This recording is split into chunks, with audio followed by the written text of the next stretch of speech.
Now, preview time. So let's take a look at what's coming your way.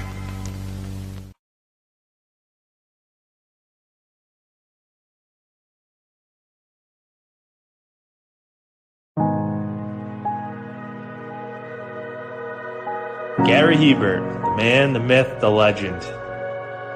I was amazed, and I was looking to become a better skater myself, and I wanted to be like Gary. When you look at a guy like this, he's one of the most talented people in his profession. He's been given gifts by God. It can get frustrating at times when you're trying things that, that maybe don't come as quickly to you as other things. And, you never really felt that sense of frustration with Gary. It was always about improvement and positive reinforcement. Was it really the end? Was that head injury really the end? God has called Gary to continue to be a blessing to others and to be a passionate example. My name is Gary Hebert, and this is the World Academy of Hockey, otherwise known as the Inside Edge. I would recommend anybody that have a chance to come to his hockey school. I think it'd be well worth it. It'd be rewarding to all the kids and anyone he coaches, from whether it's an adult, a professional player, to a little kid like a Mike or a Squirt. Gary, from day one, has been instrumental to my hockey career. I started out as a potential Division III player, and Gary brought me single-handedly through high school and into a top Division I prospect. I owe it all to Gary, the biggest legend on and off ice there's ever been. Listen, watch, learn, be confident, and have faith. Those are the answers I was brought to. Yet, I only now am really learning how truly important those 5 things are. Through preparation, through appropriate thoughtfulness and thinking, we can learn to untie the typical knots between our ears that drive us into underachievement and underperformance. And lo and behold, we can learn, I think, to fulfill our God-given potential. Gary has the innate ability to make people not only better players, but better people. The life lessons they learn from Gary are incredible. You can always remember leaving that rink knowing as a player I got better, or I had something to improve on to get better. And I think that's what you excelled on as a coach, is giving us the knowledge to know what we needed to do to get better. There's coaches who know the game, but can you communicate and create passion in your kids and in your players? And Gary's able to do that. Gary's got great knowledge and the great hands, but more importantly, his ability to connect with people and care for them. His communication skills, to me, really stand out and separate him, and that's why he's one of the best, in the world. Gary's a legend. He's a special man.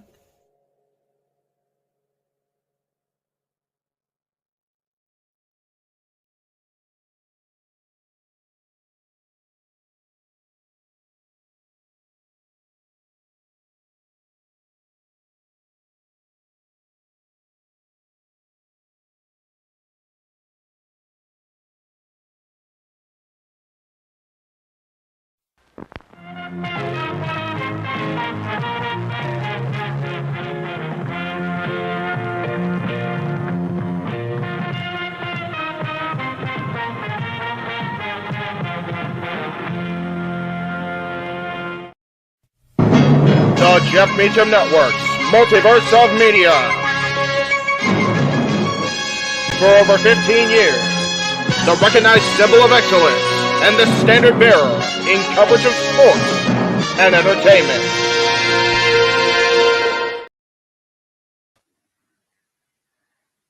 All right, right on the spot. Here we go.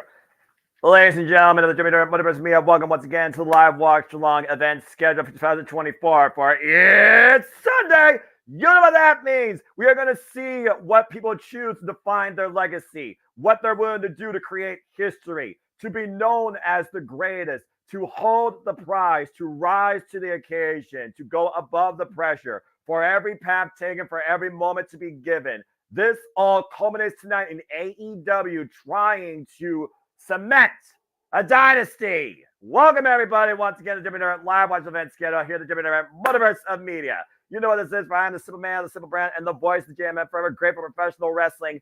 Damn it, And my name is Noah Foster. Happy to be on the call, as always, giving you the play-by-play and bringing you in. And with me, as always, I'm never alone. Tonight, so far, I have with me the Renegade of Wrestling, JJ Williams, as we are just a little bit under 30 minutes before the Zero gets underway, with 3 matches already in store for free for everybody. And again, folks, you can purchase the pay-per-view to follow along with us if you choose on your pay-per-view provider, not just Bleacher Report. You got Triller TV, you got other options as well. So please seek and be part of the fun if you choose. Otherwise, we're here with you for the entire night. Thank you for tuning in. Please subscribe, share, comment, tell a friend. And if you want to dictate the conversation, go ahead and dictate, slip a chat. It's as simple as that. That being said, JJ, good to see you, my friend. Are you ready for the other half of our double hitter weekend here with AEW Dynasty? I'm about as ready as I'm going to be. I just got off the phone with your regular color commentator for all things AEW. He should be along in the next 15 to 30 minutes. He had an important phone call he had to take care of on his end. So I am here for the hot tag for the time being. Trying to recuperate, relax, get cooled down after the warm day out doing Uber Eats. It is 87 degrees and sunny here in Southern California, the high desert right now. Ugh. It's nasty. Put it to you this way, Noah. I'm usually not a huge water drinker. I know drinking water is good for you. I'm a soda guy. I drink my caffeine. It keeps me awake. It keeps me alert, especially when I'm out there on the road. Yeah. I can't even tell you how much water I've been drinking these last 24 to 48 hours because of how hot it's been. I usually cut off my soda intake around 7 o'clock, drink water for the rest of the evening because I don't want to be too wound up before bed. Fair. It's 3 o'clock and I've got a big old glass of water here right now. Well, again, you probably have a dry heat. Number one. Yeah, either way, gotta stay hydrated under these extreme conditions. I figure this is probably normal for everybody out there in Texas, as over here, right here in the Midwest, it's a mild, cool mid-50s on an average spring day with the sun shining brightly. So we'll see how long that holds up, because I know I'll be pushing towards the 70s within the next week, and that is your weather forecast here on the East versus West Coast, courtesy of the Renegade and the Simple Man. But that being said, JJ, I'm just glad to know that you're in good spirits and you are hydrated, but you're also ready for what's ahead. As again, it's a big step for AEW. It's the first time ever pay-per-view in their 5-year history as we look to cement a dynasty. And with arguably the best roster assembled in professional wrestling history in the longest time I can remember, they got a lot to live up to and a lot to deliver on. So I hope that they exceed it. Yeah, me too. I mean, there's a lot at stake here. There's a lot of implications that'll be set up for next month's Double or Nothing. And as far as I'm concerned, there's a lot of goodwill that needs to be reestablished among some of the fans based off of the what's the right word here? Tomfoolery, shenanigans, BS, nonsense. Okay, that's been over the last couple weeks. Yeah, you know, they keep it friendly here is where I see the ticker. And for those that want more on JJ's thoughts and what he's basically given you here, please go check out Inside the Mind of the Renegade, courtesy of Casa 80 Studios, where he gave you his simple take on what we could do to make AEW more a positive outlook and a thriving promotion too. Very simple, subtle 5 points to take away from that you've kind of echoed across open mic nights that I can remember, and you went a bit more deeper upon. And as I say each time I discuss AEW with you, because you have more of a business mind while I have the passionate mind, and would both coexist the right way, it leads to something beautiful too. I wholeheartedly agree with you on all the points that you made. And again, tonight, hopefully it restores that feeling and good faith within the professional wrestling community, because that is the number one goal more than anybody else right now has in any of their matches. Well, I appreciate hearing you say that, Noah. As my go-to AEW contact, I was really interested to hear what you were going to have to say about my thoughts on how to better the product, and to know that you completely agree with me on all points.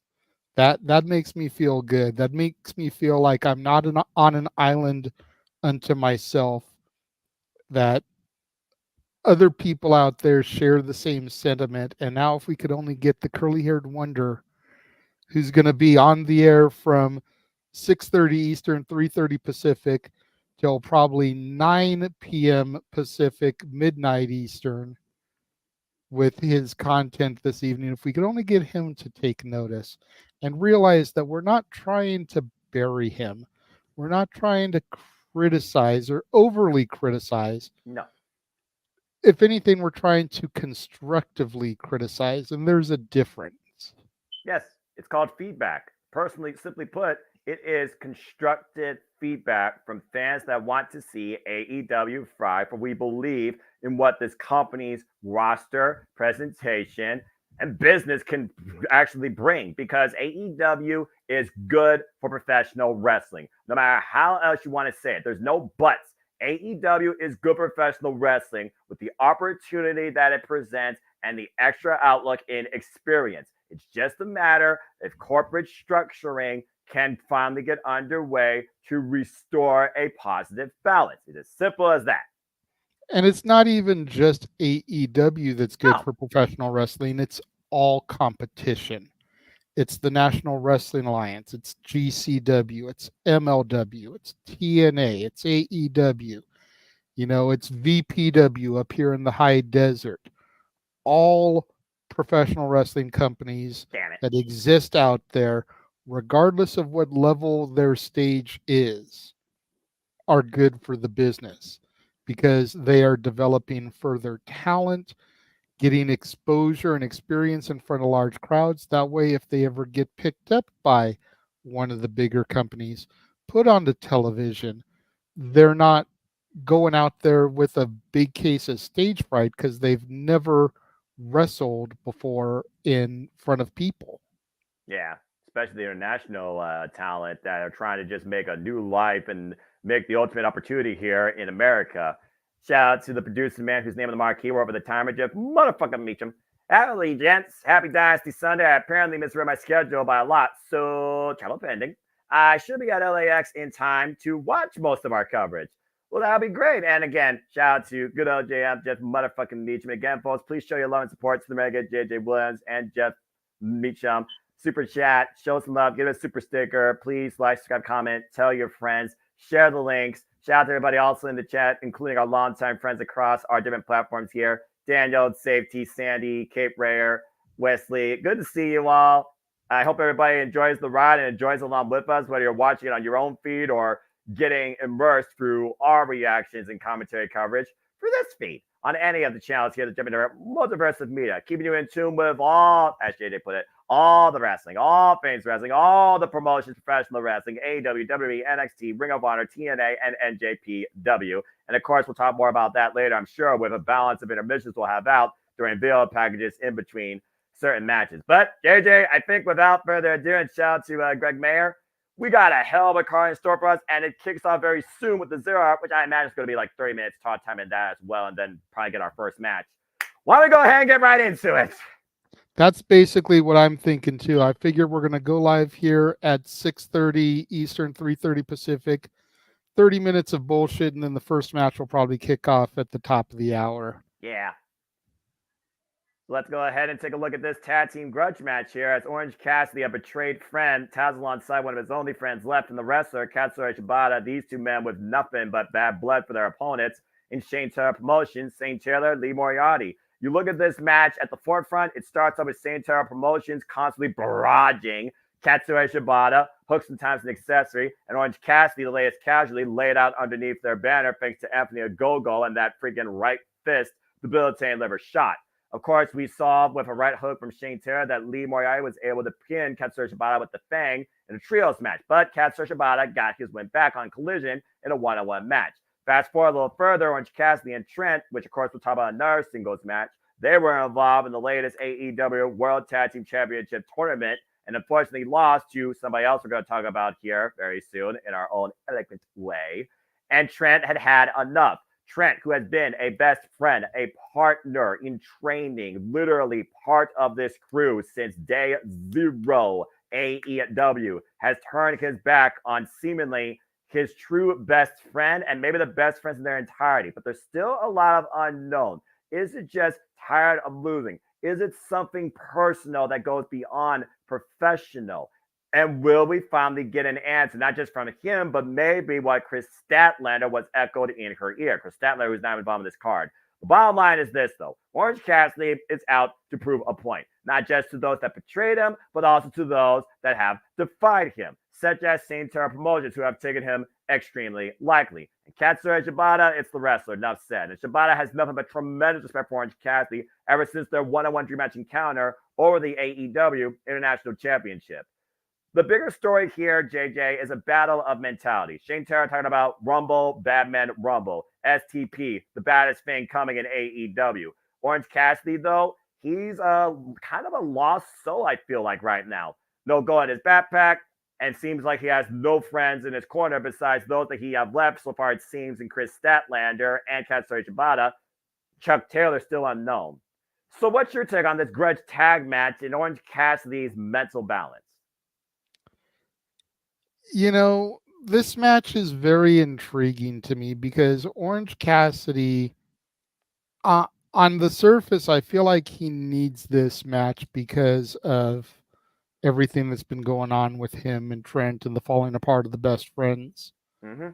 But the more I think about it, and I did pick them in our little thing, I've still got 18 minutes technically, but the more I think about it, the more I think that Cassidy's not in the right headspace, and that might be just what Shane Taylor Promotions needs to pick up a victory here. Shane Taylor Promotions have been pretty much jobbers on AEW television. Now, what they do in Ring of Honor, completely different.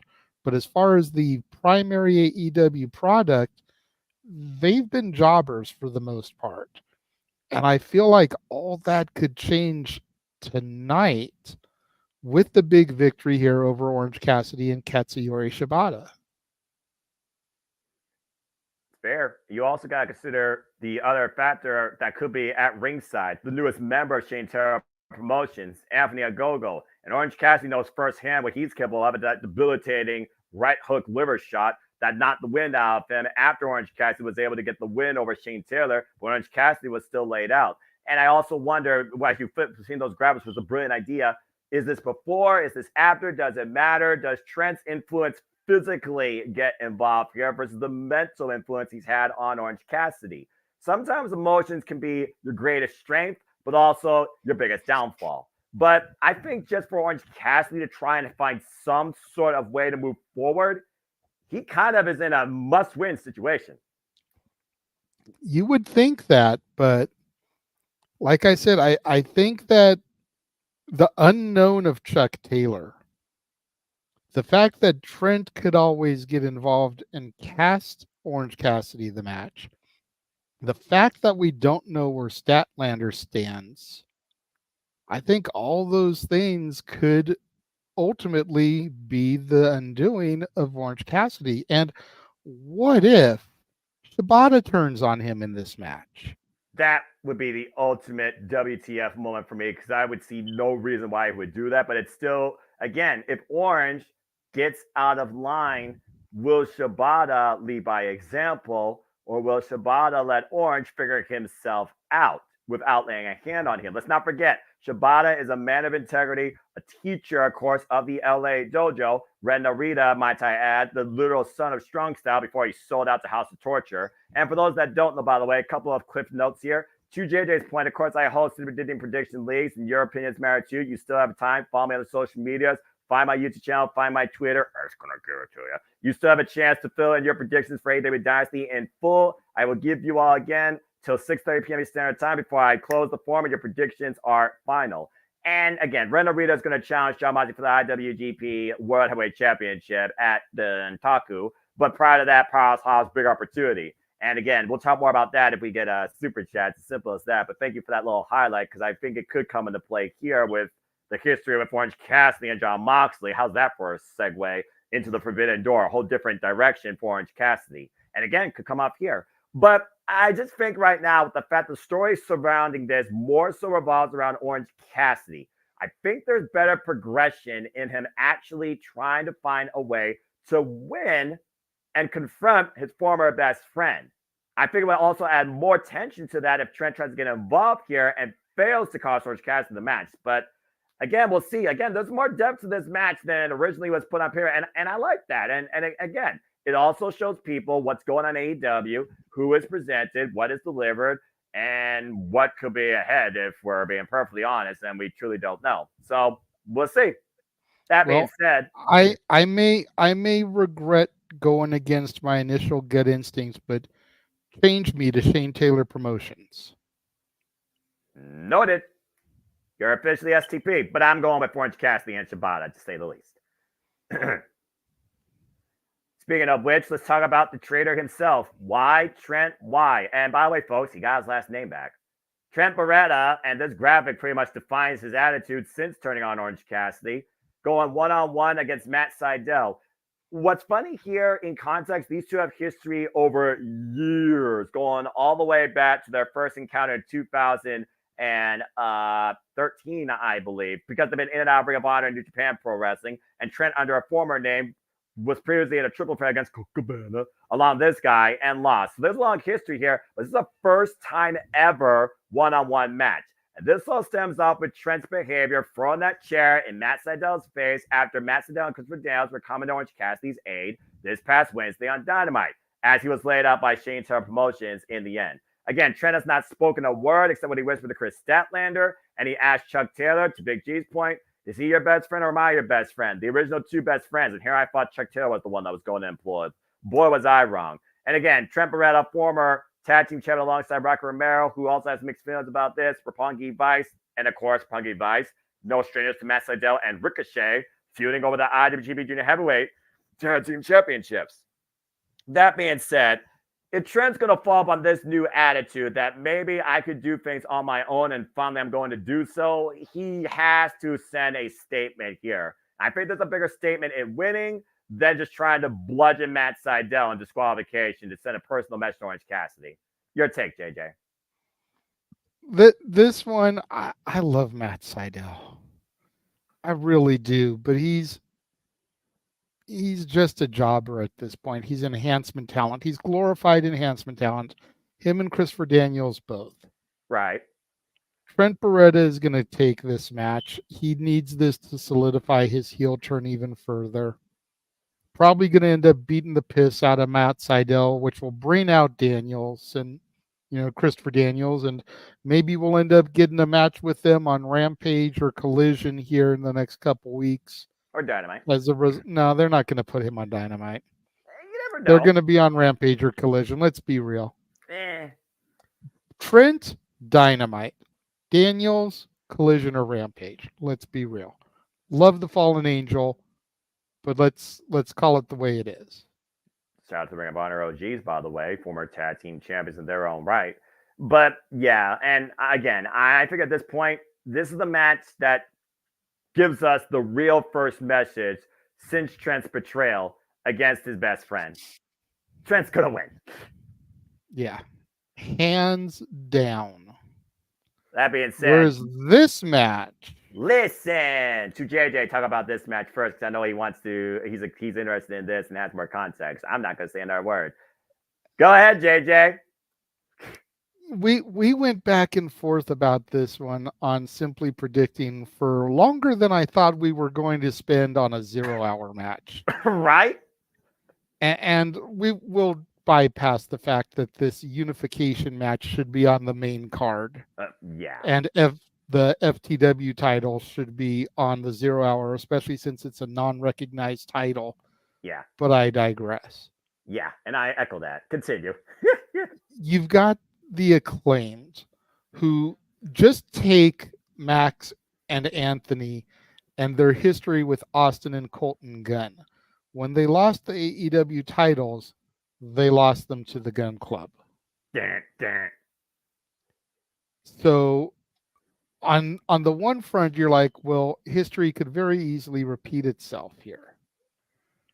But I don't think we're going to go that route, because I think at the end of the day, the one person who is suffering the most in all of this is the Switchblade Jay White. Switchblade, the Gun Club has been good for Bullet Club Gold, but with Rock Hard Juice Robinson still out No sign of return in sight. God only knows what's going on with him. And I could be saying all this and he comes back tonight. We never know. But Right. there's been no reports on how he's doing and when he could be looking to a comeback. For as long as he's been gone, you need to establish the Switchblade as a singles star. There's no reason he shouldn't be in the main event picture against guys like Danielson, Moxley, Swerve, Joe, in serious contention for the world title. At the very least, there's no reason why he shouldn't be in there going for the international championship. That's fair. You know, we've got Jeff in the house. Hey, Jeffrey. See if he can unmute and wants to say a word. Give it a second. Technology. Probably have to hit approve. I'll be here, guys. We're talking until I get secure. Oh, okay. So, hey, presence is everything. Good to be seen. Always great to see good OJM here on the screen. That being said, JJ, continue what you were saying. Yeah, getting back to my thought. Sorry, just threw me off track there seeing him pop in like that. Same. But yeah, the Switchblade needs to get some singles gold here. And I think that the best way to get to that point is to have him and the Guns lose their gold to the Acclaimed. Whoever survives this, I don't see keeping the titles past Double or Nothing. Right. I said it on Simply Predicting, and I hate putting it out into the ether, and Jeff is probably going to leave the screen when he hears this in his earbuds. But I've got a thinking feeling in my gut that the Elite are walking out of Double or Nothing with the trios titles. So you have the Bullet Club Gold lose here to the Acclaimed. The Acclaimed have finally vanquished the Guns. Switchblade turns on the Guns post-match, goes psychotic to help establish himself as a singles star. Maybe in the coming weeks or even a Double or Nothing, we finally get the return of Rock Hard Juice Robinson. Rock on. And you get Jay White on this rocket strapped to him that he should have had in the first place. Switchblade is far too talented to be leading these yahoos. Yeah. It's one of those things, though, where, again, last year at Full Gear, he had the ultimate opportunity, and he used every possible cheat trick, and he failed to capture the richest prize in AEW, the AEW World Championship. But thinking about Jay White and where the future might lie, let's go ahead and look at all six men here as they are about to collide. Folks, it is title for title, winner takes all. Only one trio will have both sets of the gold. The titles, I guess, are going to be unified, at least under one trio. Take over what you will. This all stems off the fact that the Acclaim, of course, the current AEW World Trios champions after beating the House of Black last year in Wembley Stadium at AEW All In. The most decorated and honestly strongest trio in the entire AEW ecosystem. Still to this day, don't at me. And meanwhile, you have Bullet Club Gold that came onto the scene during the Collision era. And with the help of the Acclaim, figured out how strong they would be as a combined faction. The Bang Bang Scissor Gang was born after Bullet Club Gold beat the Mogul Embassy for the reign of our six-member tag team championships. Acclaim have been far more fighting champions, though, versus Bullet Club Gold. And we saw the fall and tensions really boil over after Darby Allin kind of wondered, Jay White, did you forget exactly who you are? And Jay White sent a very physical, violent message, injuring Darby Allin, and Bullet Bang Bang Scissor Gang was no more. Neither is Sting's bat. Now the Bang Bang Bat decked out in gold itself.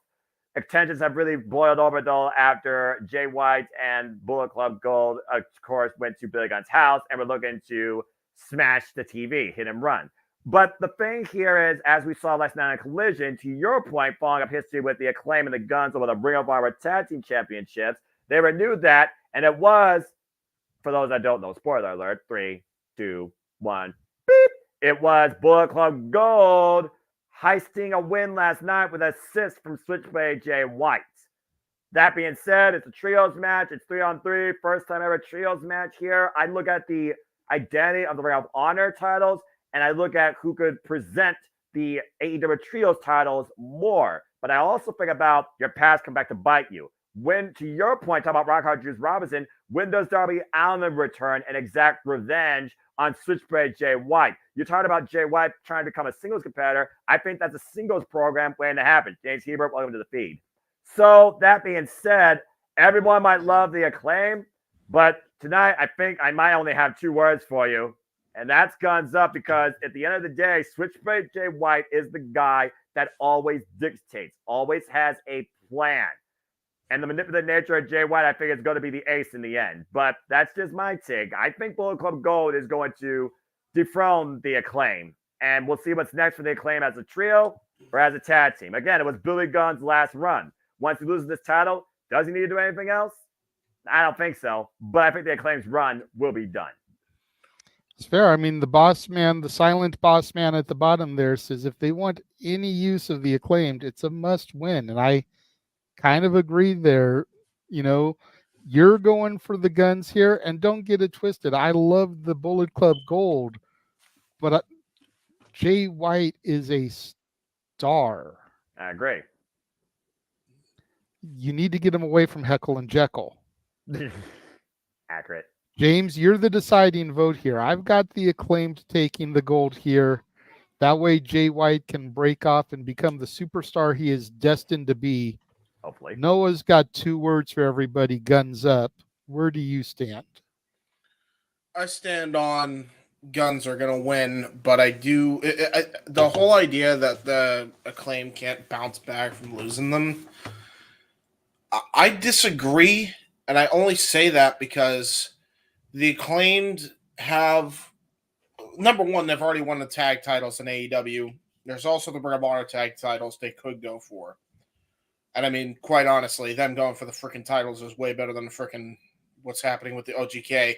Let's be real. And they're my boys, but sorry, boys. You have not been booked up to par. Accurate. So, to be honest, I feel like there's options for the Acclaimed. The one without a ship really is Jay White. Jay White's without a ship. The only way he gets out of this is if he wins the titles and Juice Robinson is back, because then you could just freebird it. And then he could go for singles gold. So it's there. It's an option they can go with. I don't know how else you get out of that, really, for freaking poor Jay White. But I think the Acclaimed will be just fine, to be honest.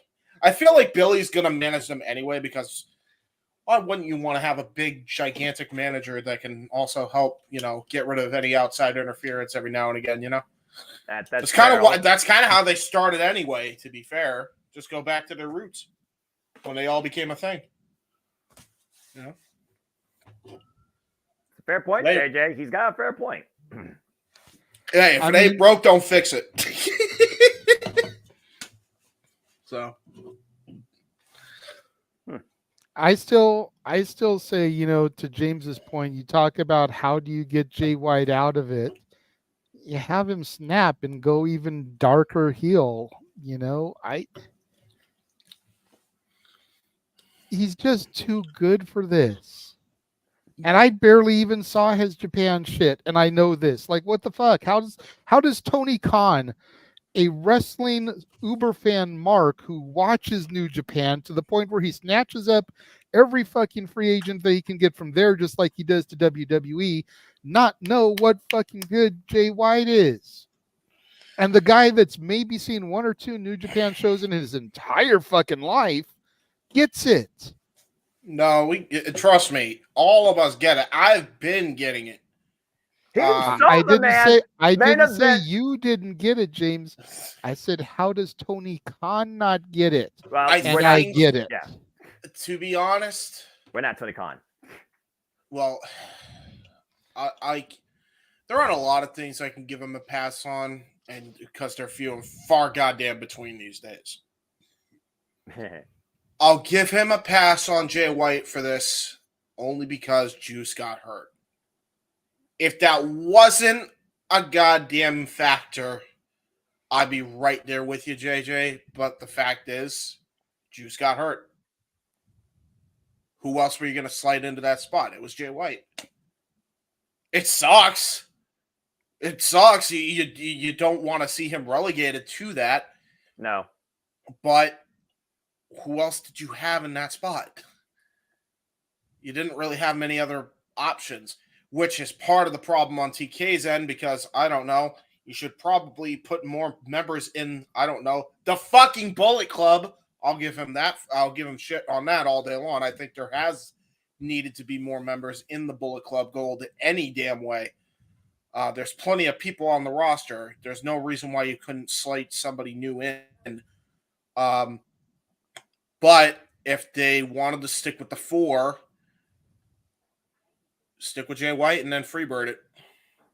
To your point, James, I was thinking of Taiji Shimori, who made a Ring of Honor appearance to maybe be a part of the trio. Former IWGP Junior Heavyweight. So he can get Taiji Shimori? Yeah, why the fuck isn't he? Just get him. There was one time that Just Shimori get showed up in Ring of Taiji. Honor, and then nothing else. Oh, by the way, everybody, your predictions, they are now final. James, you need to message me and confirm yours. I closed the form. Talk more about that later. But that being said, I wasn't going to do the form anyway. It's just one of those things where Jay White has always had a gang backup, even though he has a singular mentality, to JJ's point. And I do think with the underlying story of clearly him and Darby Allin, if Darby Allin doesn't show up or Ron Juice Robinson doesn't show up, then I think the Acclaim has a better chance of winning. But either way, I still think Bullet Club Gold will come out with the victory. Yep. Fair enough. Well, that concludes the 0 hours. We get ready for the YouTube feed to change momentarily. But of course, we're going to continue our preview, watch along, and talk about everything ahead here at AEW Dynasty. Again, it's a stacked card. We had 3 on the 0 hour, but we got 9 on the main card. And only 2 of them doesn't concern a championship on the line, though this one does have championship implications.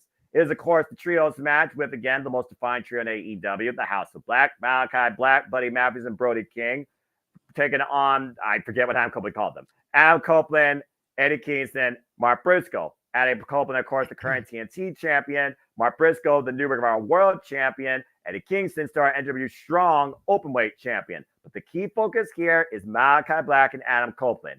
And I'm kind of okay they didn't hotshot this, but I also still have mixed feelings. Why is this trios match the main card? Different conversation. That being said, this all stems with the fact since the Copeland and since Adam Copeland beat Christian Cage in an I Quit match and claimed the title already with a couple of great defenses, including not limited to Matt Cardona and Penta Asil Miyero, Malachi Black has now set his sights on singles pursuit prize. I guess he's finally physically and mentally able to do that. Great to hear. There's a reason why he's only been involved in trios and tags pretty much his whole career, folks. Just saying. So I'm happy to see that. But I also always say the same thing when it comes to tag team matches like this. And TNA Rebellion bit me in the ass, so I might bit me in the ass here. The sum of the parts versus parts of the sum. These 3 men have a common motive. These 3 men are a united, violent front. And they haven't lost but only 1 trios match since January this year. If you're going to push the itinerary of the leader of the House of Black versus Adam Copeland and forcing that opportunity forward, then I say the proverbial phrase, the house always wins, or at least here. That being said, James, since you joined late, I'll segue to you. What's your thoughts on this trios match first, and then we'll go to JJ. I mean, as I said on Simply Predicting, I think you'd be hard-pressed to vote against the House of Black at this point. Yeah. I stand by that. I know they got the faces, but it doesn't make a lot of sense. Would I be surprised if the House of Black lose somehow to these 3 random people? No. But they shouldn't beat them. So I'm going with the smart money in House of Black, the actual trio to win this. Because, since they're former trios fucking champions and all. So, yeah. I don't know. Now, I mean, again, it's a fair analysis. Again, you look at the resume, it speaks for itself. Now, of course, JJ, we saw, of course, the House of Black involved in mixed tag team action, and it was Brody King and Julia Hart weakening Adam Copeland in what mostly felt like a handicap match. In the end, Adam Copeland didn't eat the fall against Brody King, but I do wonder if that affects his mentality. And we did see this trio finally have their first match together on Collision against Top Flight and Action Andretti, and pretty game showing. They have some good cohesion. There was some good trade-offs in offense there. But Malachi Black, being the cryptic that he is, he also gave out a very unique message saying, hell is where the heart is, and I'm going there, and I'm Copeland, I'm taking you with me. That being said, JJ, your thoughts on this trios match and the outlook on particularly Malachi Black and Adam Copeland? I'm right there with James. Like, I like Mark Briscoe. I love Adam Copeland. I've gotten to where I can somewhat tolerate Eddie Kingston, for the most part. But how do you book the legitimate trio in this contest to job? Especially when there's ramifications and Malachi could end up with a title shot against Cope, and everything seems like that's where it's building in the first place. Like, how do you make them lose? It just doesn't make sense to me. And to Sandy's point, we haven't seen Christian Cage, Nick Wayne, Killswitch, and Mama Wayne since they lost the gold to Cope. Yep.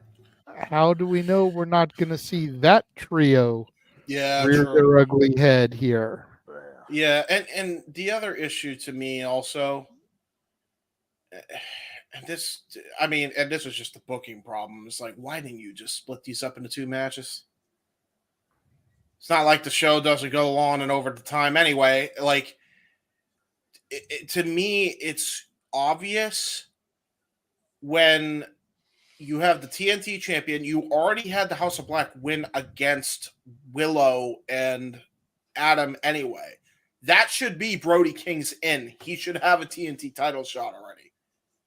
And then you easily could have had Eddie Kingston and Mark Briscoe go up against the House of Black's other 2 members. And I know the whole thing is like, well, I wasn't going to do any traditional tag team match out of respect for Jay. And that's the only other reason why I could think that they had to book it this way. I mean, goddamn, it's not like you're going to team with Eddie Kingston for long anyway. You're probably going to feud with him like in 2 weeks anyway. So if that's a fucking problem, I hate to be this guy, but Jesus Christ, get over yourself. You can have one regular tag match. So that to me is just like, I don't get that either. Not a lot of it makes a lot of sense to begin with to have this match anyway. If these were 2 different matches, you'd have a way better card, to be honest with you. I'm gonna keep it 100, Chief. That's what we do at the JMN Multiverse of Media. We preview, but we also constructually critique. And again, it's all valid. I've been saying for the longest time, all 3 members of the House of Black, all 4 members of the House of Black are so damn dynamic, not only in their group booking and focus, but the fact that they are effective in singles, trios, and tags. Personally, for me, I think the House of Black should all be decked in gold. And at one point, they were the trios champions. So it's just one of those things where, again, hindsight's 2020, and some people might have better hindsight than the man behind the booking. It is what it is. But overall, though, it sounds like ding, ding, ding, right down the line, don't bet against Black. The House of Black wins. Yeah, I feel that, Jeff, by the way. That's like the Mass Pike here. I don't have the freeway near me. I have an Anthony Wayne Trail, and it's much nicer. But again, this is not a geography lesson. But that being said, JJ, where we go? Oh, boy. All right. So this one has pretty short-term history, but I'll go ahead and lay it out here. For those that don't know, Lionheart Chris Jericho goes all the way back to his roots in WCW and ECW, first dropping the father of one hook, Taz, on his head.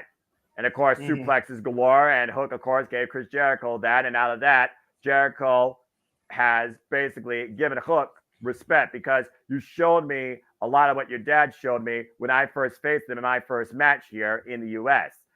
That they had a tag match, there was some good cohesion, and then Jericho felt like he could push Hook even further, taking him underneath his wing, being his learning tree, sitting under the branches of the Ocho. Take it in, man. But Hook didn't want none of that with the trios fallout that had Katsura Shibata's jaw jacked, and Shane Taylor Promotions got the better of Shibata, Lionheart, and Hook. And you could feel that Lionheart was hurt by this and confused, so he asked the father to see if he could mediate a boon with his son. And he did. And during that, Jericho talked about the potential of Hook versus what was found by maybe his father or others that might have led him only so far, believes he could take him further. Then it got uber personal when Taz was literally shoved down, apparently has a bum knee. I hope he's okay.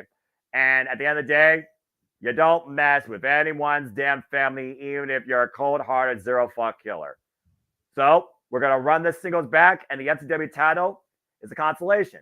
The bottom line, is Hook going to learn something, or is Jericho going to once again fall under submission?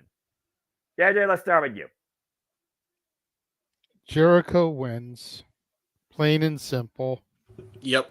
Hook is going to be looking to explore free agency once his contract is done. We don't know exactly when that is, but they're not going to have him keep the title and explore free agency and take it elsewhere. It's his dad's title. It's going to stay where his dad is, and we're going to reinvent the Ocho one more time.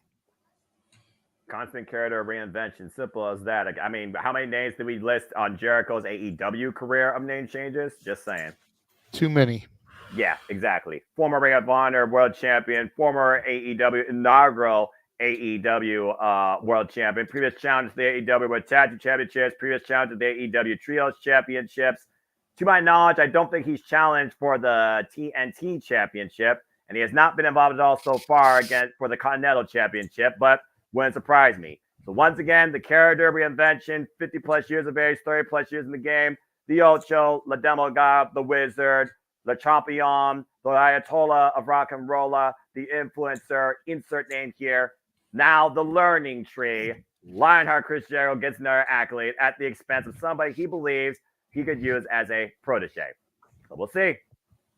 All right. Well, that was pretty short, sweet, and simple as we have 76 minutes and 27 seconds here on the 0 hours. We have our Wrestle Aunts, RJ City, and Renee Paquette, prearranged tonight's festivities. Capacity crowd expected to be on hand. And again, folks, you can be along for the ride as well. You can still purchase Bleacher Report there.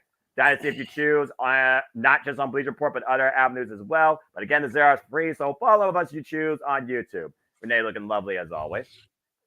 And speaking of other championships, let's go ahead and look at this. Wow, great timing, JJ. The AEW International Championship between two of the best you would ever see come out of Ring of Honor and continue in this business. The Messiah, the Batbringer, and the current champion, Roderick Strong, the Undisputed Kingdom, going one-on-one against Kyle O'Reilly, the violent artist, with a second chance in life in what he loves, professional wrestling. These two's history goes all the way back to Ring of Honor in their first encounter in January 2011. They have had rivalries. They have shared tag team championships. They have been part of undisputed factions with incredible growth and success. Of course, Kyle O'Reilly's been out indefinitely due to a number of issues, including seizures and a surgery, and came back, as we call it, at Revolution. But he's here to do things on his own once again to see if he still has it in him. And Roderick Strong, mutually at first, he supported that. He saw him as his friend. But then came the golden aspirations after he showed more respect to Rocky Romero, who also wanted a chance at Roderick Strong's International Championship. He got the eliminator chance, but failed. And as the Undisputed Kingdom were going with game mentality, Kyle O'Reilly was having none of it. Clearly, Roderick Strong's MO is about the gold, not about a friendship. As Kyle O'Reilly comes home to arguably his second home, originally out of Canada, but welcome into St. Louis. Does a violent artist lead Roderick Strong to his own heartache, or once again, does the Devil's will carry out, preserving the gold in the Undisputed Kingdom? Sleeper match of the night, regardless, when you think about both these two men's resumes and, of course, capabilities. Someone's getting folded over to a pretzel, though. So that being said, James, what's your take on this? Well, Roderick Strong just got the belt. Roderick Strong retains. They did make the story look like there's been months of story, even though it's been weeks. So fair to them. At least the video production's starting to improve on that. Mm-hmm. But yeah, Roderick got the championship. They're not going to have him lose the title. Like I said on Simply Predicting, he's going to retain. It's going to be a good match, and that's what the pay-per-views are known for. So there you go. You're going to get a good match. Yeah, and I think personally, in my opinion, this feels like the first of maybe a series. I don't think it's going to be their only one-on-one encounter. And again, we saw in trios action, the Undisputed Kingdom failed to beat Kyle O'Reilly, Rocky Romero, and company. And Kyle tapped out one of your boys again in the OGK in the Undisputed Kingdom to send a message to Roderick Strong. So we'll see if Kyle O'Reilly gets to take an arm, but we'll see if Strong still is able to hold on to his title.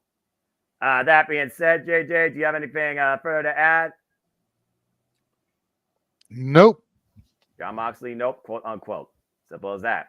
Yeah, and I got to agree here. I think that Roderick Strong is going to hold on to the title a little bit longer. He's already had 2 defenses, and after showing how many different ways he could give a backbreaker to Orange Cassidy, I'm very curious to see what he's going to do to somebody he looked at truly as a former friend in Kyle O'Reilly. It's going to be violent, to say the least.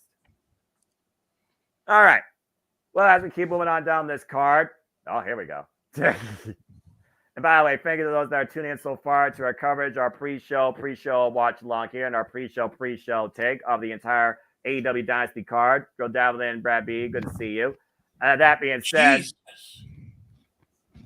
what's that, James? Sorry. I was just seeing the Hook and Jericho promo. Sorry.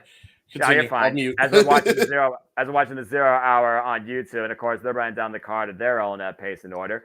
But James, your thoughts on the fact that we have NJPW versus Dragon Gate for an AEW championship, the AEW Continental Championship, first ever one-on-one encounter, Kazuchika Okada versus the bastard Pac. It's pretty simple again.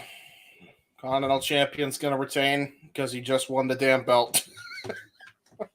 Yeah. It's going to be a good match. I mean, the match is going to be stellar, but I mean, come on. Yeah, it's one of those things where it's like, Okada, what can you do as a heel when defending a title versus when you were champion and calling everybody else a young boy?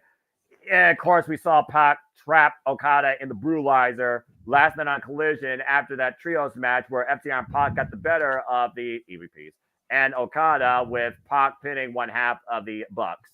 So that being said, cut and dry result, but I'm very curious how far these two will push each other. I mean, you can argue this is a battle of speed versus power. Okada probably has the strength advantage.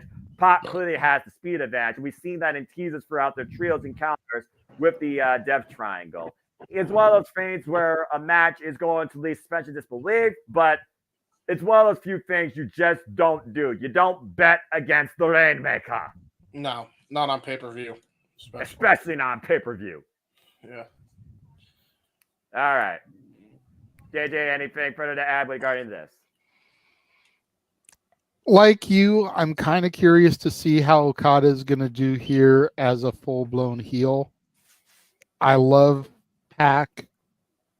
I discussed that on Simply Predicting how far back Jeff and I go with the man that gravity forgot. Right.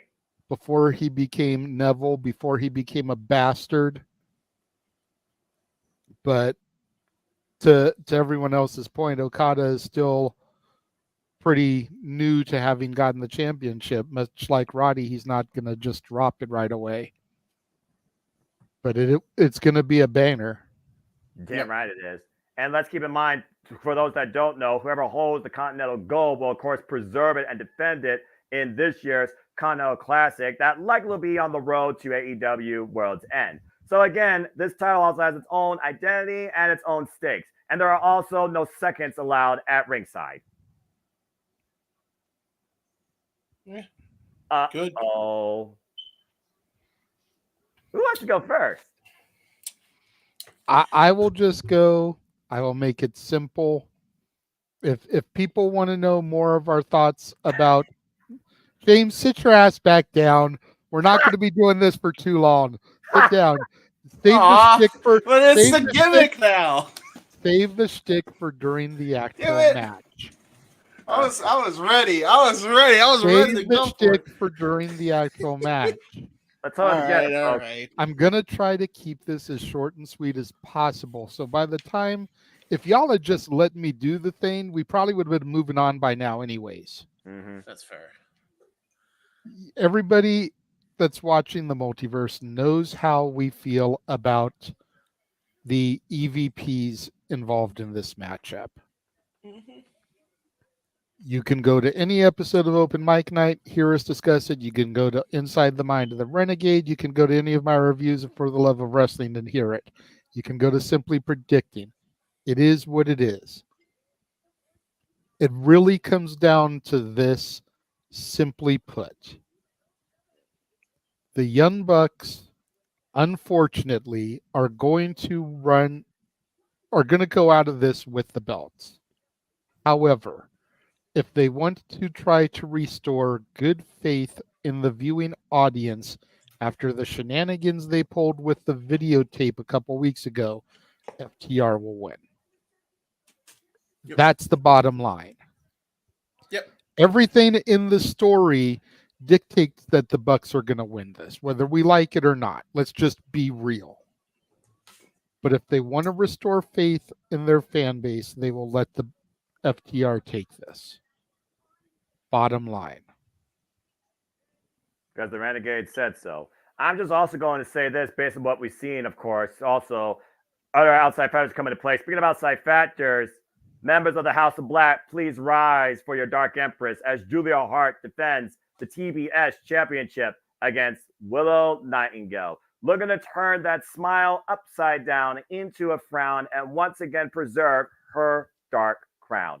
As we know, Julia Hart has been the TBS champion since winning that triple threat back at Full Gear, hitting Sky Blue and outlasting Chris Statlander. Yet she's never faced Chris Statlander one-on-one, nor have pinned or submitted her in such a capacity. She did get the better of Chris Statlander, though, recently in a tag team street fight, alongside Sky Blue, tapping her out in the Heartless after sending her through tax. Willow Nightingale, of course, earned this opportunity, winning a fatal four-way number contendership match against Chris Statlander, Sky Blue, and Anna Jay. But we also have another factor that has come into play, as AEW welcomed in their new CEO, Mercedes Moné. That being said, we're only going to focus on the two because, again, there's a lot of story with these two AEW originals. It is currently 0-2 as Willow Nightingale has not beaten Julia Hart in their previous singles encounters. Julia Hart now going into her 8th defense as TBS champion. But with all the possible advantages that the House of Black, quote unquote, have been doing against Willow Nightingale, including knocking her out with a loaded steel chain fist and trapping her already damaged shoulder in the Heartless. Is it one of those fans where you think you exploited your opponent to the point that you think you're too confident and suggest an underdog story waiting to happen in victory towards maybe something bigger ahead at Double or Nothing? I don't know about y'all, but this is one of my top 4 matches I'm looking for tonight across this entire 12-match card. JJ, let's start with you. Your thoughts on this. Does Willow finally become the smiling face of TBS? Nice. Very simply, yes. Yes, I agree. Very simply. It's just her time. I think next to our inaugural champion, that bitch Jade Cargill, Julia Hart has done the best with the TBS title. That's not a slight against Stat, but with the title, Julia's been able to take the title to new levels, and she's further evolved her character progression. Mm-hmm. But it's time to move it on. We know that Mercedes Moné is waiting at Double or Nothing for the winner here. And I'm sorry, as much as I love Julia, there's no money in Mercedes versus Julia. No. There's money in Mercedes versus Willow because New Japan, Resurgence, Long Beach, California. We all know what happened. We called the show. Mercedes got fluke injured in that match that she was supposed to win. And as a result, Willow got the victory. Almost a year to the date later, you run it back and you get Mercedes the championship by defeating Willow like she was supposed to do in the first goddamn place. Period. Like, it just makes sense. Yeah. I do wonder, though, if either Mercedes Moné or Sky Blue would come into play. Sky Blue coming off a win against Legit Later Kirsch. And honestly, Dark Hearts, Dark Sky, whatever you want to call them, these two have been running roughshod over the entire AEW women's division. And also, Chris Statlander. Does she still support her friend? Does she help her? Has Stokely halfway influenced her? Has Trent maybe re-guided her? At one point when she was the God's greatest alien and then became more than woman, could Chris Statlander evolve before our eyes tonight at Dynasty?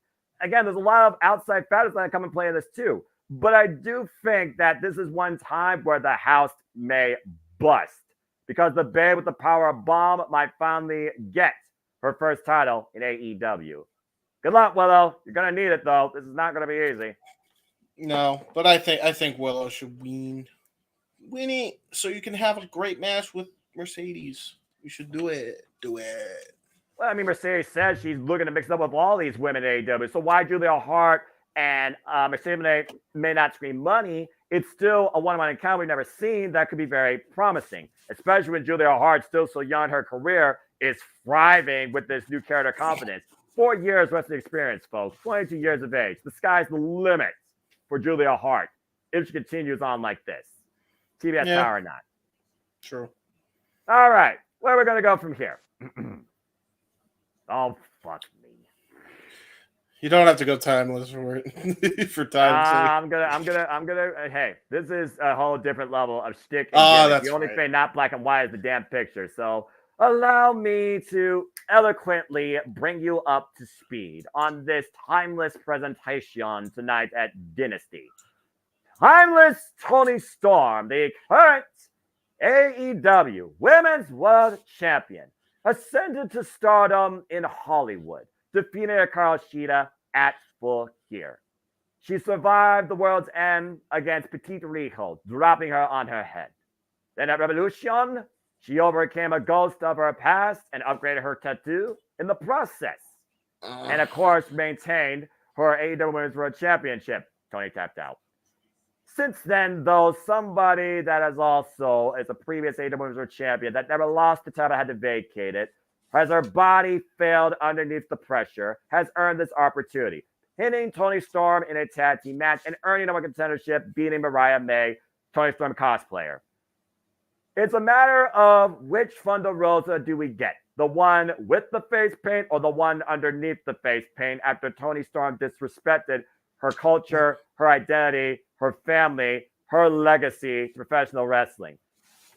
Thunder Rosa has the aspirations to take this division to new heights, and she will do it for All Elite Wrestling, for her family, for everybody, as she looks to lead timeless Toni Storm straight to hell. But again, with the timeless entourage waiting, you gotta look at the butler, Lufa, and of course, Mariah May. They are the X Factors. They've been the X Factors since timeless Toni Storm has started this entirely way too long fracking charade. 155 days going to her fourth defense. Of course, Thunder Rosa, this is her first championship match since 2022. And ironically enough, the first time they met was Forbidden Door 2022, when Thunder Rosa was champion and Toni Storm was challenger. It's one of those things where I do think it's time for a change, but I also look at the bigger picture. Is Jamie Hayter waiting to come back and exact revenge?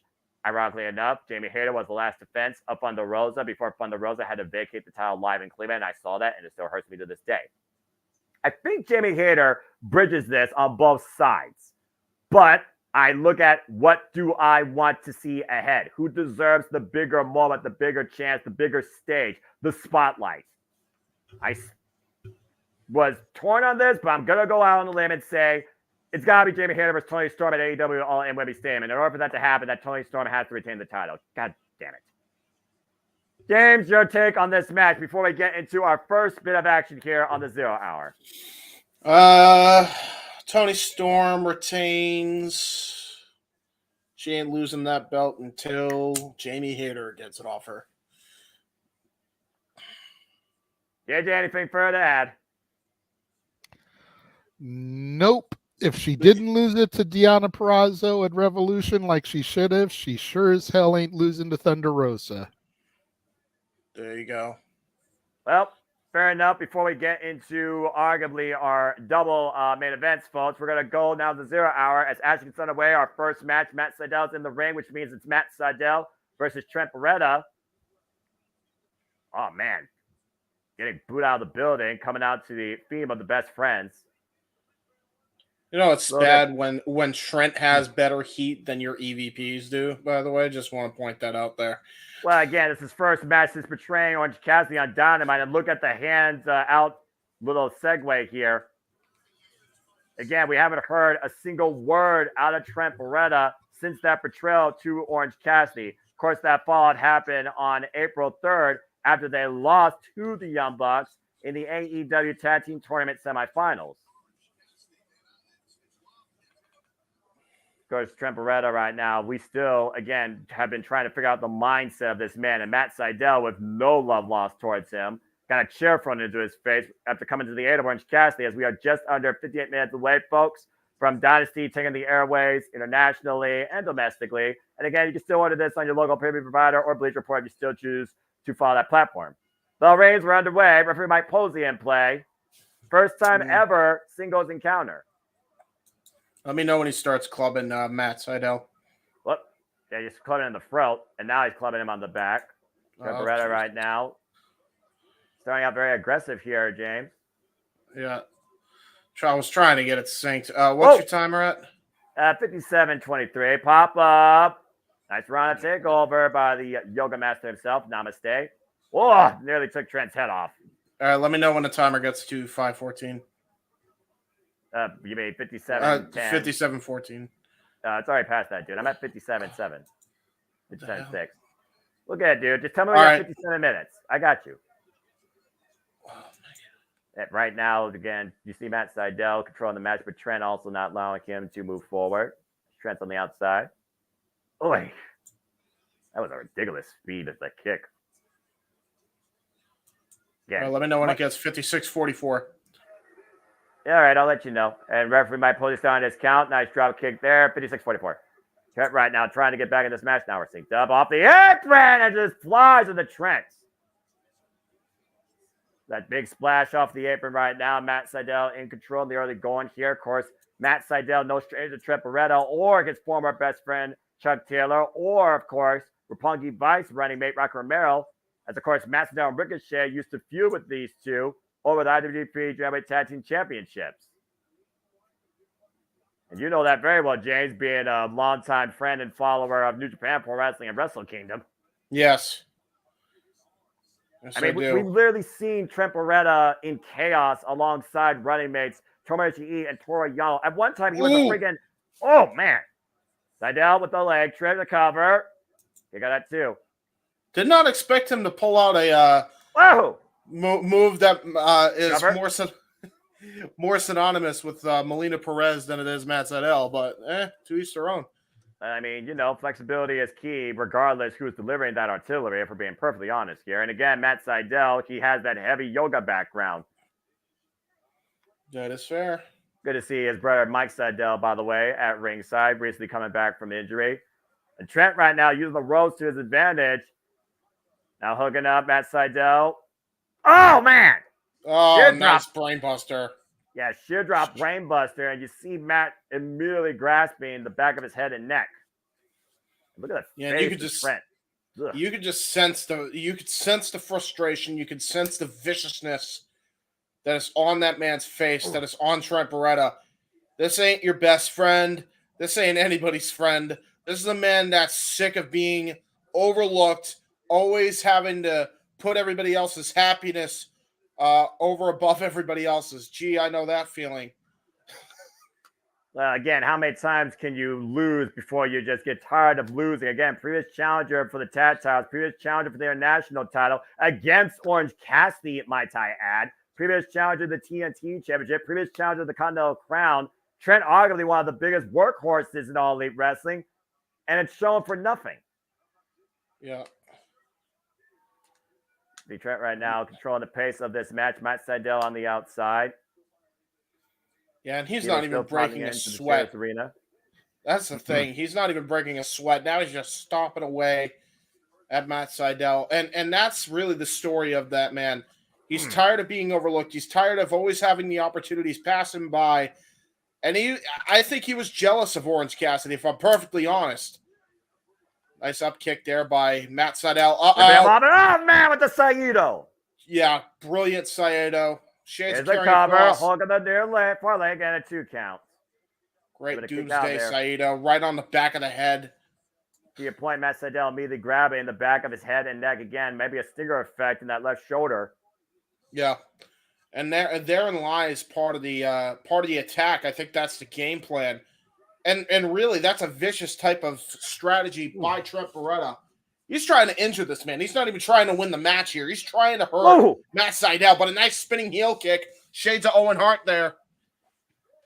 And Matt Sydal is still very much in this match. And to your point, I don't think Trent's simply looking to win. Trent is looking to send a very personal message to his former best friend, Orange Cassidy, at the expense of another friend of Orange Cassidy here, Matt Sydal. We know how much respect people like Matt Sydal, Christopher Daniels, among others, have for Orange Cassidy. Anybody at this point that feels like a friend to Orange Cassidy, Trent's going to try and make him suffer.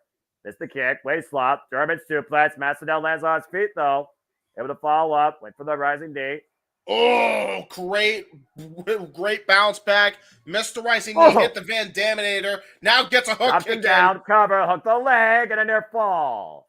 That question mark kick landed flush on the back of Trent Beretta's head, and now Matt Sydal is in perfect control. And again, this has been the story ever since Matt Sydal's debut in All Elite Wrestling. This normally would set up perfectly for a shooting star press, but he has not hit that move since he botched it in his first ever appearance. And ever since then, Matt Sydal has tried to change up his game plan. You're seeing it there. Well, again, he also adapted to your point. Now he uses a top rope Meteora, and you saw him trying to go for a modified lightning spiral into a roll-up pin and a half. Throws Matt Sydal the other side of the ring. And you talk about next. Let's not forget, Trent Beretta's coming back from a freaking neck surgery. Let's not forget he's had his own fair shares of neck problems. Follows up with the clothesline, high stack on the cover, 2 count for Trent. Great clothesline from hell. Much more slow, violent approach here by Trent, unlike what we're used to seeing out of this former best friend. Yeah, exactly. Former being the key word, or at the very least, former in Orange Cassidy's case. He'll be in action a little bit later on in the buy-in. And of course, Orange Cassidy with the title on side. Katsura Shibata to take on Shane Taylor, Lee Moriarty, Shane Taylor Promotions. Now ripped off the corner. Whiplash effect, back of the head and neck. Hits the top turnbuckle. And Matt Sydal hooking him up. Ooh, great Chaos Theory. Chaos Theory, Samoan drop, and now he's going to go to the top rope. He's setting up for that Meteora, as you talked about, Noah. We'll see if it connects. Here, he might get the better of Trent or the zero. Meteora connects. Drops him. Cover, hook the leg, and no. And again, not enough pressure on that shoulder because he was focused more so on his knee, and I think he was trying to alleviate pressure.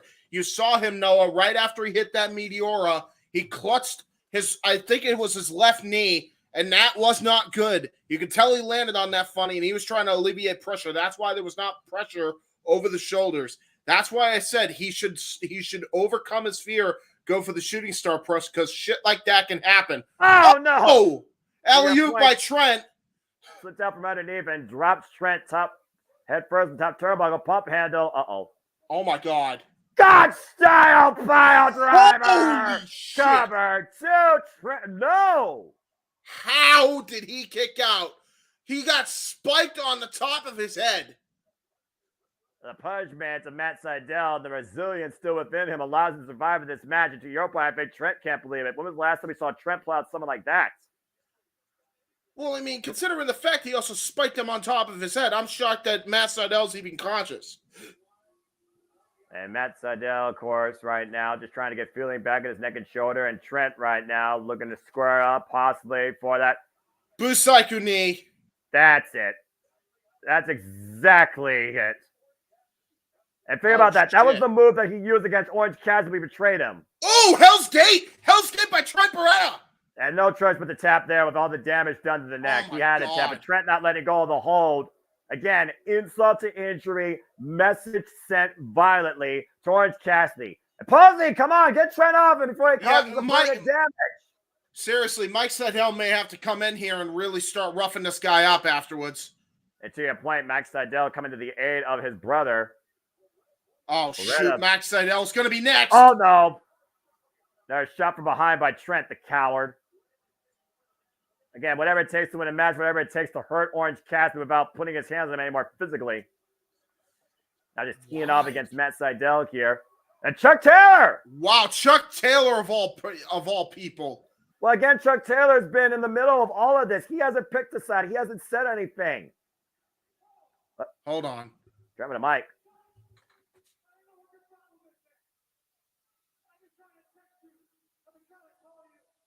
Trying to call him. Kind of like prick, ouch. Who's the real prick? Look in the mirror. Gives us Wednesday. Dynamite. Jacksonville. Tell him where he stands. Trent Beretta forcing Chuck Taylor's will. Choose between truly who is your best friend. The former or the latter. Wait a second. Oh, shit. Trent may want to be careful here, and Chuck right now might have even more thinking. Orange Cassidy, though, needs to be careful right now as well. There's our freshly squeezed individual himself. A man that has very little at times of talk and a whole lot more action. Now look at this face-off. Who's going to blink? Again, where does Chuck stand? So far, Trent, though, not going after Orange Cassidy. Orange Cassidy right now, I can't tell what's underneath his shades. But I can tell you who his partner is, as Trent is going backstage. Yeah. Well, let's not waste any time to continue to see how this picture unfolds with the best friends here. And I guess the next chapter will be told on Wednesday, making their 2024 tag team debut. Orange Cassidy and Katsuyori Shibata together as a duo this year for the first time, going up against Shane Taylor Promotions, Shane Taylor, and Lee Moriarty. Of course, we know the respect these two have for each other, James, when Katsuyori Shibata challenged Orange Cassidy previously for the AEW International Championship. Yeah, you'll notice a couple things, and this is just what I gather after it happened. Both Orange Cassidy, I mean, obviously Orange Cassidy off his game probably more than usual, and you could sense there was he's a bit bothered by everything. Oh, no doubt. But even Katsuyori Shibata of all people seemed very upset when he came through the tunnel. Like he feels sympathetic almost towards Orange Cassidy. You gotta imagine. Well, considering how Katsuyori Shibata has had betrayal in his career, may I remind you of Kenta? I think there's a lot of echo sentiments right now between Freshly Squeezed and the wrestler. We got Shane Taylor Promotions coming out here, led by Shane Taylor himself from a Ring of Honor World Television Channel, one of the meanest, baddest men to come out of Cleveland, Ohio, alongside Tiger Style Lee Moriarty, and of course the governor, Anthony Ogogo. And again, it was Lee Moriarty that pinned Katsuyori Shibata in trios action a couple weeks ago, but Shibata got the better of Lee in a singles encounter follow-up at Collision. And we saw this past Wednesday what happened after Shane Taylor lost to Orange Cassidy. Of course, Shane Taylor Promotions laid out Orange Cassidy as a dead body underneath their banner after Trent Beretta wiped out Matt Sydal and Christopher Daniels.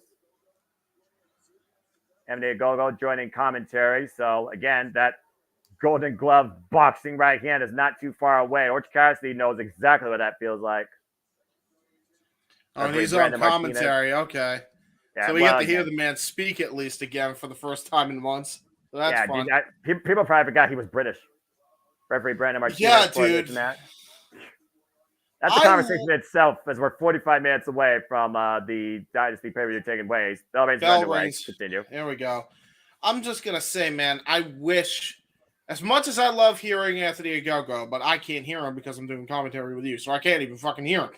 I'm pissed because I'm like, Anthony Ogogo is such a freaking star in the making. You don't even know the money you have with him, and it infuriates me.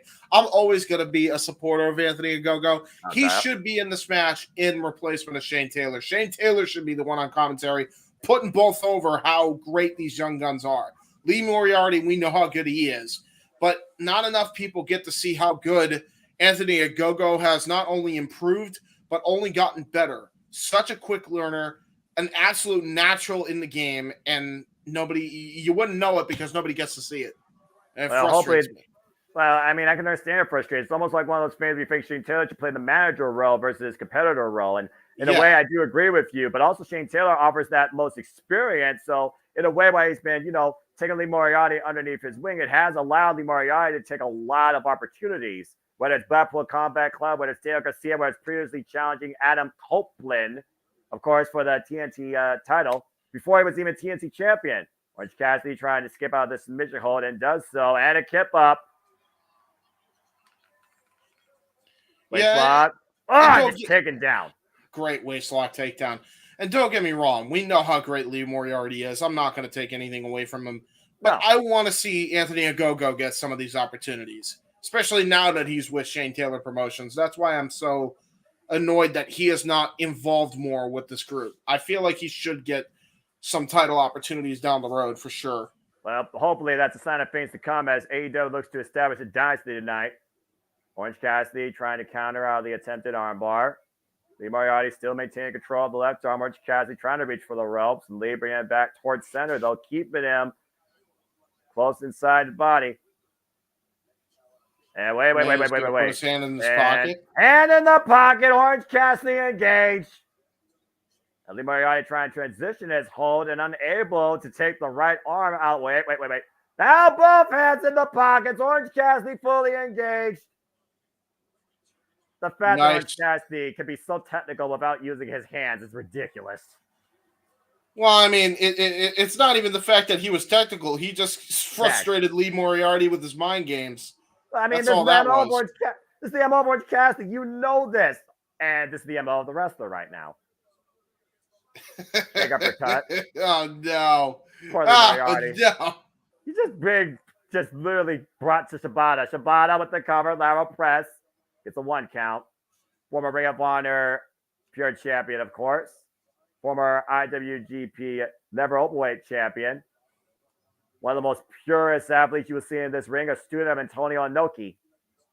Yeah, one of the best wrestlers on planet Earth. It's no hyperbole. There's a reason why people rave so much about Katsuyori Shibata. And look at the way he was able to just smoothly transition into that bow and arrow. Good transition out of it for a lateral press near fall. Now give me this matchup all day long, multiple times. I don't care. I'll never get sick of these two in the ring. Headlock takeover counter, but Lee Moriarty with the head scissors. Both able to escape. Stalemate. To your point again, like exactly I've seen these two go one-on-one on Collision, and of course the wrestler had the better at Tiger style. Greco-Roman knuckle lock here. And right now, Shibata just wrenching back on that left wrist. Transitioning now to the right. Arm wringer. I want to see if they go up against the rest. I want to see what he's made of. Spinal tap kick to Lee Moriarty. So far, by the way, Lee is the only one that got involved here. Cheap shot to Shane Taylor. Bit of a receipt after that big right hook from a couple weeks ago. What the hell are you thinking of doing here? Watch Shane Taylor. Oh, look at that. Oh, boy. Batman Rumble. And I think this might be a mistake on Shibata's part. I think this is hubris getting the best of him here. You realize this is Ketsu's Baratama that will channel as much pain as he can endure to unleash as much as possible in a single shot. I'm just saying. Yes, but the problem is he's giving at the very least 50 pounds to Shane Taylor. It doesn't matter if you have a weight advantage, though, against the Katsuyori Shibata. I mean, again, we've talked about the people that Shibata's faced in his career. Oh, my God. What a right hook right to the gut. And that was a straight jab there. That bent Shibata over a little bit. That made him wince. Yeah. Shibata right now teeing up in another quick left jab. Lightning fast shot by Shane Taylor. Now bottom of the ropes. Whoa! Runs to a single nice boot. bump kick, though. But again, Shane Taylor is still on his feet. Those kicks, though, to the hamstrings. taking the big man down to a knee. Shibata chopping him down, teeing him up. Another kick by Shane Taylor down to the mat. Yeah, and he caught him flush around the jaw with that kick. Yeah, you gotta be quick though with a guy like Katsura Shibata in that ring. Ted Orange Cassidy now. Orange Cassidy up to the top rope. And just drop the elbow. Lazy elbow. Cover. All right. No, you don't play mind games when it comes to a big guy like Shane Taylor, man. And Lee Moriarty though coming in. Reverso. Lee Moriarty sent to the outside. And Orange Cassidy, watch out! Big toe pin dive to the table. I think he gave a thumbs up, by the way. Whoa! Oh, wow. Okay. And Orange Cassidy's got his own right hook. Oh! Jesus. Okay. In front of him, a go-go right now. Countless barrage. Look at this. Cassidy getting inside the head of Shane Taylor and rocking the jaw. Lee Moriarty taking him down with 3 vicious right hands. Yeah, and you could tell those are there is something incensed about Orange Cassidy. Oh my God! Wait a minute! Watch a go-go! Watch a go-go! He's got that right loaded. Shibata though, big uppercut to the governor. Shane Taylor looking to create advantage for Shane Taylor Promotions, and Shibata neutralizing that tonight. Numbers game in favor right now for Orange Cassidy. Shibata just teed off against a go-go here. Go-go not a legal participant in this match. Oh, I get that without right by Shane Taylor.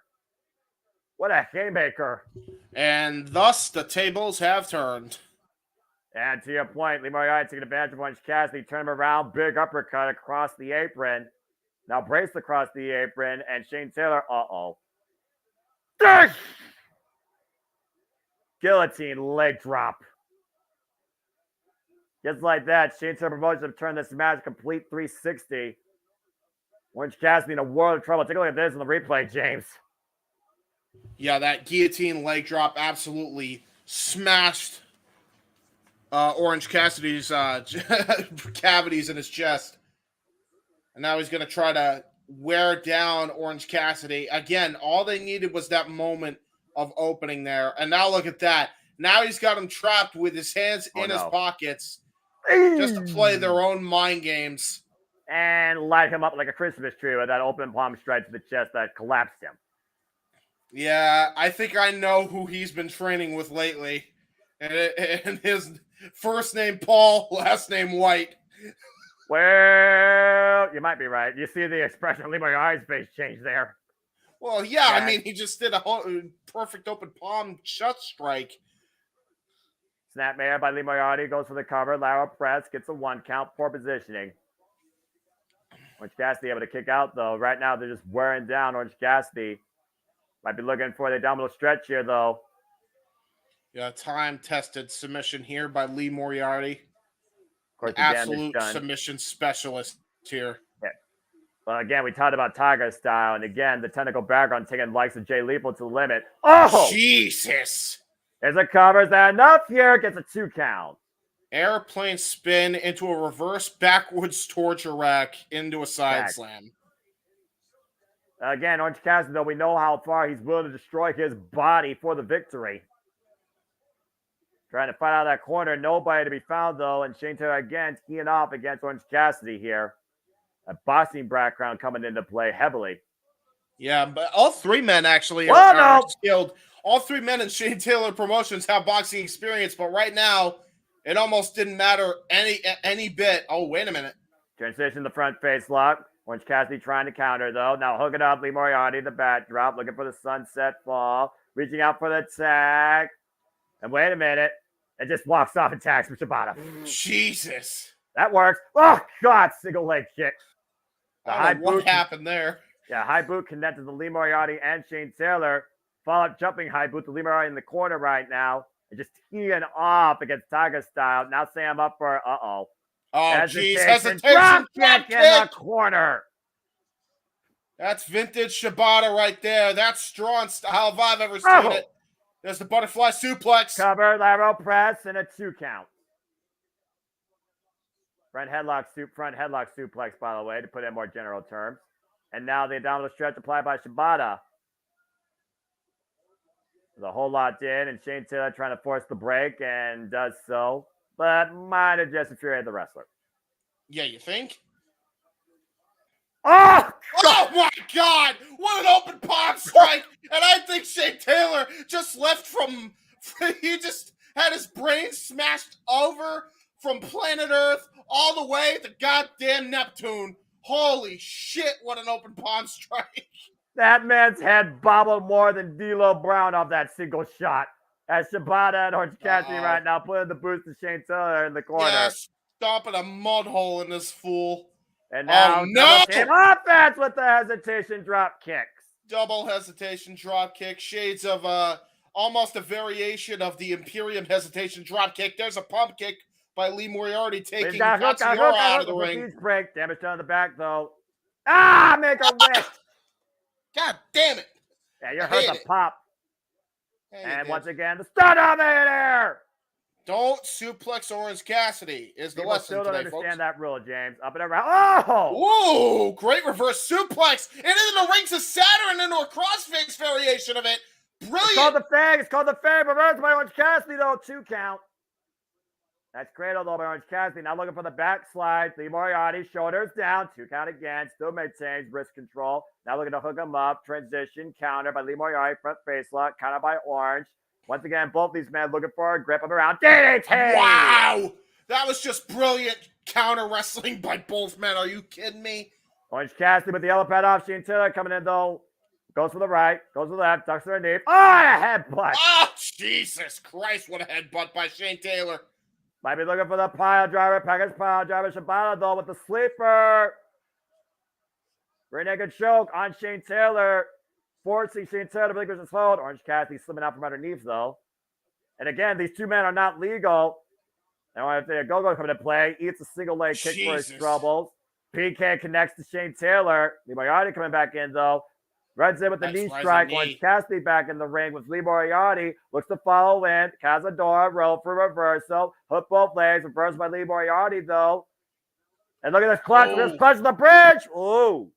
Oh! Crucifix. Counter again. Kick out.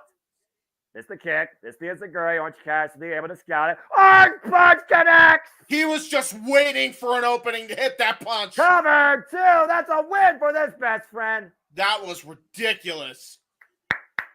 That was awesome. That was brilliant maneuvering by Cassidy. Essentially what he did was every time that he was trying to get an opening, Lee Moriarty had it scouted. So all he needed to do was out-wrestle him until Lee Moriarty made one mistake. He missed with the kick, landed his gut right on the canvas, and then he just went for it. Absolutely waylaid him with the orange punch. That got him the win. And great momentum boost right now for Orange Cassidy, winning alongside this best friend. And the wrestler getting a bit of vengeance against Shane Taylor Promotions. Again, fans, right now, we are 31 minutes and 28 seconds away from AEW Dynasty taking the airways. You can still, of course, order pay if you choose. The Bleacher Report, you still do with that, or other platforms, including Triller TV, as we continue to move forward closer and closer towards the pay-per-view going live. As we got momentary preview. JJ, what was your thoughts on that match? Hell of a back-to-back combo of matches there. Jesus. Yeah, right? They both connected that story, but that tag match, it was counter for counter every possible step. Yeah, I mean, we talked about how the 2 stories were intertwined, but I didn't think they would run them back-to-back like that. But the way they did it, just so smooth. Yeah, very smooth. That orange punch, good night, Lee Moriarty. He was out. Real quick, we might want to run down those last 2 matches we didn't get a chance to run down to before the next match begins. That's a good point. I'm on that, James. I got it. Let me handle things. The producer man produce. We got 30 minutes, guys. All right, bruv, hold your horses because I know you can't wait to call this and probably lose your voice. So I'm not going to say anything else because it is a dream match encounter. It is truly about who is the best in professional wrestling, and Will Ospreay is here to prove it. Now, I ain't going to say anything else because you guys know what I am, for I am nothing more but a simple man and a lifelong fan of, what's the words I'm looking for? Professional wrestling! Damn it! James, take it away. Preview this match, your thoughts, give your winner. Will Ospreay, because Will Ospreay needs this win more than Danielson needs to win. But I'm looking forward to how they get there, because this is two of the best in the world, and I'm very excited. Very excited. JJ, go ahead and add to it. I mean, that's really all that needs to be said here. We know Brian's time is up. He said last year that he was going to do one more year and then he was going to be done. We're probably within his final 4 to 6 months at this point. Yeah. So we don't need Bryan Danielson winning every single match. He needs to be at that stage where he is getting the future ready to lead the company. And the future is the aerial assassin, Will Ospreay. Crowns up, Ospreay takes this. Agreed. It doesn't matter if it's clean. It doesn't matter if the Callis family gets involved. It really doesn't matter. As a matter of fact, let the Callis family get involved. Let it lead toward blood and guts. Yes, yeah. Let's have the Callis family versus the BCC in blood and guts. Hey, I think you're onto something, bro. That would be a hell of a freaking, and make it Ospreay, 5-on-5. Powerhouse, Fletcher. Yep. Who Ospreay, else am I Powerhouse, missing? Fletcher, Mark Davis, and Will Ospreay. Yeah. Mark Davis still injured though. The rumor says he's supposed to be back soon. I don't know if that's true though, but I'm hoping he comes back, because if you could do a 5-on-5, add Shota Umino to the BCC, and you got a hell of a 5-way match. 5-on-5. There you go. Shota Umino, who gave Will Ospreay his longest match last year. To your point. True. There you go. You got 4 right there between Ospreay, Fletcher, Hobbs, and Takeshita. Yeah, true. And then you've got Mox, Claudio, Danielson, and Yuta. Oh yeah, true. And we're forgetting about Sammy. I always forget he's a part of the Don Callis family too. He's not anymore. Oh, he's not? What the hell? That was a fallout. That's right. That was a fallout a long time ago. That's right. I forgot. Yeah, Hobbs did disband. But still, I mean, you take something like a Page and Swerve rivalry. You know, you find another solid one-on-one there to throw into each side to make it that 5-on-5 war game style. Oh, yeah. And you've got it, or you can even just leave it at the 4-on-4 because it's already even odds. Exactly. I mean, again, on paper, it's literally flip a coin, you would have a winner. Bryan Danielson has been involved in over 1,900 matches in his illustrious 24-year career. Will Ospreay, who's been on another level this past year alone, involved in over 1,000-plus matches in his 13-year career. Will Ospreay has youth, but Bryan Danielson has experience, has pedigree.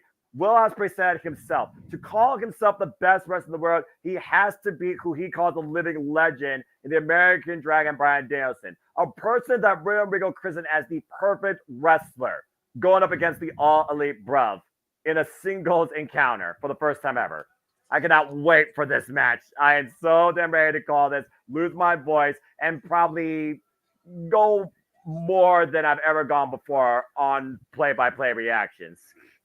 Yeah. Well, and that just leaves one match, gentlemen.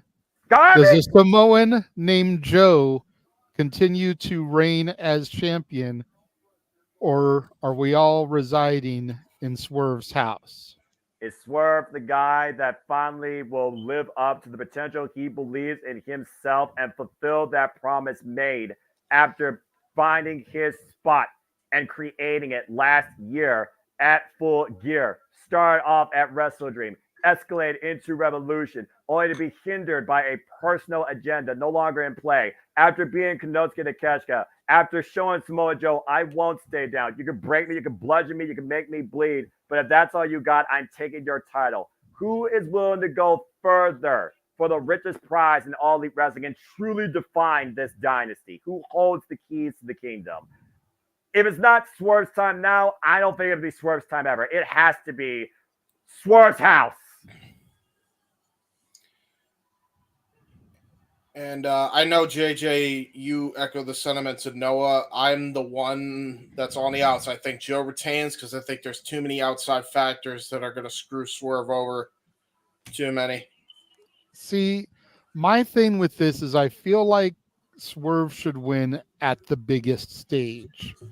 Yeah. You know, and until the advent of All In Wembley, Double or Nothing was AEW's WrestleMania. Correct. Yeah. That's why I'm surprised that the match is happening here. But in order for a dynasty to begin, I feel like that's the entire reason that it's been set up this way. I feel like that's the reason why the name of the pay-per-view is what it is we are going to begin the Swerve Dynasty. Build a dynasty in place of an embassy. But to James's point, again, does Prince Nana still believe that Swerve brings in the money? Or could we be seeing an anarchy? That's still the cut of nine. But yo, listen, as we get ready now for the last match on the 0 hour, time to see who becomes Trios champions as the Please. Gold.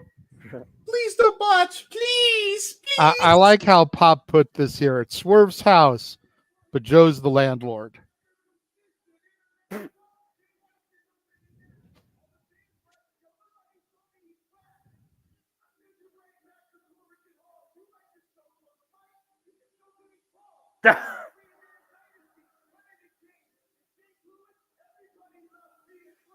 Yay, and botch! Woo-hoo! He didn't get cut off either. Yay! Put your scissors in the chat, folks, if you love the Acclaim and believe they got to win. What? Uh-oh, cut my music. Wait, what? Yo. Yo. Yo. Yo. Listen. Damn it.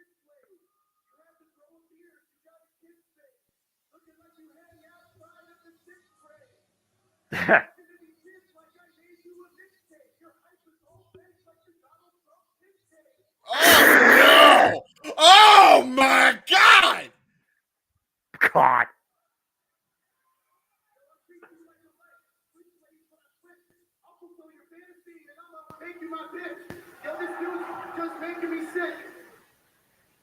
Oh, my God. I can hear someone's TV.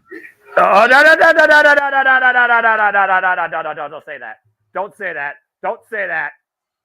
Don't say that. James? He fucking went there. Yeah, he did. St. Louis, Missouri. Shit. Put your scissors up. Of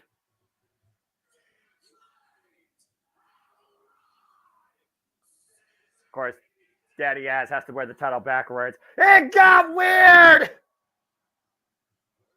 Wow. Wow. A very extended mixtape tonight by Max Caster. Yeah, he been waiting a long time for that one. Holy shit. Ring of Honor 6-member tag team champions and AEW Trio champions on the line. Titles for titles. Winner takes all. 21 minutes and 17 seconds away from Dynasty taking the airways here. And we will see who ushers in the new Dynasty as the trio holding all the gold in All Elite Wrestling. And Ring of Honor, quite proverbially, referee Stephon Smith for this contest. A lot of high tension here. Let's not forget, Jay White did the Blade Run, Anthony Bolins at Ring of Honor Supercard of Honor. And There's of course, Jay games. White. Again, slimy, sleazy, sneaky son of a gun. Got a double tie right now between Anthony Bolins and I believe that is Colton Gunn. Of course, we saw again last night in Collision, Jay White helped the Guns beat the Acclaim in tag team action. Of course, these two teams outside Daddy Ass and Jay White once were feuding over the AEW World Tag Team Championships. The side headlock right now, applied by Colton Gunn, thrown off the ropes. Big shoulder block takes Bowens down, though. Yeah, and that's the thing. I mean, the bigger gun here, other than Daddy Ass, is obviously Colton Gunn. Yeah, but Anthony Bowens is quite a premier athlete when you really figure about what he brings to the table. Nice shoulder block there. Yeah, former MLB star is Anthony Bowens before he made his appearance in pro wrestling. Whoop. Good escape out of the corner. And Colton set up and over with the back body drop. Good back body drop into a nice side headlock takedown. Yeah, bringing him down towards center of the ring right now. But you see that showdown, Stephon Smith, good position. Bowens maintaining his hold, though. Might be looking to make a tag here. Blind tag made by Austin Gunn. I don't know if Bowens is aware of it.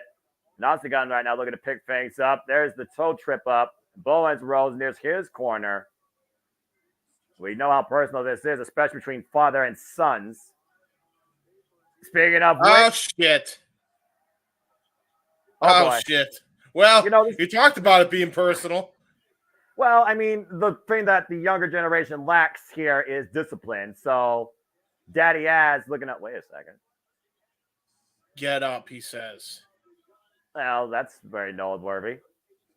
No, he gets him in a headlock. No. Head scissors. Of course, we are talking about Daddy Az, a tag team specialist in his own right.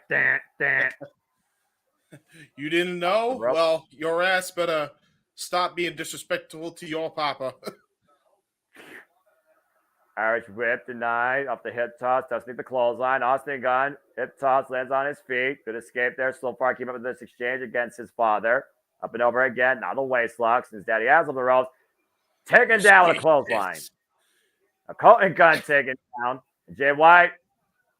Again, you're going to see the boiling right now in Daddy Az's eyes. And you see the Guns are now taking advantage once again from behind. Tad made a switch for Jay White. Of course, Jay White comes in when he knows he has control of the match. Yep. Joe blocks in the corner right now as, of course, the crowd is still filing in. We are just a little bit over 18 minutes away from Dynasty officially starting. And, of course, knife-edge chop by Jay White. Jay White, of course, and the Guns were able to hold on to the Ring of Honor six-man Tag Team Championships at Supercard of Honor against Monster Sauce and Minoru Suzuki, their only defense since winning those titles off the Mogul Embassy. Yeah, you done screwed up now, Jay White. Oh, man. And now he gets away. Jay White knows it, too. Jay White knows what he's doing. We know this guy is the ultimate counter wrestler, the ultimate manipulator. Tags in now to Colton Gunn behind Daddy Az back. Colton Gunn taking advantage from behind and unaffected. Try to smash your dad. Yeah, good luck, dude. Like, you know how huge your father is. Yeah, this guy proverbially always in the fountain of youth. Oh, look at that. A break between father and son. You know, yeah, you gotta forgive your kids, right? Not!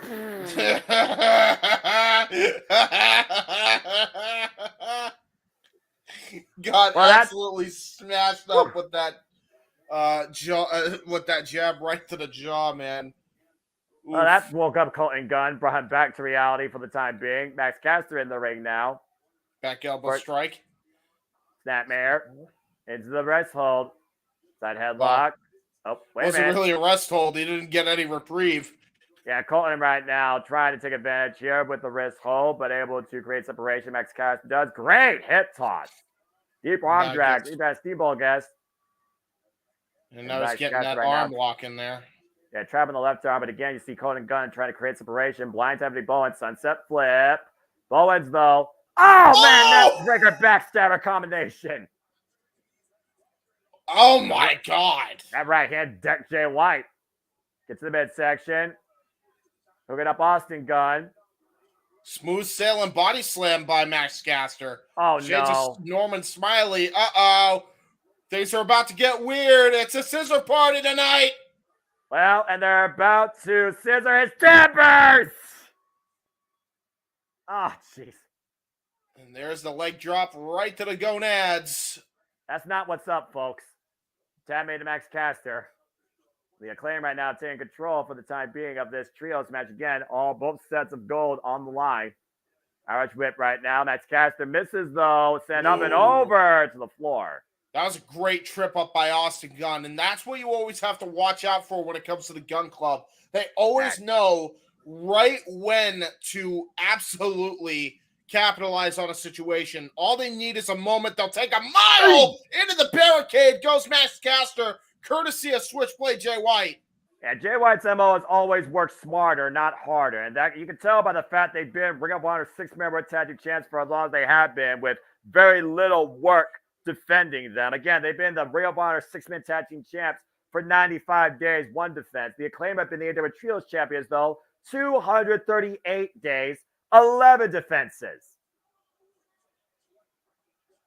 And big knife edge chop across the chest of Max Caster here. Very polarizing crowd here. 14 minutes and 30 seconds away from Dynasty taking the airways. You see Jay White once again intercepting Max Caster, was looking to make the tag. And the audience in St. Louis telling them exactly how they feel about the As Boys. Good. Switchblade Jay White taking back control. Tag made to Austin Gunn, former leader of the Bullet Club. Of course, Jay White's always been a top single star, but rolls with a gang to follow that mentality and preserve it. And then just immediately tags right back to Jay White. I don't know what happened there. I think the crowd got to Austin Gunn for a second there. Well, I mean, how many times in your life can you be called an ass boy before you can't take it no more? Well, I mean, it's going to happen throughout the rest of your career, so deal with it. Sorry, boys. I mean, we did the sons of Mr. Ass, you're an ass boy. It truly is as simple as that.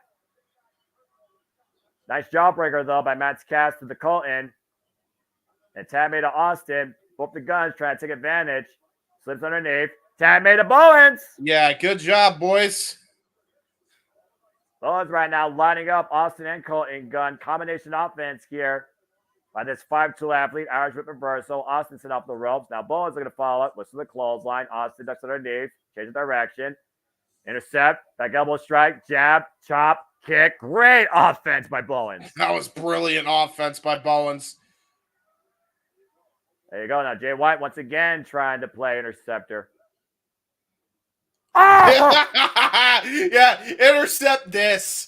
Discus elbow right to the jaw. A drop kick, though, by Colton Gunn sends Anthony Bowens to the outside. Well, again, Jay White created a moment. That's all that Bullet Club Gold needed to take back control in this match. Nobody in the Bang Bang Gang corner, though, for Austin Gunn to make the tag to. And Jay White finally comes back in, bringing Bowens back from the outside in. Oh, wait a minute. No, he's not. Wake him up. Hey! Oh, gourd buster on the apron by Jay White. Where, of course, steel meets wood, the hardest part of the ring. Yeah, it's especially reinforced for that LED board for Dynasty. So that especially hurts. Another gourd buster, and I think his knee just smashed off that LED board the minute I say that. And let's keep in mind, James, Anthony Bowens is coming back from a knee surgery. Cover 2. No. Jay White knows the weaknesses in the Acclaim, even when they weren't part of the Bang Bang Scissor Gang. Yeah, and you'll notice, too, and as we bring that up, Jay White noticed that little bit of kinesio tape showing on his knee. So he knew where the weak spot in the Acclaimed were. And this is what I said you had to watch out for when it comes to Jay White and anything he's involved with. He will target your weaknesses as if they're his play toys. Tag in the Colton Gunn. And Jay White right now doesn't need to be part of the victory. He just needs to manipulate the scene and control the outcome of this match. Again, we call Jay White the ultimate counter wrestler, the ultimate counter puncher. How do you beat a counter puncher? Very few men have figured that out. And very few men have done it the first time out. Snapmare right now as Austin Gunn going back, working on the neck of Anthony Bowens here. Sleeper hold.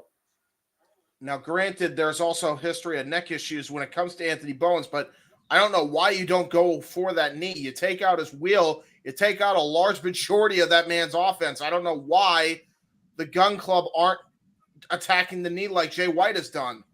They might be looking to incapacitate him. Again, it's hard to fight when you can't breathe. Bowens right now just trying to crawl over for the tag, and Austin Gunn once again denying it. And Bowens catch him with the sidewalk slam. Front suplex. Just like that, all of Jay White's work just got undone with that one suplex. Well, at the pinnacle moment of this match right now, both teams are needing to make the tag. Daddy Az and Max Caster stand ready. A lot more distance, though, for Austin Gunn to clear versus Bowens, though. Bowens able to break the tag in. Yes! And here we go. The other gun teeing off against Bullet Club Gold. Right to the face of the Bang Bang Gang. These overhead rights. Jay White sent to the outside. Jay White, not the legal man, by the way. Austin Gunn sent up and over. And Colton Gunn, the legal man, is in, though. Big splash in the corner. Yeah, Avalanche splash by Daddy Ass, and here we go. It looks like we're going to go for a little famassery. There's a throwback. Whoa, Conan got able to scout it, though. Side whip. Austin Gunn now trying to come in for a cheap shot. Counter. One and only. Jesus, turned it into a side full Nelson slam. Oh! By Conan Gunn to Daddy Ass. Oh, here's shit. the counter to beat his father. No. Oh, that was really close. That was really close for Colton. He almost just got a huge upset there. Imagine Colton Gunn pinning his father in this match to win the Trios Championships. Yeah, the lesser known of the three Gun Boys, yeah. Bringing Austin Gunn, though, might be looking at the free to the Yuma. Daddy Ass denying it, though. Uh-oh. To Bowens to Colton. Yeah, there's backhand, a little payback for you. That backhand, though, by Matt Caster to Austin Gunn here. And Austin Gunn takes the Acclaim to the outside. Again, Daddy Ass still legal, man. And watch. That back to the back. Damn it. And Robert Stefan Smith never saw it. Damn it, man. Puts it up the 310 to Yuma. It's Runner done. left the station. Conan Gunn with the cover. And no. What? How in the hell is Billy Gunn conscious? He just took a bat shot, literally the gold medal bat right to the back of the head. He's still somehow conscious afterwards. I guess, all that conditioning that Daddy Ass has done his entire career, it's finally catching up to him for the better. That was an impressive kick out by Daddy Ass. Jay White can't believe it. Jay White once again distracting the referee, or trying to here. 8 minutes away, folks. And they claim right now, nowhere to be found. Target sighted. Wait a minute. Here comes the Acclaim, though. Backdoor wipes out the Guns. Guns taking to the outside. And Jay White isolated against the entire Acclaim. The numbers game, not in favor of the Switchblade. Jesus. Nope, not even close. And it got weird for a moment. Scissoring right in the middle of the ring. Going to try to set up, I think, for a Faymaster of some sort, but now there it is. And Bowens now got hooked by Jay White and whacks him with the Uranagi. And look at his eyes, never leaving Daddy Ass. Not even once. Jay White knows what the target is. The power of Billy Gunn, though, countering Jay White, kick to the midsection. Faymaster! Switchblade! Mic drop by Caster! Up and over, plunge up, wipes out Conan. Daddy has the cover. No! What? How? Everybody's giving their best shot, and it still isn't enough. I'm surprised that Billy Gunn is even still conscious after the bat shot. I'm surprised he's actually as conscious as he is. Uh-oh. Daddy Ass saying, suck it.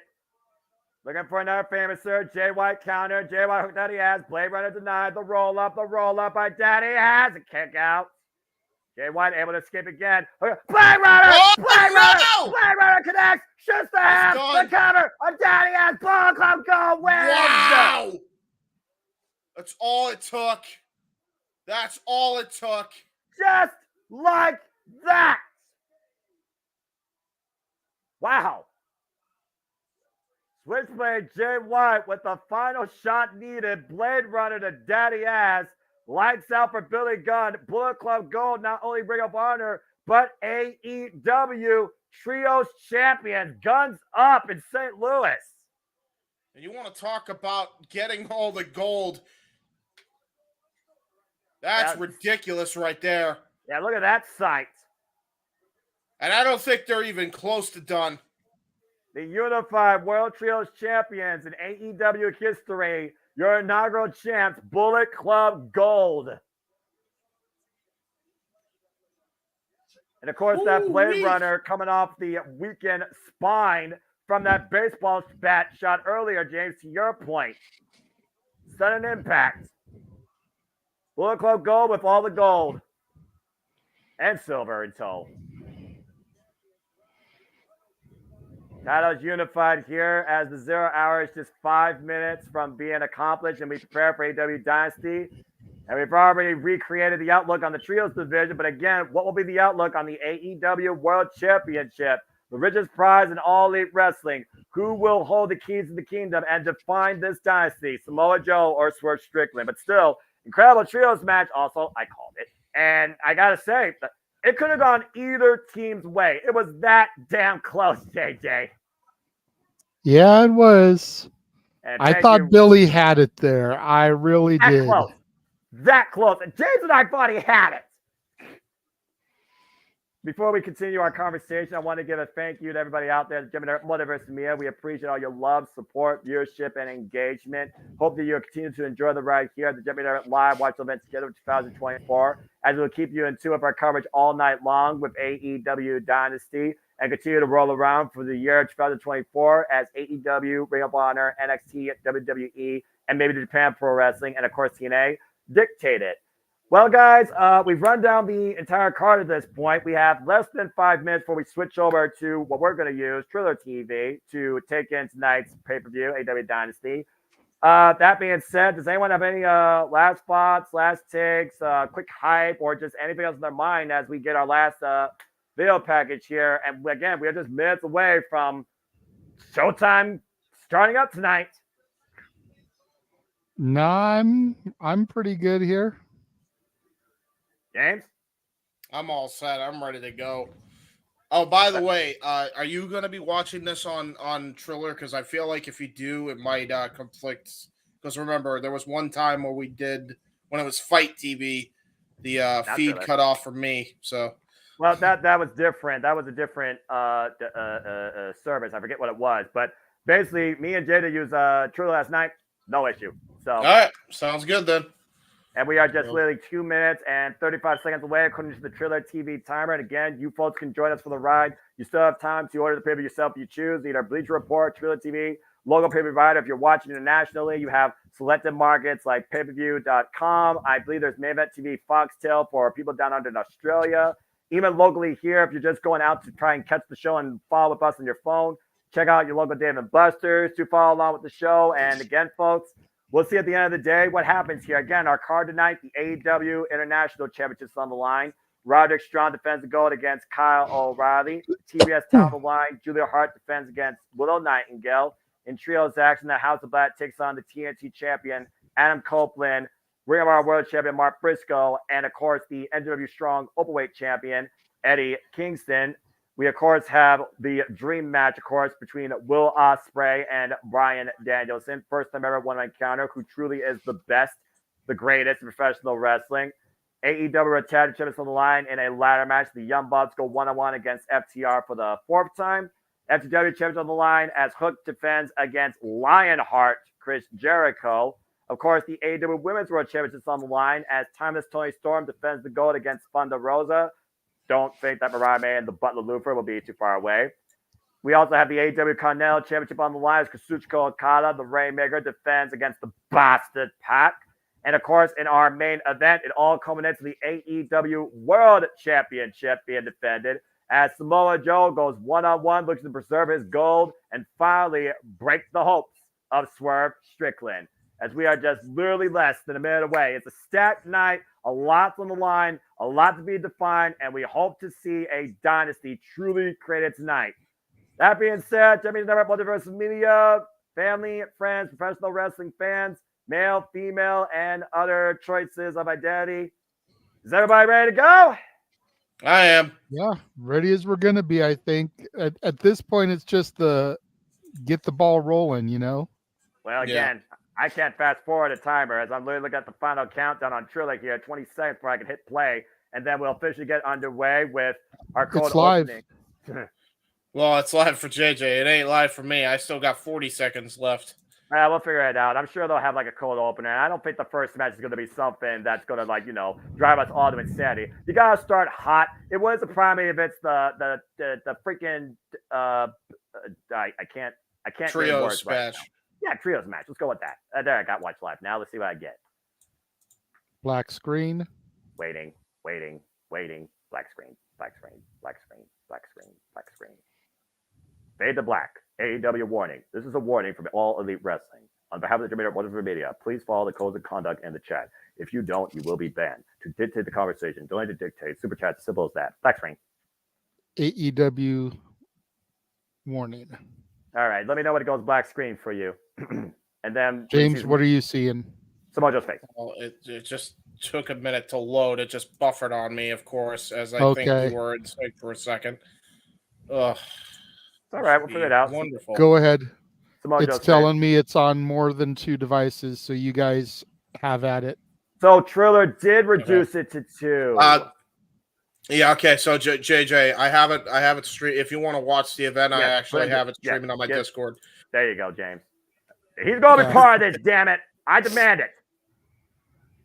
We got our video package here, folks. Again, we literally have talked about everything that this show is going to bring and what's ahead. Ladders, titles, get a drink, tables, conflicts, timeless encounters, facelifts. So much ahead tonight, AEW Dynasty. This is going to be absolutely ridiculous. Damn, Thunder Rosa deck Tony Storm with that shot. And JJ, let me just mute so that way you don't hear me double time. You can hear the feed of my stream, right? Yep, I'm turning it up right now. Can you hear the stream through my headset? No. No, I cannot. Okay, perfect. First trigger with that crazy stomp. There we go. Guards. I've never seen anything like that in my life. You seeing Bryan Danielson on your screen, Noah? Not yet. Yep, I see Ospreay. Samoa Joe and Swerve, big headbutt. That Okay, we're ahead of him, I think, than James. Planted. That house call after locking Dustin Rhodes in the coquina. It swerved that man. And Bryan Danielson. Will Ospreay. All right, let me know when you see a studio shot of Bryan Danielson looking like he's in a dark room. All right. I'm going to give you a chance to prove it. There it is. Oh, my gosh. I cannot wait for this match. I'm going to lose my shit. I think I got it synced perfectly. It took only a few tries. You got this, bro. I'm going to get a drink real quick. Damn right. I'm not going to be on the call for most of the show. It's going to be you guys. I'm only going to be joining you guys for 2 matches. So Right. I remember you said that. Or no, 3 matches. Yeah, it was 3 matches. It was the ladder. Yeah, the 2 women's and the ladder matches. Yep. So time to see who will lead AEW off of this dynasty. Fade to black. And there we are. From a city rich in professional wrestling history, AEW, All Elite Wrestling presents Dynasty. Pyro! Yes, baby! I love it. Yeah, using the original set I see for Collision and Dynamite Rampage. It's Sunday, and you know what that means. AEW is live across the world from St. Louis, Missouri. The Shellfest Arena capacity crowd on hand. As tonight, for the first time ever, we define a dynasty. Hello, everybody, and welcome once again to JMN Live Watch the Events schedule here at JMN Multiverse of Media. You know what this is, for I am the Samantha Brand and the voice of JMN. Forever grateful to professional wrestling, damn it. And we're starting off with the AEW Continental Championship. Oh, shit. Welcome, everybody, to the show. I am the Seminole Foster, alongside the call me throughout this night. It is, of course, my friend, color analyst in all things non-WWE, James Hebert, and in the producer room right now, but will join us for later festivities, the Renegade, JJ Williams, as the Bastard Pack makes his way into the arena. James, are you ready to go tonight? I'm ready to go, and it looks like the Bastard Pack is ready to go. There must have been something in Kazuchika Okada's contract. If I'm not main event, put me in the opener. Yeah, Kazuchika Okada doesn't do anything less than opening or closing. This is a hell of a way to kickstart things. Bastard Pac, 16 wins his last 17 matches, of course. We got good old JR also on the call tonight, as he is also part of the pay-per-view squad, which I love to see. God bless that Boomer Sooner. I think this is the first. This is going to be the first full pay-per-view that JR calls, if I'm not mistaken. Since You'll be correct. We got it's been a Renee long Paquette time. standing by. Hyping up this match. Big fight feel, James. Big fight feel. Hey, I said that.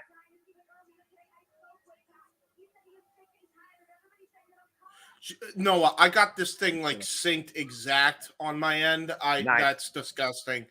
That's disgusting by me. There's no We're way so that damn should have brilliant. happened. Well, here's something I gotta say before we do anything else. Hooray, Mega! Amen to that. He is a living legend in his mid-30s, former multiple-time IWGP World Heavyweight Champion. He is the new AEW Continental Champion. He is the Rainmaker, Kazuchika Okada. We talked about this man's legacy and pedigree and have covered a lot of his history, James, of course, against the likes of Will Ospreay, Bryan Danielson, Switchblade Jay White, Minoru Suzuki. You name a person Okada's been in the ring with, it has always been instant classic. He is the experience to go one-on-one with. Wow. He's the heel, right? Yep. You would not think that listening to this capacity, crowd. Damn. You don't disrespect the Rainmaker. Period. Point blank simple. Of course, trained in Mexico at the age of 16 years old, alongside Ultimo Dragon, on the same card as Bryan Danielson. Came back from excursion, challenged the ace of New Japan, Hiroshi Tanahashi, took his from the IWGP heavyweight title and defined New Japan Pro Wrestling, his life for the better part of over 12 years. And now he came into AEW like a damn Thunderbird, absolutely wrecked shop and won his first championship 2 weeks in. Yep, he beat Eddie Kingston, of course, Toronto, bell reigns, and we are underway. Referee Paul Turner for this contest. Dynasty has officially begun, and we're getting things off with the Bastard Pack versus Kazuchika Okada. Let's fucking go. I'm really looking forward to this one. Pac, 37 years of age, 20 years in the game. Kazuchika Okada, 36 years of age, 19 years in the game. It's Dragon Gate versus NJPW in All Elite Wrestling. Yeah, and you want to talk about the history and lineage of Pac, but we cannot overlook the credentials of the credentials of Okada, excuse me. You're cannot overlook the credentials of Pac. Nice wrestling takedown by the Bastard Pac. Well, Pac says that he doesn't believe in the hype. He doesn't believe that Okada's all that. He believes that he is crap. And Pac said when he came back, he was looking for trouble. If trouble wasn't going to find him, he was going to find it. It just so happens that trouble he found is one of the greatest professional wrestlers of all time. Yeah, absolutely. And this match, though, on paper, you might be looking at speed versus power. The explosive speed of Pac versus the power of Kazuchika Okada. Kazuchika Okada, of course, implements a ripcord lariat, the Rainmaker, the same type of move that has broken through baseball bats. While Pac, of course, utilizes the Black Arrow, that ridiculous twisting splash, and, of course, the Brutalizer, the Rings of Saturn. And Okada felt that last night in Collision. You see right now, Pac already fighting back, now trapping the left arm of Okada. When you think about strategy here, obviously the strategy for Pac is to neutralize the neck and arm of Okada. For Okada, I don't necessarily know what he's trying to do here against Pac, because again, it's the first time ever one-on-one encounter. We've seen some teases of it, but it's mostly been a speed game. And that's the thing, too. When you talk about the credentials of Okada, you cannot not talk about the credentials of Pac. When he was in Dragon Gate, he was the longest-reigning Dragon Gate USA heavyweight champion while over there. So much so that it actually bled into his AEW run in his first year in the company. So much so that the company were afraid that he was going to lose, and they opted out to not have him appear on the show. That's how valuable he was to that brand. So, you want to talk about two faces of Japanese pro wrestling. You're looking at them right here.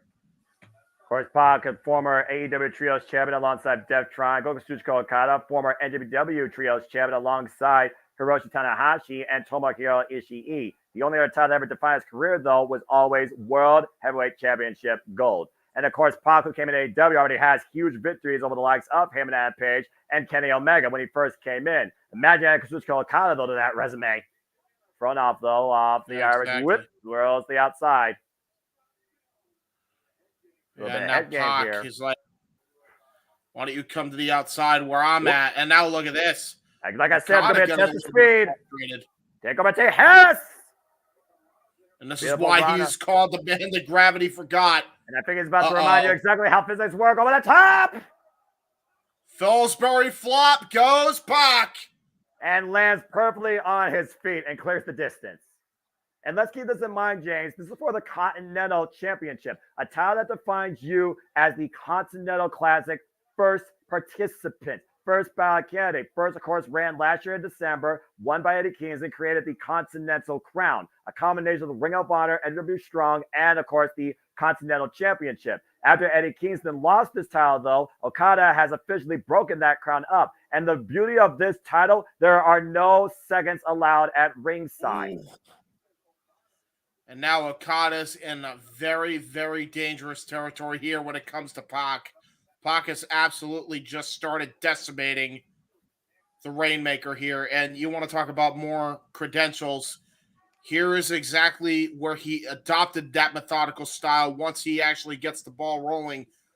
When he was the Cruiserweight champion in WWE, he was known as King of the Cruiserweights. He adopted this methodical pace. And it has absolutely given him dividends ever since. Falls in with the lightning fast uppercut. Now perching Okada's top leg and hoisting him up to the top rope. Again, he's just muscling Okada right now. Now Pac right now with the front face lock to the Rainmaker. Sense of urgency on Okada's face. Both men, high risk district, higher than the St. Louis Arch as Pac might be looking for a superplex. Jesus, almighty Christ. That was a ridiculous stalling superplex. And the cover, float over, hook of the leg. It's a 2 count. You see Okada immediately grabbing the small of his back. For the better part of a year, Okada was wrestling with a compromised back. To your point, higher elevation, more of a vertical drop suplex. That was absurd. Yeah, man, Pac came in with a game plan, and it has worked to perfection. It's not often you see Kazuchika Okada not in the driver's seat of a match. But evidently, here we are. Pac has absolutely got the Rainmaker floored here on his hands and knees, trying to get any semblance of wherewithal here. Yeah, but again, you play with the Rainmaker. Many people, both young and experienced, have suffered. Let's not forget how many people took the Rainmaker lightly. Kaito Kiyomiya from Noah, Kento Miyahara from All Japan Pro Wrestling, Ren Narita, Shota Umino. Now Pac right now going up to the top of the brother. Drop kick! Oh my God, he absolutely had that scouted. He was playing possum for a little bit. I told you! And might I add, Okada, best dropkick in the game. Paul Turner starting his count now. 10 count applies, by the way, for this title, folks, as will all titles tonight here on the line, AEW Dynasty. Look at the height of that drop kick and the way that Pac fell. Yeah, and that was lightning quick. He got right up, and then he got the elevation to get that drop kick almost in a split second. Now tosses Pac into the barricade. A little bit of a receipt from earlier, and now Okada, he's got full control of the bastard. And now ramming him to the other side into the barricade at the timekeeper area. Again, Okada right now slowing the pace and exercising his will against the bastard. Working on the core in the back. Paul Turner, though, you still see Paul Turner starting his 10 count. You gotta imagine too. I mean, that was such a painful smash into the barricade. It made Justin Roberts wince. Again, look how calm, cool, and collective the champion is, despite Pac's relentless, aggressive nature against him and his pedigree. The poise of Okada is one of his strongest strengths. Okada has one of the strongest mental games in all professional wrestling. Nice snap mare there, looking to follow up. Oh God! That drop kick in the head. Running drop kick, excuse me. Again, Okada, think about, we talk about, again, credentials. We talk about him being multiple-time IWGP Heavyweight Champion, IWGP Heavyweight Champion. 2,000-plus days he defined the richest prize in New Japan Pro Wrestling during his career, James. That is true. And that was one of his first reigns. Yeah, one of his first reigns lasted nearly over 2 years. Of course, Kazuchika Okada and Pat right now are contending for the AEW Continental Championship in our opening contest here, folks. And you can be part of the conversation on the Twix using hashtag AEW Dynasty and be along for the ride with us by super chatting. And of course, telling your friends, like, subscribe, comment. And right now, Okada challenging Pat to come at him with his best shot. Big uppercut, though. Grit your teeth. Irish whip reversal by Pac. Irish whip by Okada. Pac up to the top rope to the apron. Shoulder thrust. And now Pac looking to take advantage. A bit over. Looking to pick up speed. Drop kick! Brutal drop kick right on the button. And Kazuchika Okada is in full control. The crowd knows it, and so does the Rainmaker. And so do I, damn it. Following Kazuchika Okada's career since Wrestle Kingdom 8. We talk about, you said yourself, James, you call Kazuchika Okada arguably the best worker since Ric Flair. And right now, hoisting up Pac, draping him. Oh no. Now DDT! Oh my God, he spiked Pac. Holy shit. Look at the smile on Okada's face. Even he's impressed with his work. That was just downright despicable. That was sadistic, dude. He just put Randy Orton's apron DDT to shame. Look at this. Look at this impact. God damn. And that's neck's not supposed to bend like that. No, it's not. He just folded Pac up like a goddamn accordion, man. And again, you got to consider the stinger effect, compressing the vertebrae on the neck and shoulder. You see Pac right now grasping the back of his head, back of his neck, and the right shoulder. Paul Turner's count right now over halfway. Up to 7. That's the 8. That's a 9. Okada might win this thing, and Pac rolls back on that side. Ooh, that was close, man. That was close. Yeah, we see the poise and the confidence of Okada. Even he thought he won it, but Okada, I think, welcomes this. Okada's first real singles match on pay-per-view since signing to AEW. The fact that Okada just constantly stays in control is one of his greatest assets. Yes. Calm, composed, collected. And now it looks like he's going for another DDT. And that was Jake Roberts. Hook of the leg and a 2 count. Damn. Ooh. Yeah, he knew what he was getting in for, though. He knew exactly what he was getting in for when you're fighting a guy like Pac. And he welcomes this. This is the Rainmaker we're talking about. He welcomes this level of competition. That was a brilliant DDT, man. When's the last time? I think the last time I saw somebody hit a DDT like that was Jake Roberts. That was flush, old school as hell. And that's what makes Kazuchika Okada so dangerous.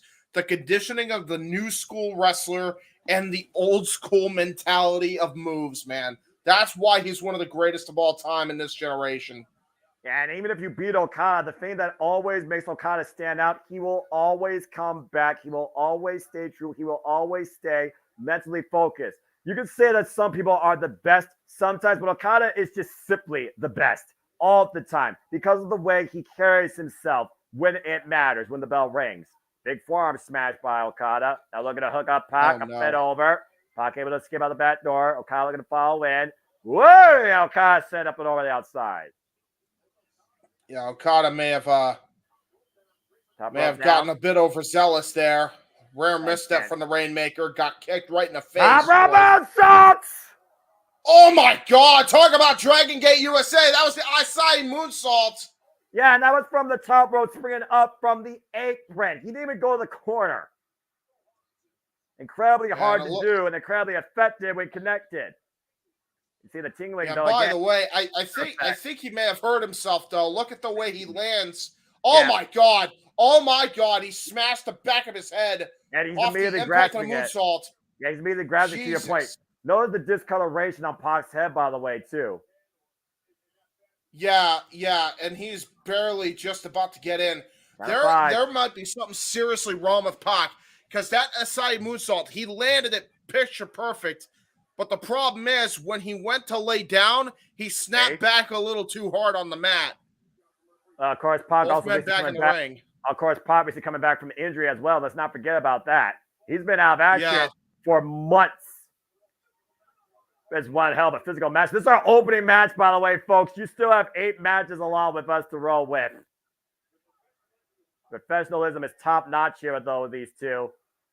Again, you see Pac still grabs by his shivers. So right now for another round. What? Flies in. Jesus. Takes Flying down the champion. forearm.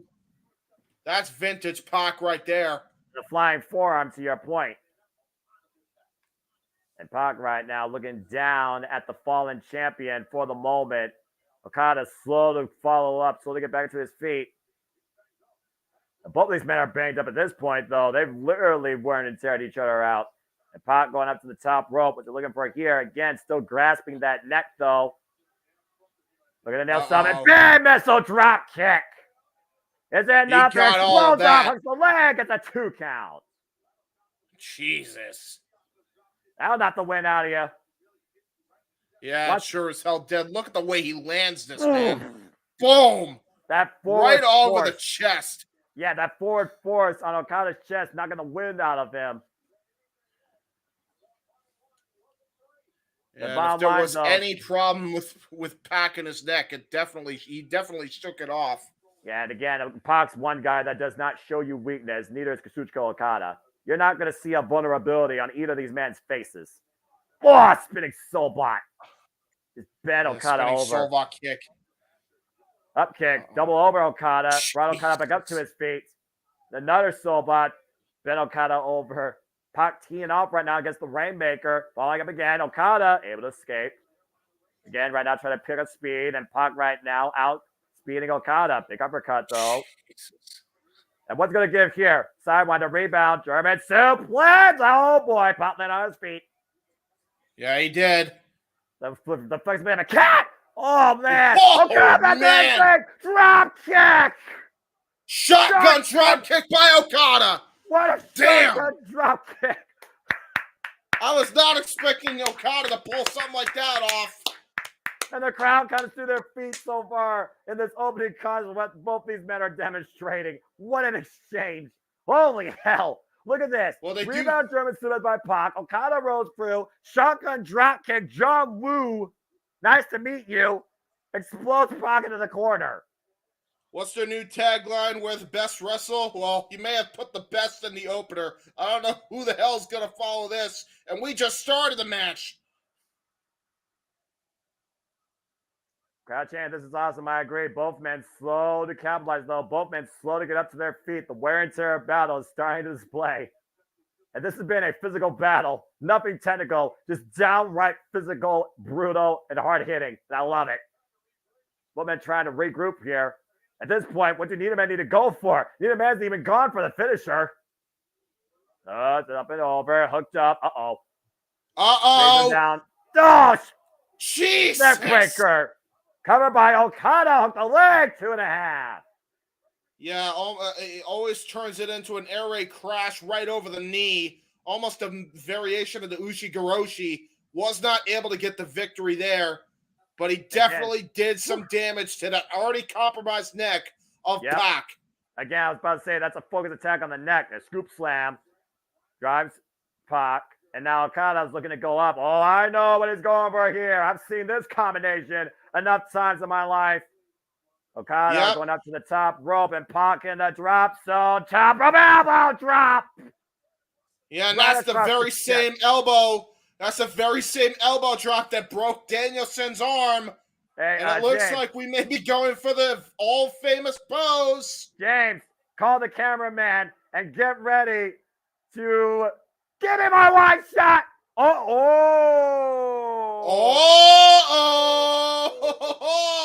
no. You cheeky bastard. Not giving the fans what they want to see. I love Hill Okada. This is the best worker in the business. It's a Kratos! It's a Kratos! My package by Pac too! No! Wow! Holy shit! Got to give the people what they want. Okada, regardless, given that, and I agree. And right now, falling up with the elbow strike. This is the best I've ever seen Okada, and I am loving this so damn much. This is the favorite thing I've called so far this year. Whoa! Single leg kick. Fuck Okada. Okada, public enemy number one. Okada, says the crowd. Oh, what a super kick. Oh! That was a great super kick by Pac. Holy Follow up shit. with a running clothesline. Takes Okada down. Bastard back in control. Dropping Okada. What's the move like here? The waist slap. Might be looking for the German suplex. Hoisting Okada up the deadlift. Deadlift German suplex with a bridge cover too. No. Yeah, you weren't going to get Okada with that, man. His neck has been through the ringer way too much to lose to a German suplex like that. Good attempt, though, Pac. Beautiful Northern Lights, though, by Pac, though. And again, very close near fall. Yeah. You see the wear and tear battle on Okada's arm. Look at the arc here, James, and watch the way Okada lands. Yeah, delayed brilliant. Suplex, Northern Lights. Look how high Pac is on his toes. Nearly got him. Yeah, well, it was German suplex, but Northern Lights style. Absolutely good point, Noah. God Again, damn. your hips, of course. That lower level of gravity. Oh, God, a pump kick. Yeah. That reflexability of how you doing? That reflexability of Pac is ridiculous. And now Pac might be looking to go the high-risk district. Is he looking for the Black Arrow? Okada in the drop zone. Oh, Okada gets out of the way. No! God, that has to hurt when you don't have anybody to get. It's called high risk for a reason, James. Yeah, Okada scouted that one. Yeah, he just literally just rolled out slowly. Okada used as little strength as possible to get out of the way of the Black Arrow. And Pac crashed and burned on that one. Yeah, and he moved out in the perfect time, right when he was almost already in the air to be able to roll out of it. So Okada right now looking to follow up. And once again, hooking up Pac. Might be looking for a tombstone pile driver. On the neck again, working the neck of Pac. Okada's having too much fun. It might be over here, man. Yep, I think you're right, James. I think I know, and you know what he's looking for here. The waist lock lift. Now trapping the right arm. Oh, wait, Pac! Counter! Oh! No! Oh, my God, nearly stole it. Oh! Rolling Rainmaker denied. Meanwhile, reversal of the roll up by Pac to win a title. 2 count again. Oh, my God. Now hoisted up on the shoulders. Fireman's carry. It might be lucky to the Brutalizer. Brutalizer countering the Ushigoroshi modifier. This is the same way that Okada was trapped last night post-trios match on Collision. And he was unable to escape it. Working hard and heavy on that neck of Okada. Bad way. Yeah, horrible way, but see Okada rigging the odds and the bastard trying to force the break. Desperate move by the champion, man. But effective nonetheless. And there's that sly grin of the Rainmaker. This is fucking incredible. Okada right now, hooking up Pac again. Might be looking for another pile driver. Pac slipping out though. The counter, hooking up Okada.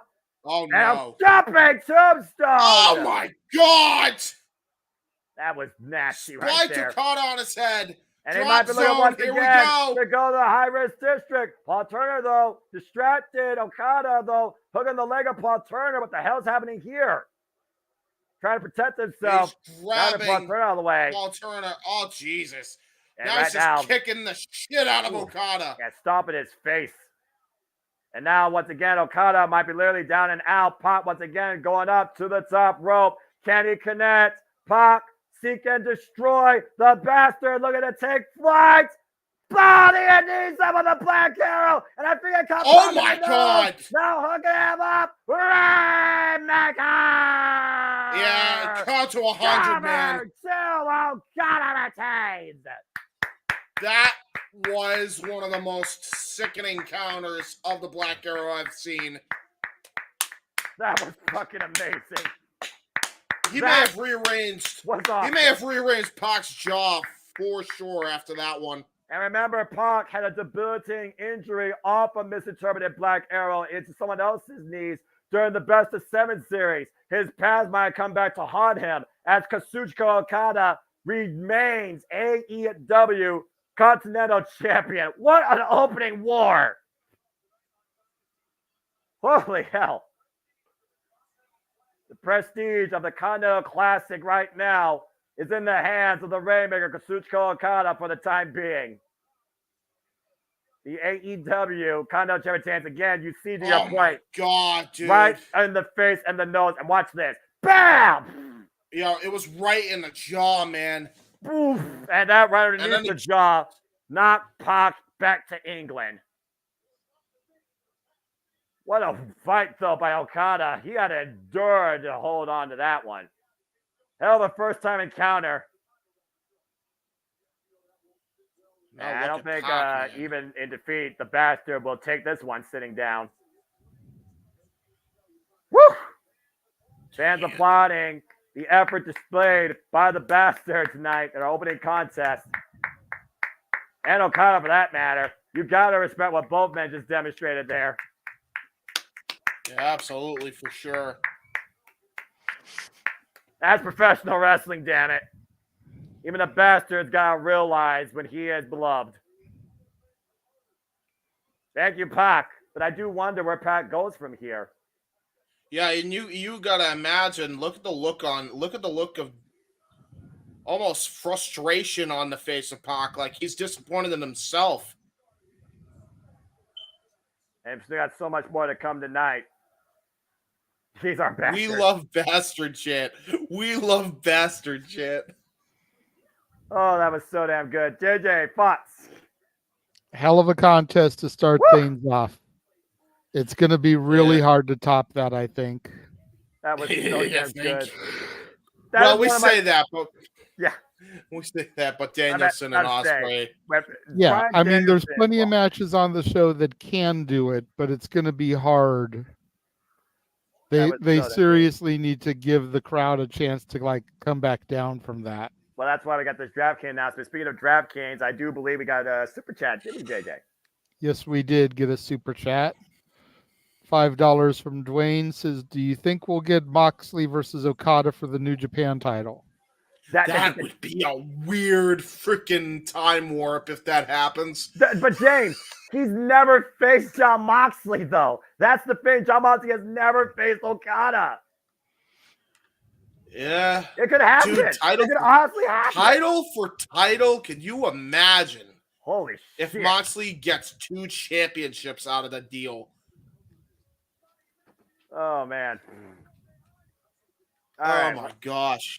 Well, I haven't got a moment to breathe, but let me go ahead and just once again thank everybody for tuning in to our coverage, reactions, and commentary here as we keep you in tune along the ride for AEW Dynasty. We are 1 match in and 8 more to go as we get ready for Trios action to unfold. Thank you to everybody that's watching across all active outlets as we'll see how this unique alliance of Adam Copeland, Eddie Kingston, and Mark Briscoe contend with the House of Black. A lot of different stories here, but at the forefront, it is the TNT Championship, which is not on the line, but Adam Copeland might get a dark tease of where his future might head after tonight.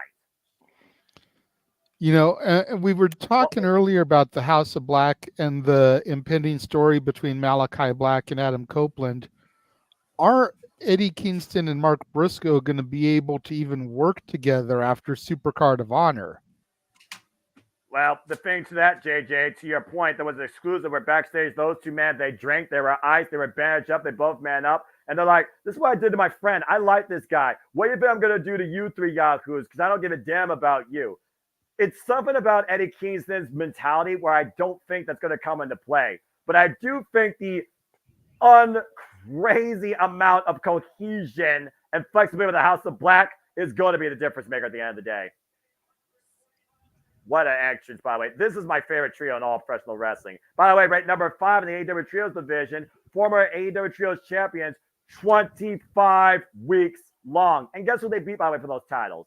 The original Elite. Intimidation, the number 1 factor that comes into play when the House of Black make their way. You heard what Malachi Black had to say to Adam Copeland last night. Hell is where the heart is. And I'm looking to take you to that place to remind you exactly what that feels like. Cryptic words by the author of The House of Black. And I still don't fully understand what that means. But again, that's the cryptic nature and the mental warfare you deal with when Malachi Black right now has you in your sights. By the way, Matthew, I understand you did it as a joke, but let's not give credence to anybody who decides to be unprofessional in the wrestling industry and absolutely ruins it for the worst. Thank you. Here's my one and only on him. Thanks. Damn. Here comes Eddie Kingston, still our NJPW Strong Openweight Champion. And let's keep in mind, James, he will defend that title against Gabriel Kidd at Resurgence in a no-ropes last man standing match next month. That's true. Eddie Kingston is a guy that couldn't give a damn about his own well-being, couldn't give a damn about what the House of Black wants in this. But of course, no love lost for him and Brody King, especially from the Continental Classic. And I mean, imagine this. If the House of Black wins tonight against these three champions, they may have set their sights on all three champions if they get their win here tonight. You can't deny the House of Black at that point. That's another thing. That's another factor we haven't even factored into this. That's a good we point. already know Brody King's definitely got his shot at the TNT champion in Adam Copeland. You add the fact that, you know, we know Eddie Kingston's got his own war going on with the War Dogs, but he might have a whole other war with the House of Black if he gets pinned. And then Mark Briscoe, other than the friends he's got nobody he's cohesive enough with to go up against the House of Black as we get the TNT champion making this entrance here. Yeah, that's a good point. Yeah, to your point, this summit of three men are all champions. So whoever gets pinned here, you got to consider their title will be at stake. Even though at the forefront, I was only focused on Malachi Black and Adam Copeland. Of course, Adam Copeland became the TNT champion, beating Christian Cage and defeating the Patriarchy in Toronto in an I Quit match, and has continued his cult open under such conditions, defending this title underneath open challenges, including against the likes of Matt Cardona and Penta Asimiero. But Malachi Black has now set his sights on the Rated R Superstar. And of course, Mark Briscoe was literally put through a flaming table by the House of Black. So there's no love lost there. Loving this entrance, loving this renewed spirit in Adam Copeland, loving the fire. Sometimes the most unique of allies can be the most formidable foes against a common enemy.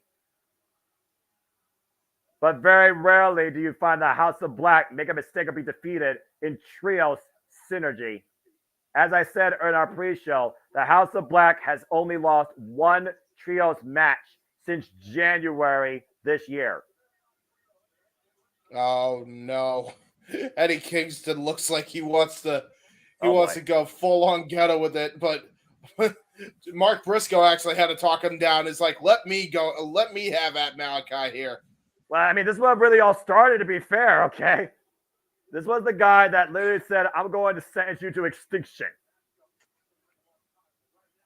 Ring of Honor World Championship now on the line here, but a whole lot of pride definitely is.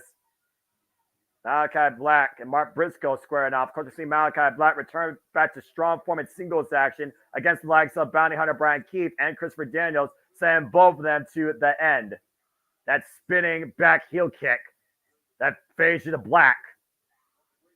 Nice snapmare there by Mark Briscoe. Falls in. Quick cover. And a one count. There's so many different forms of strategy that come into play here. Deep arm drag by Malachi Black. Bringing him towards the House of Black's corner. Tad made a Buddy Matthews the best kept secret of the House of Black, being perfectly honest. Oh, the stomp right to the left arm. You heard the pop. Yeah, this is where they're the most dangerous, man. Yeah, Violence Unlimited personified here. And Buddy Matthews, the explosive hybrid combination of speed and power by this guy. And arguably the most lethal knee strike outside Kenny Omega. That headlock. Yeah, for sure. Blind tap by Adam Copeland. Thrown off. Buddy Matthews follows Mark Briscoe on the way. Adam Copeland made the tag. And Adam Copeland decks Buddy Matthews. Double team right now by Copeland and Briscoe. Taking Buddy Matthews down with the double shoulder tackles. Yeah, and you want to talk about two tag team experts. You know, we talk about the history in AEW and Ring of Honor when it comes to Mark and Jay Briscoe, but you cannot be remiss when you talk about the former tag team expert when it comes to Adam Copeland, even won a tag team championship with Hulk Hogan. Oh! That's no small feat into a one-legged flapjack, vintage Copeland. And Copeland right now in control of this match. And again, we heard Copeland what he came here in AEW for. New opportunity, a whole new landscape. And it's culminated with him becoming the TNT champion in less than a year. And again, he's facing the facing vets, facing young upstarts, and facing right now public enemy number 1 in his sights. And Malachi right now might be looking to get a piece of the TNT champion here. Oh, baby. I've been waiting for this. Yeah. You don't want to rush there into it this. Is, man. Oh, no. The mind games personified. No.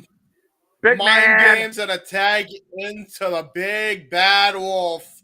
Brody King. Whoa, and takes a shot at Eddie Kingston. Big clubbing shot there. The roll through. Tab made is the king of bombs. Uh-oh, here we go. Kondo Classic renewed. This is right up Kingston's alley. This is just going to be a nasty, gritty brawl. You said he was going to go get her earlier, right? He's fired up. I think he's about to... Yeah, neither man going down. Jesus. He's just slapping meat. Oh, forearm. I take that back. Well, until he just got a forearm right to the head. Misses the elbow, though. And now, big kick to the back. Front and forward combination right now by Kingston, lining up Brody King. And Brody King refusing to go down. Just eating it. Oh, my gosh. Look at the face of Brody King. Just enraging Brody King. Whoa! It's Gary, though. And rocks Brody King to the corner. That's shades of his hero, by the way. That's shades of Mitsuharu Misawa, all of this. Now channeling his Kawada history. We all know that. Chops. Yeah, Eddie Kingston again. Uh-oh. Oh, gosh! Jesus. The side slam. Sidewind slam. Yeah, sidewind boss man type slam. Yeah, now full rotation. You see Brody King trying to get fielding back in his chest. I was going to say we know Eddie Kingston is so disciplined. He lives off the King's Road style, but Brody King lives off this cannonball. Jesus. And also made official folks live coast to coast edition on AEW Dynamite this Wednesday on TBS. John Moxley will defend his IWGP Heavyweight Championship against Powerhouse Hobbs, covered by Brody King. Gets a 1 count. In the main event, tag. What a up weird and over, Buddy Matthews with the sets on. Hooks the far leg. Gets a 2 count. And we see Buddy Matthews already contend for the AEW National Championship. Lining up the spine of Eddie Kingston. Kingston back up to his feet, though. Oh, no. This is where Eddie Kingston. Why would you do this? Oh! Because he's got too much pride. Cover. 2. No. Yeah, see, that's the thing, Kingston. Like, you're just asking for it when it comes to the House of Black. They're not going to do what you want them to do. They ain't here to test your might. It ain't Mortal Kombat, bro. This is pro wrestling. Damn it. Oh, man, that running single leg kick. And Malachi Black with the cover on Kingston. That's a 2 count. Now working the net. Now they're just proving why they're the most formidable trio, by the way.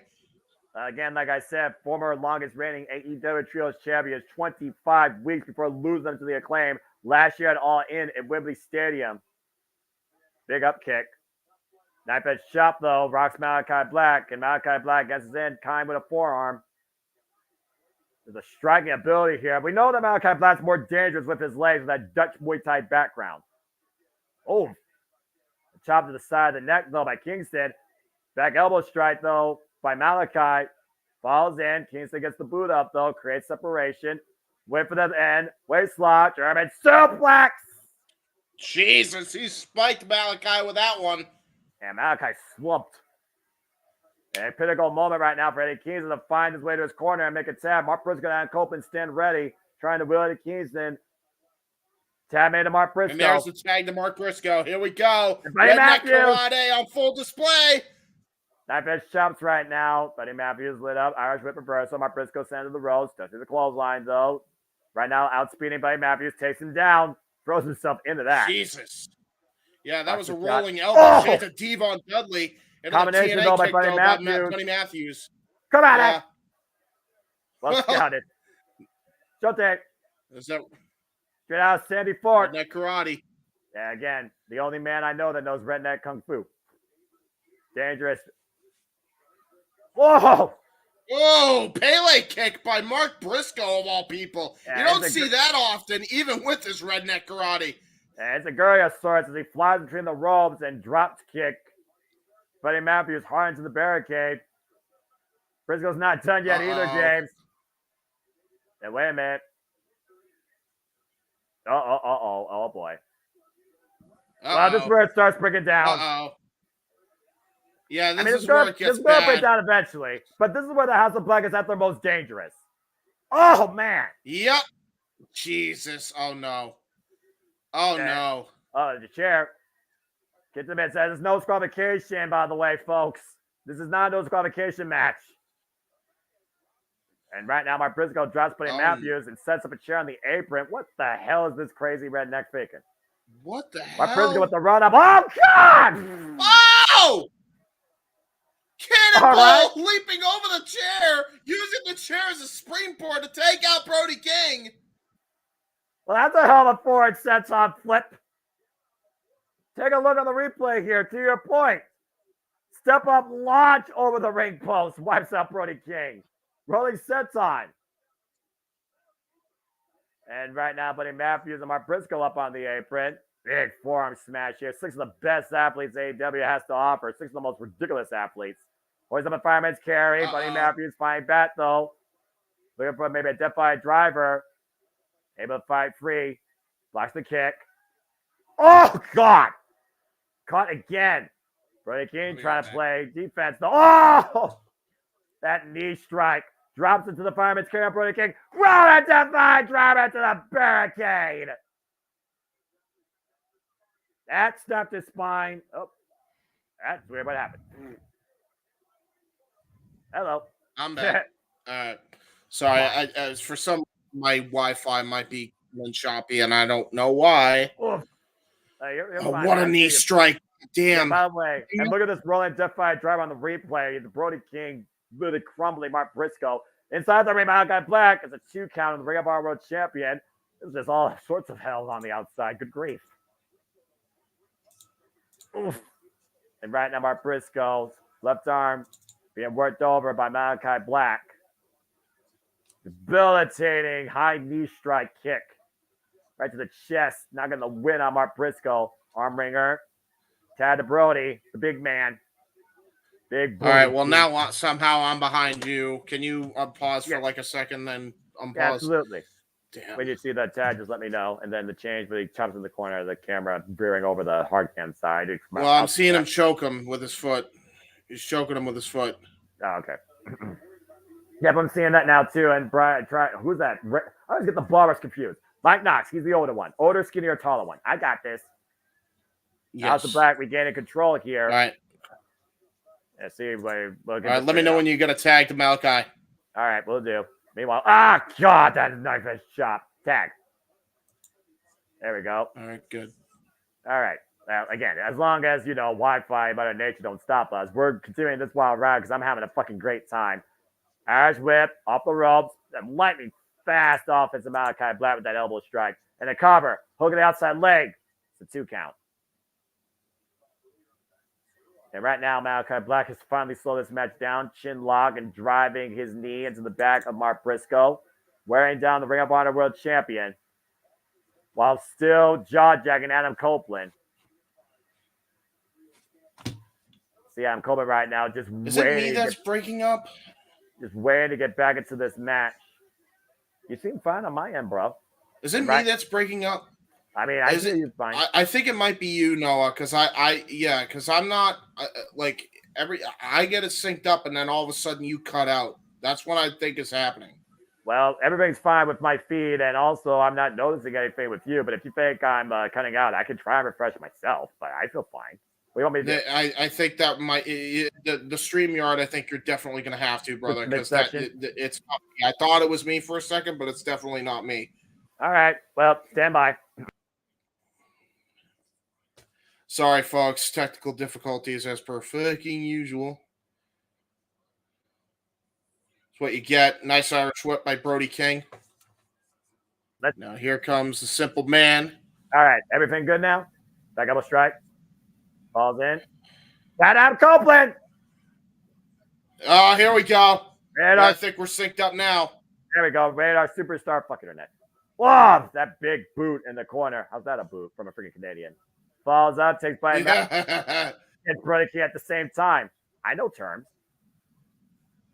Then right now, the front face lock. Trying to hoist him up. Yeah, good luck trying to get him up for the execution with that one. No way you're getting him with the Impaler DDT. I'm about to say, Adam Copeland knows how strong Brody King is. If Wednesday told him anything. Short range spear in the corner. Now hoisting Brody King up to the top rope. No way. He is not looking for that freaking double arm rip off. What the hell is Adam looking for here? Oh boy. Possibly a Frankensteiner, which I haven't seen him hit in years. Well, we know he could do Lucha Libre after his match with Penta Zimiero, so at this point, nothing would surprise me. Now just trying to wear down the big man. Oh my! Oh no! Take a page out of John Moxley's playbook. And take a bite out of the competition, why don't you? Those big right hands, big chop takes Adam Copeland down. Mark Briscoe, though, fending off the House of Black. There goes Buddy Matthews. Eddie Kingston playing interception. Now teed off against Brody King. Jesus. Well, there's that brawling style, the real brawling style of Eddie Kingston. Uh-oh. Kingston's losing his mind right now is what I'm seeing here. As Mark Briscoe and Eddie Kingston are trying to hook Brody King for a superplex. Uh-oh. Oh, no. Buddy Matthews. Oh, no. Oh, God! Power bombs by Malachi Black and Buddy Matthews. Adam Copeland to the top rope, though. Front face slap by Brody King. Superplex! Oh, Jesus Christ! Holy hell! Body screwed everywhere. Look at this. I believe Adam Copeland and Brody King are the legal men. Not that you would know, considering there's carnage all over the ring right now. We got 6 dead bodies in the ring right now. So, I mean, at this point, who actually still has life? Freaking car Exactly. wreck. Good point. Human car wreck. All this, look at this weight. That's like there are 1,000 pounds of weight in that ring right now. Just collapsed. Looking for the Impaler. And Buddy Matthews, though, big video on Adam Copeland. Oh, Jesus. Yeah, that absolutely leveled Adam Copeland for a second. Jesus, what a clothesline into a high kick by Malachi Black and a missile drop kick by Mark Briscoe and a discus lariat by Brody King. Shane Fury. Shane Fury offense, domino effect, and the big man stands tall. Hello, PWG. How are you? Body kid, spinning backfist. Impaler! Jesus! And I'm going for Froggy Bow! To the top rope! Froggy Bow! No, you gotta be kidding me, right? Brody King the cover! Copeland, no! Oh my God! Buddy Matthews saves it at the last possible second. And no doubt Buddy didn't come in there. I think Adam Copeland and crew could have won this. That was so damn close. Incredible cohesion there. Good God. That was so damn close. Who could capitalize at this point? There's a reason, though, James. Like get Malachi. There's a reason, though, James. We said they're the longest reigning AEW Trios World Champions. Yeah. Uh-oh. And that's for damn good reason. Oh, boy. Here we go. Malachi Black and Adam Copeland, you saw face to face. You saw that sinister smile, right? Oh, Mark Briscoe coming in now, and right now we're back to a. Oh crap! It's a street fight. All 6 men. Oh God, that knee. Oh, rising knee strike by. And another one. Jesus. Now we just need Brody King to do it, and that's a trifecta. Yeah, and the House of Black have isolated the TNT champion in the corner. Uh-oh. Oh, no. This could be bad. Oh, no. House of Black right now. Looking at Eddie Keys, the Mark Briscoe, Adam Copeland. Flat triple spears! Oh! Holy shit! Triple spear! Damn! The Cope can't make a cover, though. Brody Keys on the apron. Oh, wait. Malachi Black was legal, right? Cutoff. I think so. I don't remember. I don't know who the fuck's legal either. This is ridiculous. And I figured for that, Sandy, as I peered over at the chat for a moment. I hope everybody's enjoying the ride. And yeah. I'll tell you one thing, James. For a trios match, we fought the ship on the 0 hour. It's already surpassing the trios championship encounter. Yeah, that's actually fair. Uh-oh, Adam Copeland might be feeling something. Oh, no. The corner. Comes the miss! spear. The miss! Oh, the miss! no! At the end! The end is here! Malachi Black cover Adam Copeland! The House of Black wins! I told you! Malachi Black, one step ahead of the TNT champion, literally leaves Adam Copeland blind and beaten.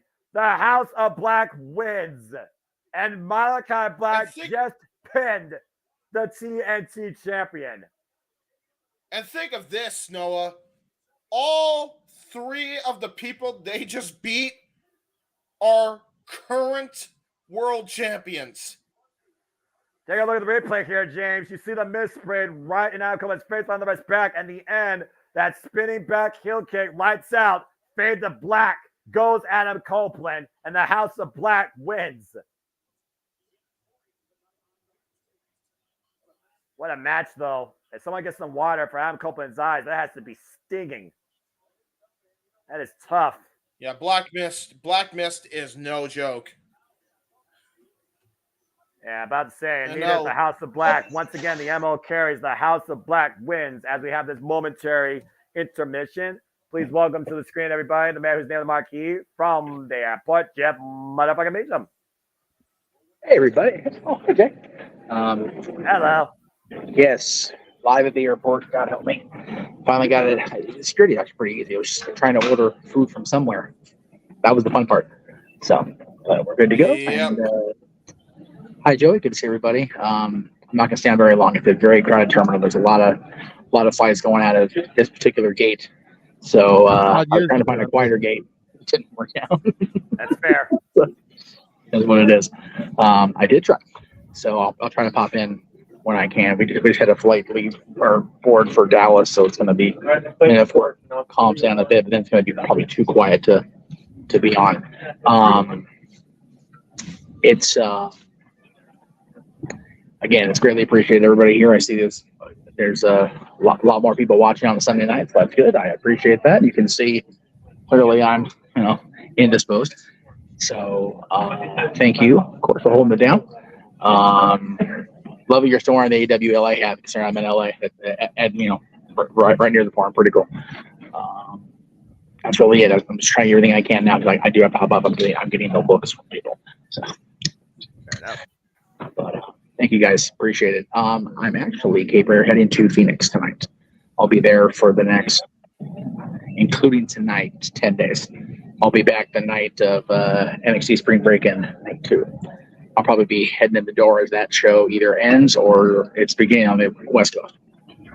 So, but thank you all for doing your part. Thank you all for operating in my absence. I really, truly appreciate it. I know it's been a long month, and best of luck to these two because I'm looking forward to this and the aftermath. So have fun, boys.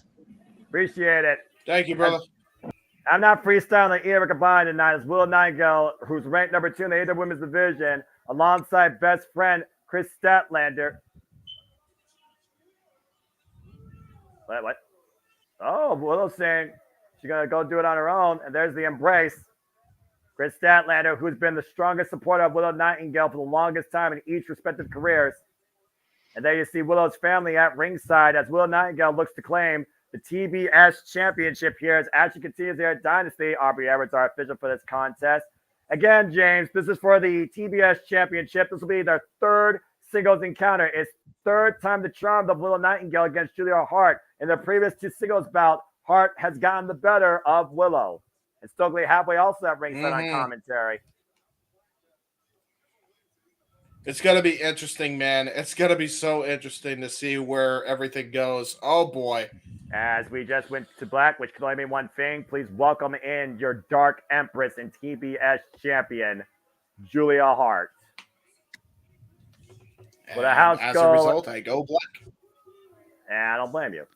I would go black myself, but it's already got the red lights on my screen. And once again, will we be simply saying the house always wins?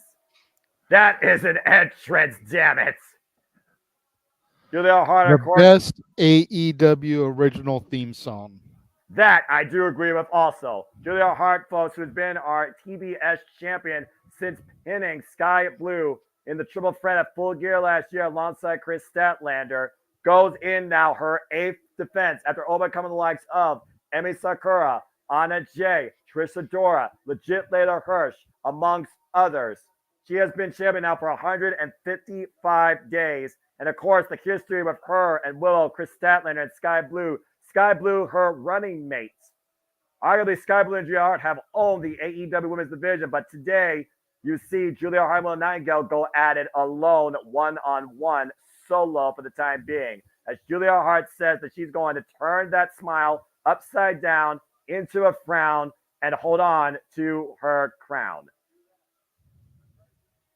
Arguably the most confident individual right now in the AEW Women's Division, who's already taking a bit of her own reception to the welcome of Mercedes Moné. You see the TBS Championship hoisted up high here. And of course, 20 count on the floor here. Unique rule set for this TBS Championship match, of course, under open house rules. The reigns are underway, and here we go. Oh, man! Get right, Willow. Get right out of the gate. Just go straight into it.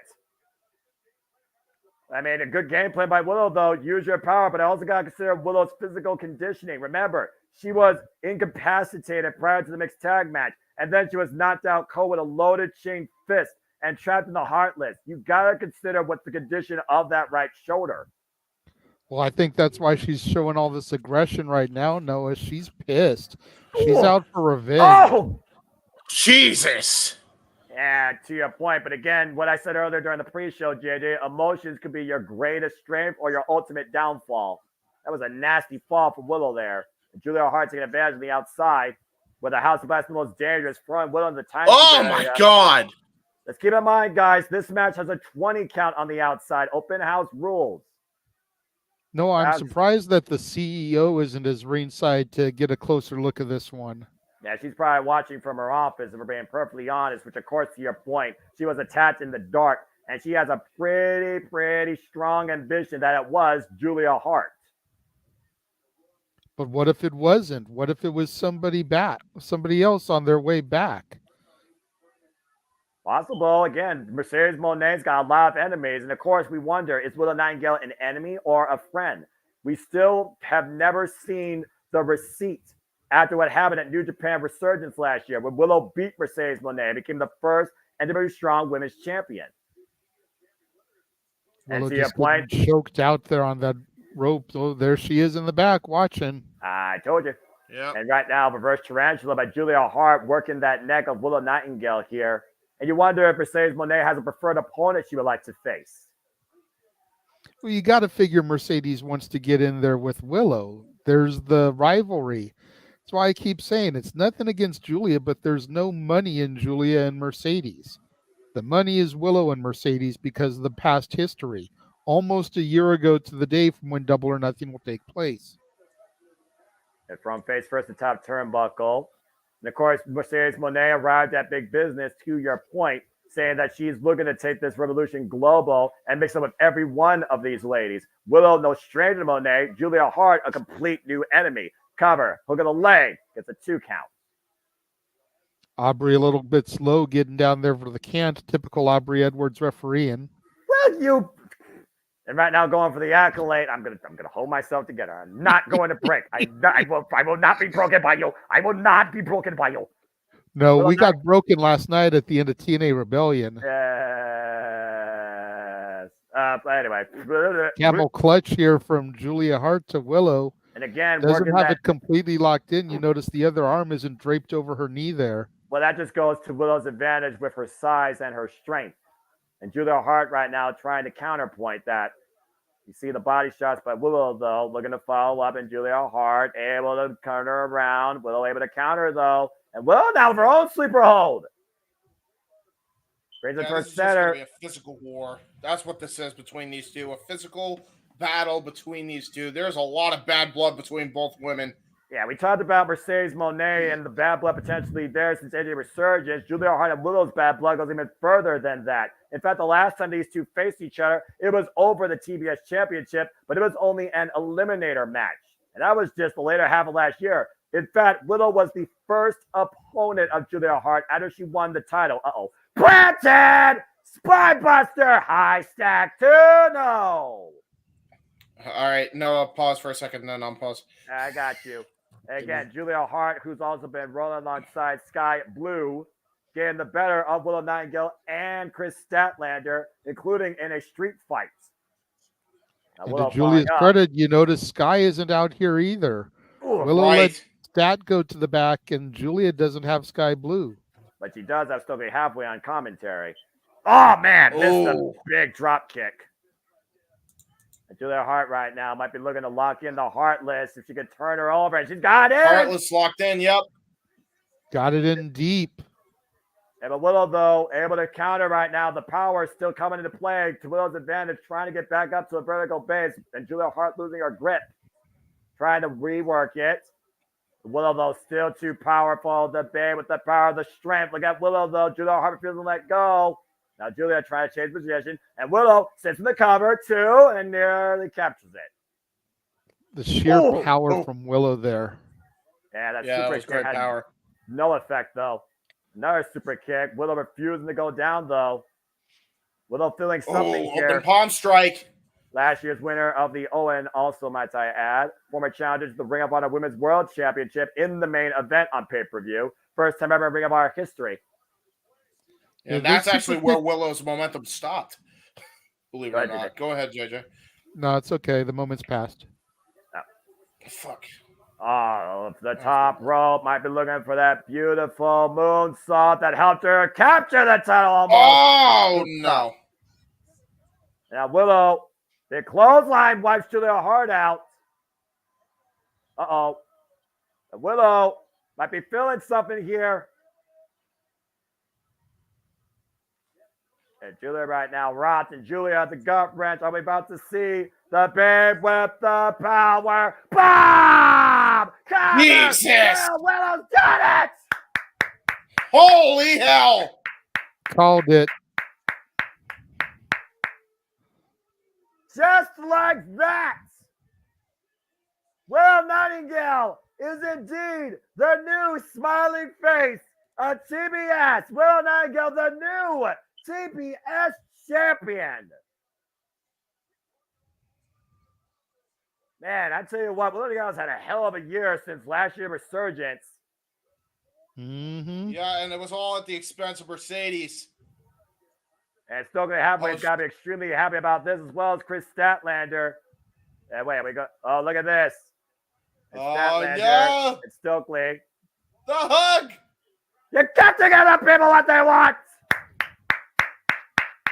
That's awesome. Congratulations to Willow Nightingale on her first AEW accolade. Willow Nightingale, the fourth TBS champion. And Hart's reign is wait a second. That oh so familiar music, Noah. Oh, and that also familiar chant, JJ. To your point, I think business has just picked up. And oh my God, does business look right? Holy hell. Yeah, wow. Well, Just again. pointing out the obvious. Yeah. Well, again, what did Mercedes Monet say, JJ? She said coming up in May, when she makes her ring debut at Double or Nothing, she'll be waiting for the TBS champion. And it looks like she's not ready to wait any longer. She knows what she's facing. She's confronting it. Oh, boy. The CEO with her own agenda, and once again, maybe taking Willow's moment. Just what the hell, To Stokely? be fair, I mean, why wouldn't he be happy about what he's seeing right now? I'm just saying. Are you happy at this picture right now? I'm ready for the rematch. And there's the graphic, folks. Sunday, May 26th, Double or Nothing. I think we just got our TBS Championship match. Willow says, come get it. Mercedes Monet, she's all for it. It's official! TBS Championship is made official. Willow Nightingale will defend the gold against Mercedes Monet in her All Elite in-ring debut, Sunday, May 26th. Where it all began practically for AEW. And to your point, Jinder, where it all began last year for these two, a little bit further beyond the day, we renew that business with Willow Nightingale and Mercedes Monet. But I also want to give huge respect and credit to the reign that Julia Hart did as TBS champion. Tremendous run, but an incredible moment accomplished tonight for Willow Nightingale. Congratulations to the new face of TBS. But is it only for just a little bit over a month? Unfortunately, it probably will be. Place your bets, folks. But for now, go celebrate! Congratulations to Willow Nightingale, the new TBS champion. Name with the power. Bomb.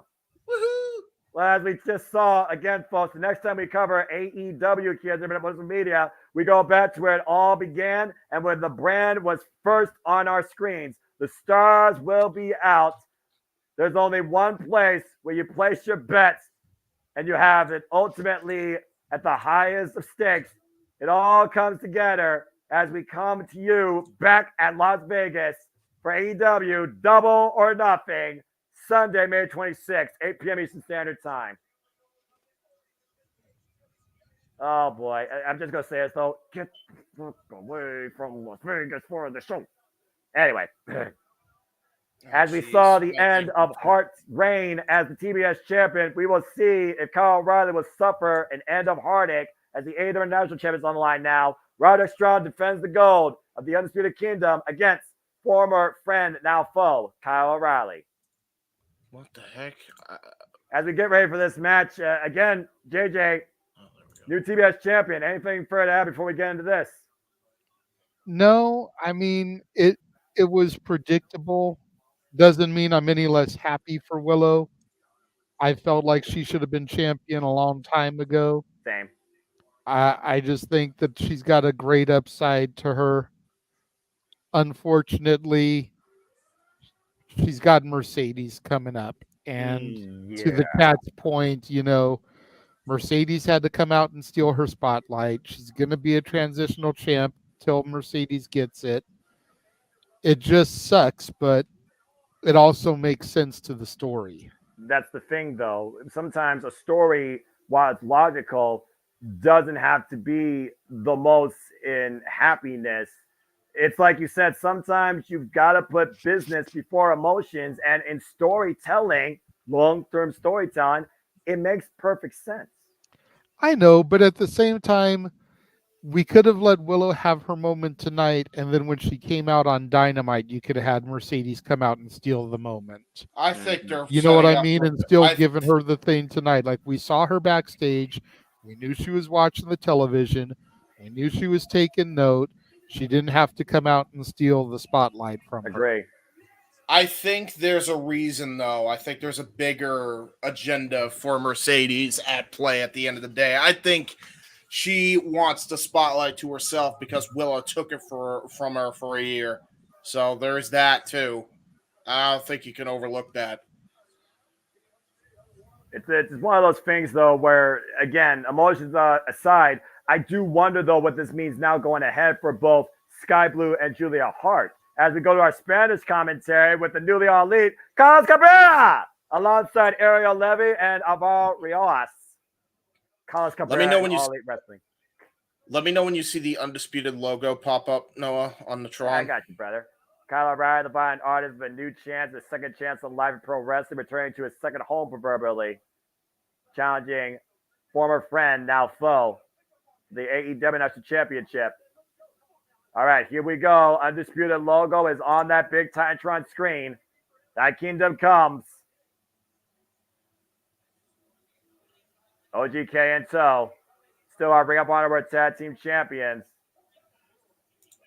I also want to give a shout out to the Renegade JJ Williams. Of course, he was part of our special match calls here. Please follow the Renegade at Cassidy 18 Studios and at RLJJ Williams on the Twitter, social media platforms. Become a member today and check out his latest content, including that Limited 2 from the Beloved Wrestling, Inside the Mind of the Renegade, Renegade's reviews, and of course, him enduring the madness that is the overwhelming shenanigans sometimes on the weekly Saturday night fun that is open mic night. Nothing but love to the Renegade JJ Williams. And Walter Cruz, you're the Spanish commentator. All right. I know Jeff's not here, but I make a suggestion. We should get Walter in here to make one match and commentate one of these All Elite days. I'm just saying. I think that'd be hilarious. That would be fun. Anyway. Is he he's gonna do the arm thing. Let me know when he does the arm thing. Okay, so we're just seeing that now. Yeah, y'all good now? I think so, but we should be all right. I'm not sure. I got you. Don't worry. I'll let you know when the bell rings. If we're only a little bit margin off, man, we should be fine. As you said yourself, man, considering the history of these two going back to Ring of Honor, beautiful logo. I love that digital logo, by the way. Paul Turner holding up the AEW National Championship. This could be a sleeper match here with how well these two know each other. Yeah, that's absolutely for sure. Paul Turner squared up and bell rings! Here we go. I think we're in sync. All right, well, let's see what happens here. Kyle O'Reilly, Roderick Strong, that has history going all the way back to January 2011 in Ring of Honor, where they first met. Very formidable tag team. Even more formidable foes. Yeah, Go ahead. Former members of the Undisputed Era. Yeah, the most dominant era in black and gold NXT history. In fact, these two men were tag team champions. Yeah, man, how far that friendship's fallen since. Yeah, right. Well, again, I mean, Roderick Strong presented the shirt to him, and then Roderick Strong learned that Kyle O'Reilly wants to fans his own. And it seemed like he mutually respected that. But as soon as the International Championship came into question, that respect went out the window. You see both these guys so totally sound. Hammerlock transition. Again, both men trying to get a grip of the other. Go ahead, James. You had a point. Sorry. No, I don't even have a point. I was just mentioning what you just mentioned, the technical prowess of both men. Yeah, so much so that there's a stalemate now. Well, you consider, again, how many technical matches we call, and I know how much you are a proponent of pro wrestling, technical wrestling like I have. I mean, we've seen Zack Sabre Jr. versus Matt Riddle. We've seen Bryan Danielson versus Zack Sabre Jr. We've seen freaking Serena Deeb and Thunder Rosa. Now we have Kyle O'Reilly and Roderick Strong in 2024. Nice hammerlock transition up over. Armbar, great reaction time by Roderick Strong. Oh, but transitions into an ankle lock. Byron Artist in full display here. Oh, man. And stomping away. He right to the arm, man.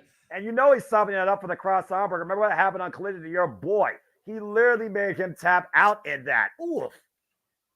O'Reilly refuses to let go of his hold. You see him right now. And Roderick Strong trying to force the break on the grip.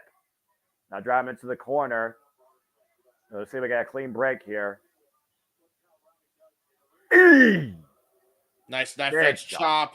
Oh! Backbreaker. And the Messiah of the Backbreaker. Let's keep in mind, Roderick Strong is the Messiah of the Backbreaker, the master of it.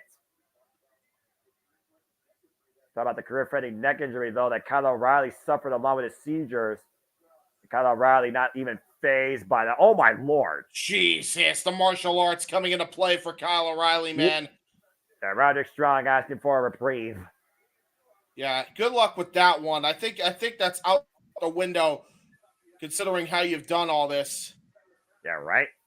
Oh, They're trying for the schoolboy. Meanwhile, Hammerlock the arm sits in the cover. Roderick Strong with the reversal, though. Rolls through. Kyle O'Reilly went for a big kick. Oh, man! Wow, what a great calf kick. Are you kidding me? By Roderick Strong. That came out of nowhere. Yeah, and then Kyle O'Reilly flush cover. 2 count. And I was like right at the point of the heel, catching Kyle O'Reilly right on the point of the jaw. He might be out after that one. All right, now Irish whip in the corner, though. Kyle O'Reilly may be on his feet, but he's still fighting. He sends Roderick Strong up and over. Lands on the apron. Looks for a forearm. Forearm count of Roderick Strong. And now Roderick Strong. Oh, the arm again breaks across that top rope. Hyperextending the muscles in that upper left shoulder. And once again, bringing the arm down on the mat, softening that as soft as possible for the cross arm breaker. And that's a great strategy for Kyle O'Reilly, because if you soften up that arm, you take a lot of that back-breaking offense that Roderick Strong applies in his matches. That kickboxing style, to your point. Nice knife edge chop, though. Blistering knife edge chop, trying to go for a knee strike, but Roderick Strong countered into a backbreaker, and there you go. Hey, should we start a backbreaker count at this point, James? That's 2, right? Yeah. Damn. And that's the thing. It sounds like he's just hitting a regular backbreaker. If you're not watching the feed, he is able to transition any move into a backbreaker, any counter into a backbreaker. And any object on an opponent to a back. Let's not forget, he used the orange casting pockets for a backbreaker. You are correct. And right now, Kyle O'Reilly grabbing the arm. Trying to go for Kimura on the top rope here. We know how dangerous Kyle O'Reilly is, though we can grab an arm, though. Roderick Strong changing Kyle O'Reilly's position. Oh, no, not again. No. Oh, no. Gosh! And there's the backbreaker over the top turnbuckle. We just talked about it. That debilitating top rope Chicago skyline backbreaker. Nasty landing on the left. Hammering away. Oof. Yeah, nasty landing on the left shoulder here by Kyle O'Reilly. There's the hiccups. I knew they were going to come into play. Take a look at the replay here. Oof. And there's no padding. There's very little padding on that turnbuckle pad. Very little give on that. And you see clapping his hands are now putting all his weight on that surgery repaired left shoulder and the worked over neck.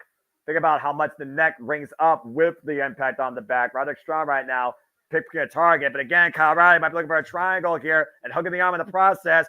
Panic shots by Roderick Strong forces the break, though, as he immediately grabs that left arm. Yeah, both men having to rely on their MMA training just to get out of holds like that. That goes back to that familiarity. That's freaking Jesus, 13 years in creating. Uh-oh. And Kyle O'Reilly's unfazed. Nice chop. Kyle O'Reilly, by the way, 3-0 since returning, by the way, from surgery and seizures. That's AEW, being the likes of Bounty Hunter, Brian Keith. And right now just driving his boot into the throat of Kyle O'Reilly. And Roderick Strong standing firmly in control right now. And it looks like the OG Cable movement backstage. I think there's nobody at ringside for this contest here, James. Oof. Tremendous offense here demonstrated. And resilience by Kyle O'Reilly looking to tee off against Roderick Strong here. And again, just teeing off elbows and elbows, left and right. Push him off. Caught him hook. Oh, no. Gah! Oh, my God. Into a Uranagi backbreaker. That's 4, by the way, for those that are keeping track. Yes, it is. How many different ways can you rearrange a spine? How many parts are there to a spine? Well, ask Roderick Strong. He's the messiah of knowing how to rearrange it. Yeah, but I'm talking about, like, you know, everybody, like, what, 1, 10, 20, whatever. Gah! And there's another Uranagi backbreaker. That's the second one. Yeah, gum. I was trying to say he's going to beat him right now, and I don't think that's a very wise move. If you're going to beat him, don't tell him that. Actually focus and do it.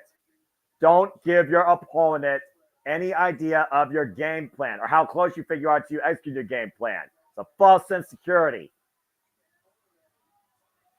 So you might be looking to send Kyle O'Reilly to his end of heartache. Kyle O'Reilly wheeling his way back up. Shots to the spine. Now hoisting him up on the shoulders. Uh-oh. Oh, boy. Here we go again. Ah! Jesus! O'Reilly goes down a keep cover. Hook on the leg. No! Kick out by Kyle O'Reilly. And that was the backbreaker from the torture rack position, by the way. I thought I was going to do a torture rack, and say he just dropped it down across his knees. Roderick Strong, so methodical. The front face lock. Now looking to hook up Kyle O'Reilly. Brainbuster attempt. Knee to the top of the Chrome Dome, though. And again, O'Reilly still fighting back with everything he's got left. Front face lock. And, oh, guillotine! Guillotine! Yeah, there's that MMA training coming into play for Kyle O'Reilly. Midway to the chop. Roderick Strong rolls through, though, and there's that mixed martial arts background you were talking about right now. Teeing off against Roderick Strong. Combination offense through the legs. And takes Roderick Strong off his feet. Man, Kyle O'Reilly, if you didn't know what the hell he went through, it looked like he had lost a step into that forearm shot. And again, hyperextending the left arm, now hoisting him up. Oh, now look at this, a knee bar. Yeah, right out of the back suplex. That was brilliant by Kyle O'Reilly, but Roderick Strong knows where he was, rolled to the bottom rope. And forced the break of the hold. That was a sense of urgency, but great awareness by the champion. But Kyle O'Reilly also taking Roderick Strong off his game after all the work done to the shoulder, now going after the ankle or the leg. Very smart wrestling by Kyle O'Reilly. There's a reason why he's called a violent artist, folks. Now kick to the hamstring. They're going to tie up that leg. Kyle O'Reilly just as lethal to your arms. And right now, Roderick Strong hoisting him up. Olympic slam. Yeah, he got all of that. Plants him down hard again on that shoulder and on his back. O'Reilly struggling to get back up to his feet. Roderick Strong falls in, though. The forearms connecting to the left and the right side of Kyle O'Reilly's head. Yeah, vintage Roderick Strong. O'Reilly's still not going down, though, James. Uh-oh, the knee by O'Reilly. Ooh, great spinal tap kick right on the side, martial arts style. Roderick And now, Strong. Oh, no. Oh! Onside knee drop right to that bad arm. And right now, Kyle O'Reilly looking to follow up, continue the onslaught here. He might be looking for that debilitating knee drop. This beat last year at Double or Nothing. He got all of it now into the leg lock. Another knee bar locked in. And right now, Roderick Strong using the good free leg to try and break the grip of Kyle O'Reilly. And those thrust kicks finally breaks the hold. And call it whatever you will, I call it effective. Maybe desperate. Now it looks like Roderick Strong trying to get some feeling back in that knee. I'm about to say, who's the worse for wear at this point? Is it Kyle O'Reilly's back? Is it Roderick Strong's left arm? Is it Roderick Strong's knee? Is it Kyle O'Reilly's neck and left shoulder? Who's the worse for wear at this point, James?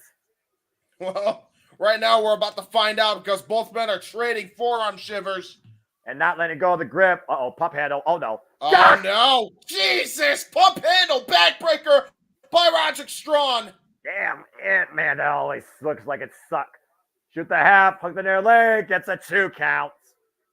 Able to kick out. Yeah, gum, man. He barely got that shoulder up, by the way. Yeah, watch the way he lands. Watch. Got. Jesus. Like a dead body in the middle of the ring there for a moment. Ball Turner goes checking on the condition of Kyle O'Reilly. This is Kyle O'Reilly's fifth match, since returning, by the way. Now perched on the top. What's Roderick Strong looking for here out of the corner? Oh, no. Possibly a superplex here. Possibly the front face lock applied. Looking to hoist Kyle O'Reilly up. And superplex to your point. Oh, wait a minute. Inside Cradle. Reversal by Roderick Strong. The shoulders down. Nearly leads to the title. Wow. Great awareness by both men. Combination offense by Roderick Strong. Rebound. Larry and both men collide. Yes. Oh, my God. How well do these two know each other? When you're former tag team champions in 2 different promotions, you know each other quite well. And sleeper clinic here between the former friends. As I said it would be. Everybody was writing this match off, man, but I knew the minute these two were paired up and the minute this feud got personal that these two were going to kick the ever-loving shit out of each other. And that's exactly what we're seeing here. Back and forth between two gladiators. Yeah, knife edge chops and the kickboxing coming into play for Kyle O'Reilly while Roderick Strong's going to the chop game here, which chest kiss first. Yeah, exactly. And those knife edge chops have definitely given Bryan Danielson some hamburger meat chest. Waistlock suplex. Roderick Strong's up and over. Kyle O'Reilly looking for the ass kick. Roderick Strong hooked him down. Whoa, man. Trying to go for a backbreaker. Question mark kick. Jumping knee. Bomb man down again. Jesus Christ. Still, mate. Dare I say this might be Roderick Strong's best match to date in All Elite Wrestling? Yes, it's not even close. And considering considering his opponent and considering how well he knows his former Undisputed Era running buddy, that doesn't surprise me in the slightest. Yeah, gum. Paul Turner right now counting both men. Take a look at this combination here. Axe kick miss. Look for the backbreaker. Guy with the knee. Then an axe kick hit. Immediately with the jumping knee and both men down.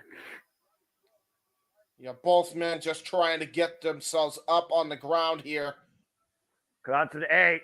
Count to 9. Both men back up to their feet. This match continues here. Sleeper Classic. And again, Roderick Strong lining up Kyle O'Reilly. Double underhook. Oh, no. Oh, wait, Tiger driver denied. Oh! Guillotine. Yeah, brilliant counter by Kyle O'Reilly with that guillotine counter. Oh! But that was a great counter. That was great counter by Roderick Strong. He just slingshotted them into the top rope. Yeah, exactly. About to say, he didn't even wait for the rope break. He forced the break and also lunged O'Reilly's throat into the top rope. Still cable, by the way. And the arm dropped on the apron. Ripped cord down. And that's definitely the hardest part of the ring because that has the reinforced LED. Oh, wait a minute! Oh, no. Then Wardlow trying to come into play. Paul Turner able to stop him, though, from coming in. And Roderick Strong went inside cradle, small package too. No. Yeah, Wardlow's going to be a new X Factor here. Crucifix O'Reilly aware of the situation, shoulders down, gets a 2 count again. Still refusing to let go of his grip. Roderick Strong hoisting Kyle O'Reilly up. Up. Double gut buster.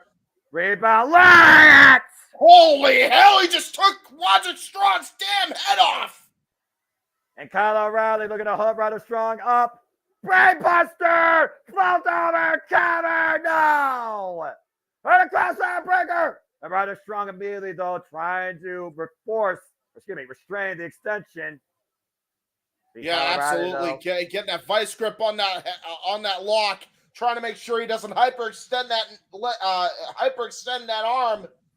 Yeah, Roderick Strong fighting for everything he's worth right now to preserve his championship. And it's there it is. And Roderick Strong right now finds a way to the bottom rope. Yeah, he's got his foot under the rope, and then he got his foot on the rope, forcing the break. Man. Yeah, you got to consider even in that 5 seconds, that guy hurt like hell right there. O'Reilly right now just stomping a mud hole in Roderick Strong. Crushing his chest cavity, but still grabbing the small of his back. Again, all those backbreakers might finally be catching up to him. And now looking to hoist him up. Oh, the back. I think Kyle O'Reilly tried to go for his own backbreaker. Oh! Backfired into a drop kick by Roderick Strong. I think he only got a single boot, but he caught him flush. Now hooking him up again. Adam Hardy! Jesus! Hook up the near leg. Roderick Strong retains. What a match. Damn. And he did it all on his own, despite the attempted interference by Wardlow. The attack on the spine consistently through this match, James, finally set up for end of heartache and allows Roderick Strong to retain. Good God. And Wardlow right now coming at what? No, Adam Cole! That Taven Mike Bennett, Adam Cole up on the stage. Adam Cole got it. Wait a second. And Wait. looks Adam Cole is clear, baby! It looks like Adam Cole is in good spirits. And he's walking on his own 2 feet. Oh, man. If Adam Cole is cleared to compete again, it's a whole different game now for the Undisputed Kingdom. It's a whole different game for the AEW World title scene. It's Samoa Joe, Swerve Strickland, Hangman Adam Page. Watch the hell out. And again, Roderick Strong able to hold on to his gold tonight. You got to wonder what's going through the mind of Adam Cole after Wardlow failed to capture the World Championship. You saw that subtle walk there, right, James? Yeah, looked like he was thinking about possibly attacking him from behind. We've seen that cold, devilish stare from Adam Cole before. Well, we saw the devil show his ugly face. When is the devil going to show this dark ace? And I feel excommunicate Wardlow from the Undisputed Kingdom. I think somebody's on the chopping block. Yeah, for sure.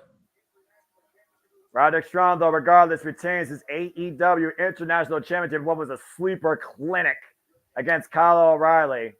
And JJ, all I'm going to tell you is I called it. I told you it was going to be a sleeper hit. No one disputed that. Oh, yeah, that's right. I thought you did. I thought you did. No? No. Oh, no, somebody else did, I think. Yeah, that was Justin. My bad. My apologies. I'm tired, man. It's been a long we're not used to Sunday Night Wrestling. I've had the weekend from hell, so if I'm off my game, I apologize. Yeah. Well, it is one thing I've learned about you, James. Even at your worst, you're still a great commentary partner in professional wrestling. Speaking of learning, we'll see if the learning tree can teach Hook a lesson as it's time for the FTW Championship. AKA the bathroom match.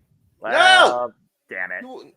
Oh, shit. I forgot to get my fucking chips. I'm pissed.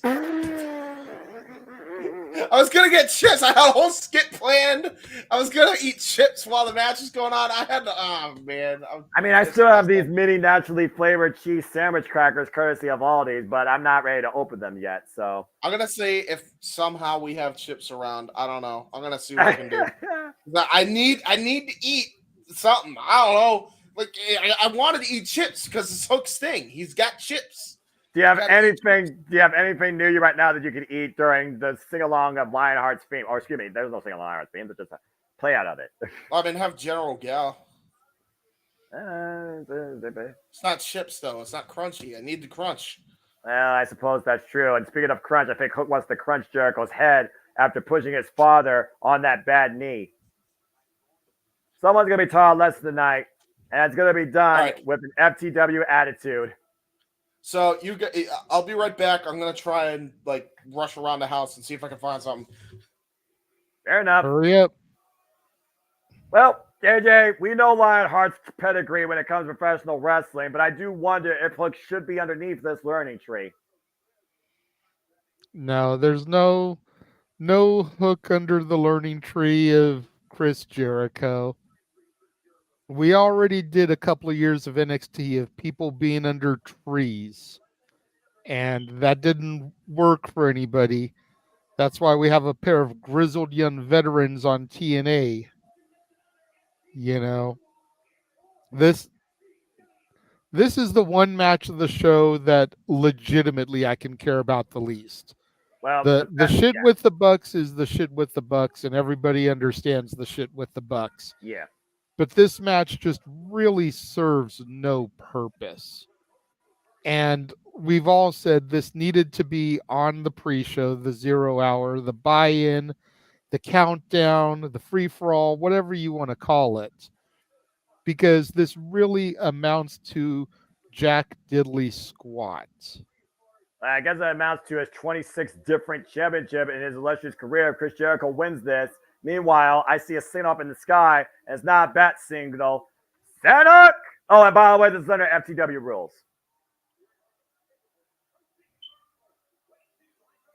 Look, the son of Taz, the FTW champion, the cold-hearted, handsome devil himself, out of New York. I got Ritz! I'm actually kind of surprised that Hook isn't coming out with his father, Taz, after the way that Jericho pushed him down the other night. Well, Taz is on commentary, though, to your point, so this is absolutely personal. You know, you figure they could have tagged Shivani in for this match so that Taz could have been there ringside with his kid. You know, what's funny, though, JJ? This is FTW rules, and if this is as personal as I think it is, I would not be surprised to see Taz leave the commentary booth and choke Jericho out. I'm just saying.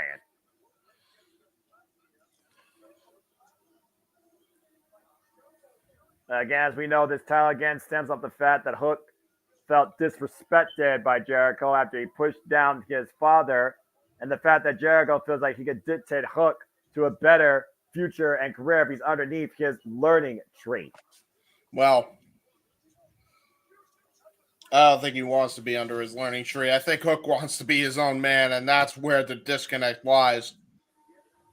FTW title on the line, of course. Hook has defended this title already against the likes of Brian Cage. We've already seen the resilience of Hook in their FTW conditions, including holding on to the Red Run through Taz. Bell reigns were underway. You're telling lies, Mansfield. This is going to be interesting, to say the least. Jericho being booed out of the building. I feel like Jericho's kind of lost his way, honestly, since the fallout with the Don Callis family.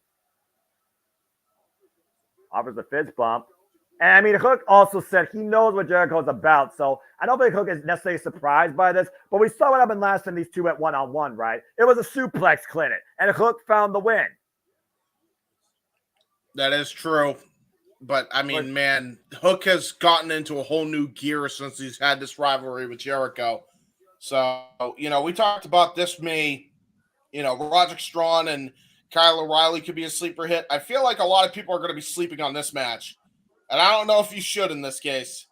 Well, considering Hook's level of experience yet to fully be tapped and the veteran nature of the Ocho, the influencer, the demo god, the champion, the sports entertainer, now the learning tree, Chris Jericho, now going back to Lionheart roots, you very well could be right.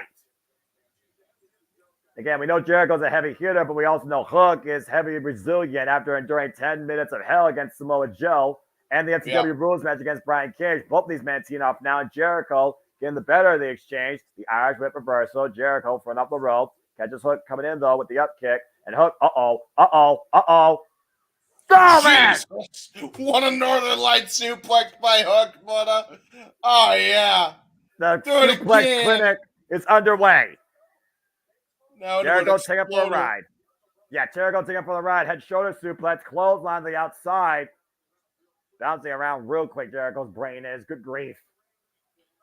Yeah, Chris Jericho is definitely going to have his brain scrambled and maybe a lot more than that when he's fighting Hook. Oh!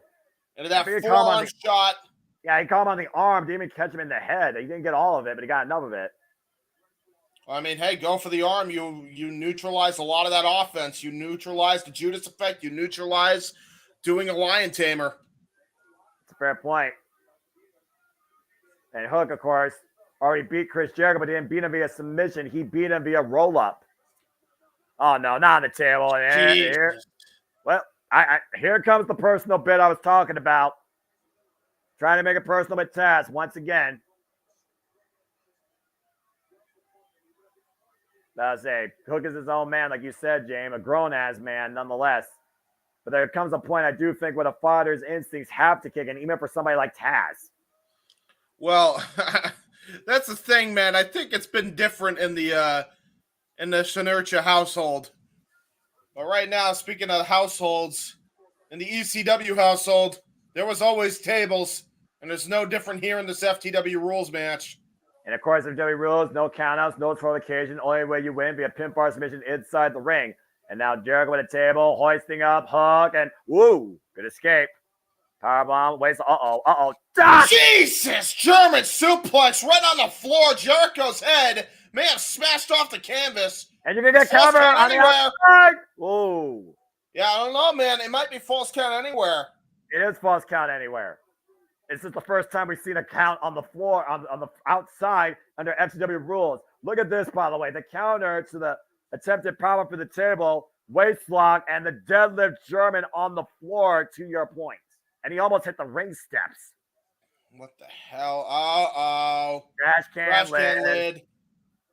Oh, Jesus Christ! Right over the head of Chris Jericho. That's a whole Ding dong, hello, fuck your life, ping pong. Accurate. The step up. Oh! Slam dunk the trash can lid right over the head of Jericho. The Ayatollah of rock and roller. He's definitely seeing stars. Yeah, Hook be balling. And once again, going back to the well again. And Jericho catches him with a kick to the midsection. Now Jericho, DDT on the trash can lid on the floor. Yeah, that's not great for Hook. Going for a pin cover. Look at the outside leg. Aubrey Edwards there. Gets a 2 count.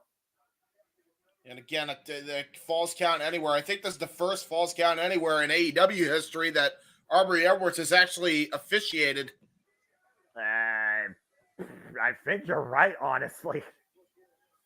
Well, no. I took that back. There was Chris Jericho versus who was banned from the building. It was a freaking last year. Which one was it? Falls Count? Adam Cole. Okay. I'm sorry. Let me rephrase. The first one-on-one falls count anywhere match that she has done. Okay, that's fair because Adam Cole did help Roderick Strong beat Chris Jericho that night, and Aubrey Evans ended up counting in sharp cactus grass. Off. Nice leg boot there. Drops Hook. Let's hear it for Aubrey Evans, by the way. I feel like I gotta put that out there because I know it just annoys JJ sometimes, and he riles me up. How dare you? Oh no! Freaking knew it. The front. You instigated it, Noah. Yeah, that's fair. And you started it earlier. We're talking about her. Anyway, right now, trying to block the attempted suplex. Body shots by Hook to Jericho. Both men on the apron. Oh, Jesus. No. Oh, God. Holy shit. Jericho just smashed his head off the table. Oh, my God.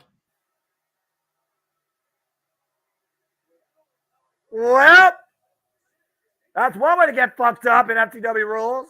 Yeah. Yeah, and everybody's holding their head like in a collective gasp. I don't blame the crowd one bit. And a cover by Hook. This might be over. Ooh. I don't know how the hell Chris Jericho kicked out of that. Take a look at this. Look at this. Watch the suplex. Gah! Dude, the back of his neck is not meant to bend that way off a table. Flying T-bone suplex off the apron through the table. That table, good grief, that table exploded.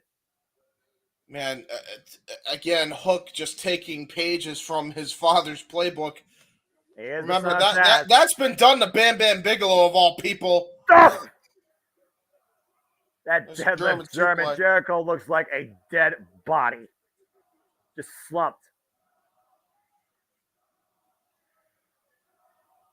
The crowd letting the people know how they feel about Jericho. Average bit back to the corner, thrown in the other corner. Hook looking to follow it again. Single leg kick up by Jericho. That's been the difference maker here to slow down Hook. That single leg kick, James. Jericho's been absolutely using that to perfection. Irish whip reversal, thrown in now, runs up with a clothesline. Lionheart looking to take control as he grabs the back of his head and neck. Now, looks like Jericho's gonna pull one from the old playbook here, Noah. Yeah, we haven't seen this for a while. Teeing up against Hook right now, just clubbing away at the side of the head of the FTW champion, wearing down. And oh man! Jesus, he spiked Hook right on his head. Oh my God. And Massive Frankensteiner, here's the cover, Hook of the legs, and number no. He popped the left shoulder up on that one. He had full coverage on those shoulders. But he was able to get the left one up right in the nick of time. Aubrey was in perfect position for that one.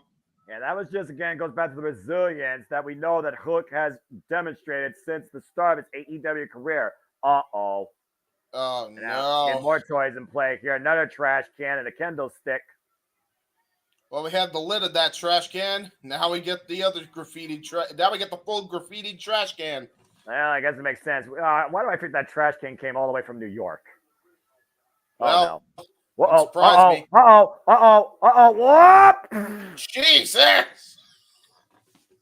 Well, I've seen double Germans before. I don't know if I've ever seen double Germans where the trash can took the brunt of the impact, but there you go. I mean, the trash can's still perfect in place, to be fair. Watch Jericho, though. Watch his head. Immediately grabbing the back of his head, but still nasty impact. Now, Jericho being brained by that trash can. Oh, no. Oh, no. Hook's Batter got a up. bad idea. And that ringing effect on Jericho right now has no idea when it's coming or where it's coming from, but sure as hell is feeling it. Oh, no, not again. T-Bone super to that trash can. Oh, Jesus almighty. Ooh.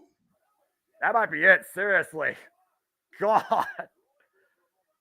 And Hook now with the cover. Hook of the leg and not over. We said this was going to be a piss break. I don't know about that one, Chief. I mean, this is a suplex cleanup. This is a suplex cleanup, a different variety right now. Jericho playing the dummy. Golly. Hey, when you guys have problems, settle it in FTW rules. That's how you get over it. Well, at least in the Taz household, it seems.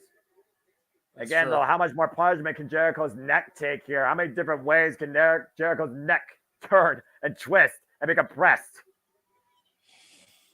And now we got another table coming into play here. That worked out well last time. And Hook was lucky. Hook was lucky that table didn't hit the back of his head. I was going to set it up in the corner here. It's a very slow approach under FTW rules that is very abnormal for me when I think about this match capacity, if I'm being honest with you, James. Yeah, that's fair. Jericho back to his feet. T-Bone suplex through the table attempt here. And Jericho teeing off against the lower back of Hook, and Hook going back to the body shot, the forearms. Once again, Crane's hit that single leg kick every time. Duck! Northern Lights every time. Or T-Bone, you choose. Codebreaker! Well, Hook caught hook, line, and sinker in that. Both men down. Neither man right now can capitalize. Jericho, all he's got to do is drip an arm, make a cover right here. He's got a great chance to claim the FTW championship. Yeah, but I think he just needed some separation. I don't think he was trying to finish Hook. I think he's trying to wear him down more. I mean, I don't want to assume anything either, though, to your point, though, James.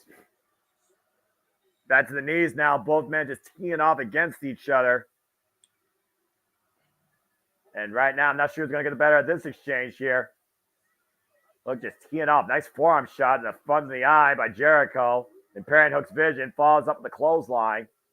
Again, perfectly legal in FTW rules. Perfectly legal in Falls Count Anywhere. And basically, Falls Count Anywhere is just FTW, but with more weapons in play. Chris Jericho now to the second rope. The learning tree. What's going to happen here? Falls in. Oh, man. Oh, he tried to go for that second rope. Brett elbow drop. Red drum. Red drum locked in. Will Jericho go down, though? Jericho falls forward. Hook will retain. There's no doubt in my mind. Every person calling this move has failed to submission or ref stoppage. The legs are in, but meanwhile, right through that table. And back body drop. Excuse me, just literally a back drop. And damn, Hook in the worst of that. His neck going back through the back of that table. Cover here by Jericho in the collapse heat. Leg for leverage. Cover 2, and Hook kicks out. Again, perfectly legal for Jericho to do. Yeah, I think Aubrey was, for a moment, almost forgot about that, or Jericho almost didn't know where his feet were. There was definitely not a good, clean execution on that attempted leverage cover. And Jericho stayed down. Judas Effect missed. Now picking the ankle, the roll through. The knee bar's in.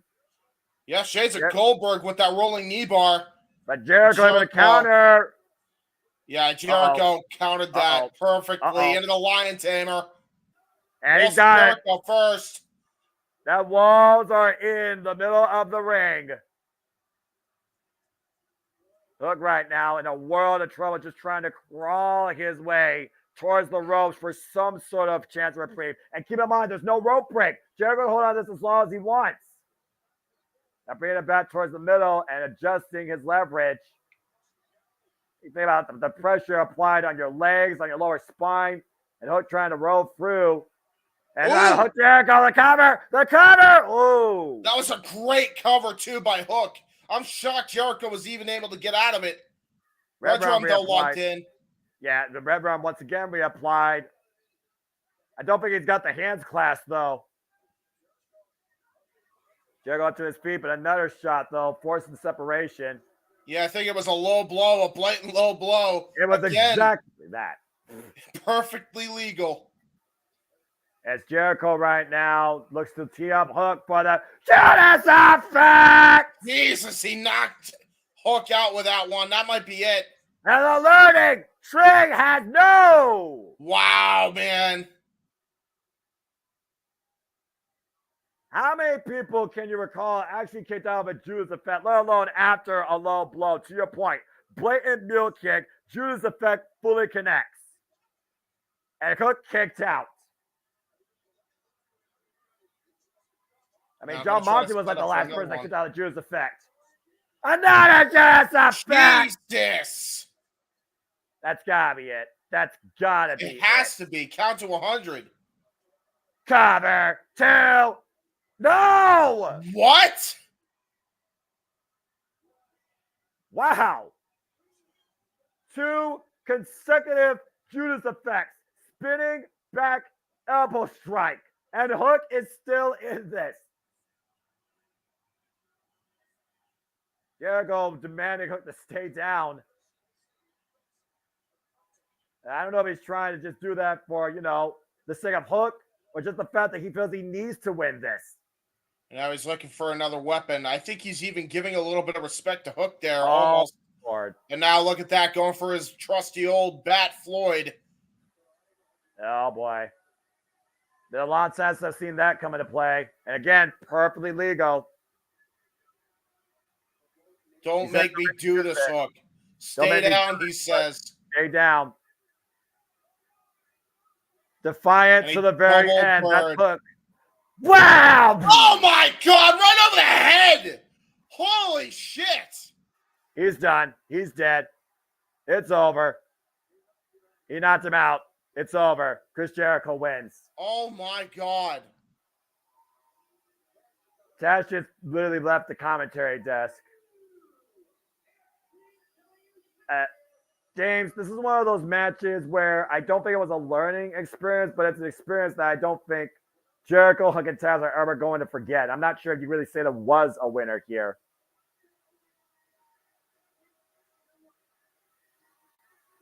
Right now, Taz saying, Jericho, get away.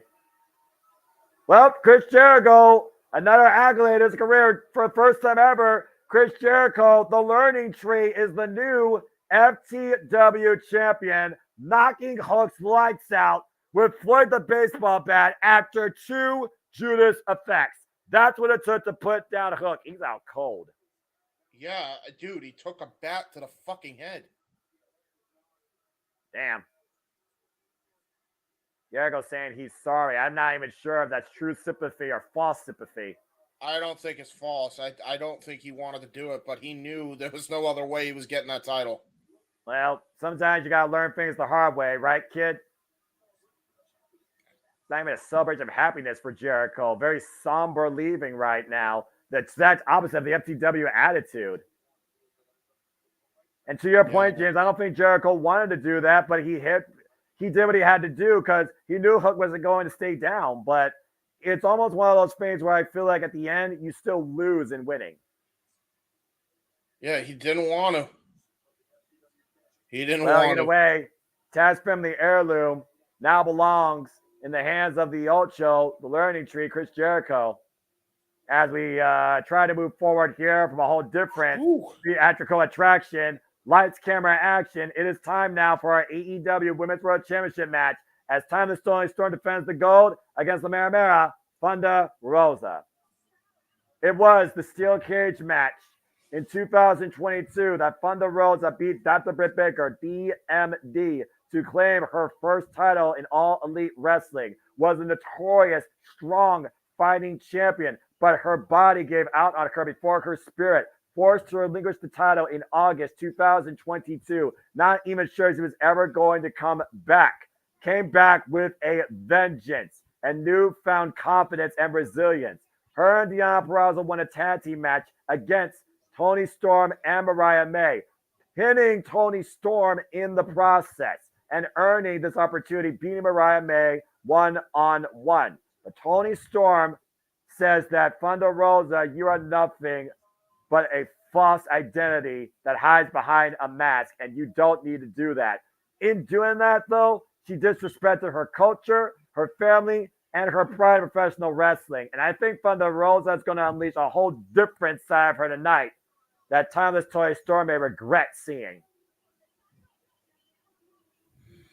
Yeah, it's gonna be a very rude awakening for Toni Storm. I think she just woken up a demon. And this demon looks to send this timeless era straight to Tijuana, all the way to hell. Here we go! Oh boy. Oh, now I can finally pick up my mood because, again, oh, look at that. Again, the pride that she has. That was forgive me as I am trying to just rack my brain of what I just saw like moments before that promo package aired. That was disturbing to say the least, folks. Yeah. Well, again, Jericho said he didn't want to do it, but he still did it. So, I mean, at the end of the day, it's like, you forced me to do this, but we got to keep moving forward, James. The only way we're going to go as, ladies and gentlemen, welcome to tonight's timeless presentation as the Mara Thunder Rosa contends for the AEW Women's World Championship against timeless Toni Storm. Of course, these two first met back at Forbidden Door in 2022 when Thunder Rosa was champion and Toni Storm lost against her. These two are formerly a tag team, Thunder Storm. And fuck me. I'll let Noah have his ring. That's going to be James's reaction in a moment when we get to that ladder match. Go ahead and talk about this timeless entrance. No, you know what my reaction is going to be. I ain't even going to have to say words. I will be getting a fork and also going off camera so that way you boys can be timeless, because it would kind of be weird that I don't have the gray filter on my camera. So I haven't been able to figure that out yet. So well, you're Thunder Rosa. You're in color. We're in black and white. That makes sense. Okay. I still have to be off camera though because it's food. I'll be back. Despite the pomp and circumstance with her entrance, still our AEW Women's World Champion now has been champion for 155 days, going into her fourth defense. I freaking hate the graphic. It's black and white. It irks me so bad. The 12th AEW Women's World Champion in this company's history, referee Bryce Rensburg for this contest. Second time ever one-on-one encounter after Timeless Toni Storm has overcome the lesser cause Sheeta being crowned in Hollywood, facing the world's end against Riho and coming out on the brighter side of it and beating a former ghost of her past, the virtuosa Deonna Purrazzo, as the bell rings and we are underway. Both women just staring eye to eye in the middle of the ring. Thunder Rosa with a lucha mask instead of the traditional face paint. Yeah, but I wonder what's underneath that lucha mask, JJ. What side of Thunder Rosa we get? Whoa, what? Oh, my. No face makeup. That's a different dynamic. I did not expect this out, Thunder Rosa. What did Toni Storm unleash? What's buried underneath the paint? And right now, you're getting the woman that the paint represents. Yeah, but I think in doing that, she's unleashed the worst parts of Thunder Rosa and may regret it. Of course, the timeless entourage at ringside, Mariah May and Luther the Butler. And I think Nadia McGuinness is also here on commentary. Freaking simp. Oh! Open palm strike to the tits. And again, Thunder Rosa getting lit up by Toni Storm. Oh, man. Clubbing shot to the bat, though. Thunder Rosa right now is having none of Toni Storm's nonsense, and I don't blame her. And again, you see the expression on La Mera has not changed since the bell. big knife edge chop in the corner, and Toni Storm's been unable to get out of the gates since the bell rang. Snapmare, the cover, quick cover, 1 count. Barely a 1 count. Toni Storm kicking out with a fever there. Well, again, what did Toni Storm say to Thunder Rosa? The pressure is too much for you. Has the pressure maybe become too much for Toni Storm to the point that she felt she had to get her opponent's edge just to hype herself up? With the midsection, though.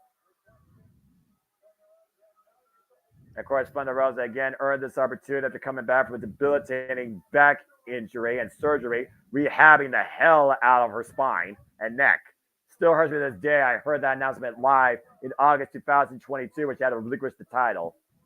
You know what's funny about this, though, JJ? The last opponent Thunder Rosa faced when she was champion was Jamie Hayter. There you go. And who was the previous champ before Toni Storm's first run? First run. Freaking Jamie Hayter. Up the ropes, up and around. Thunder Rosa takes her with the Tijeras. And Toni Storm rose to the outside of the ring. Of course, titles go to change hands via pinfall submission inside the ring. Counter disqualification means nothing. And Thunder Rosa now to the top might be looking to fly. Great corkscrew there off the top. Yeah, taking out both the Timeless One and her butler Luther, but watch out for Mariah May. And Mariah May could not get physically involved here, though. Of course, Mariah May lost against Thunder Rosa, which allowed Thunder Rosa to become number 1 contender. But it's this freaking timeless entourage that has allowed Toni Storm to remain the AEW Women's World Champion. Take a look to your point. Beautiful corkscrew dive. Wiping out Lufa, probably needs new glasses, and the champion in the process. Oh, man, I've never seen Thunder Rosa this pissed off. I like it. Woof, snap suplex. Float over, lateral press into the cover. 2 count. Timeless Toni has just got that knack for bringing out that negative energy in her opponents. You look at what she did with the Deonna Purrazzo, and she's doing it again here with Thunder Rosa. It's a type of mind games that she plays with them, Noah, and she's been able to use it to her advantage so far, taking her challengers out of their typical game. Yeah, but again, she might have brought out a brand new level of game. Up on the Rosa cover, hook at the far leg, gets the 2 count. Thunder Rosa very angry, but also very focused. Her emotions being her great strength here. You see concern right now, Mariah May's face on the outside. Look at the hoist her up. Counter by Toni Storm, though. Throws her up into the ropes. Caught her. Crossbody attempt. Oh, and a backbreaker over the knee. Now Toni Storm hits the leg. Able to kick out, though. March 16, 2022, San Antonio, Texas, where La Mera Mera was crowned at the Bean and Dynabreaker DND inside a steel cage. Held that title proudly for 172 days. And right now, just driving for force, pushing that elbow into the surgery-repaired spine and back, focusing her attack on Thunder Rosa. Toni Storm in the cover. It's a 2 count again.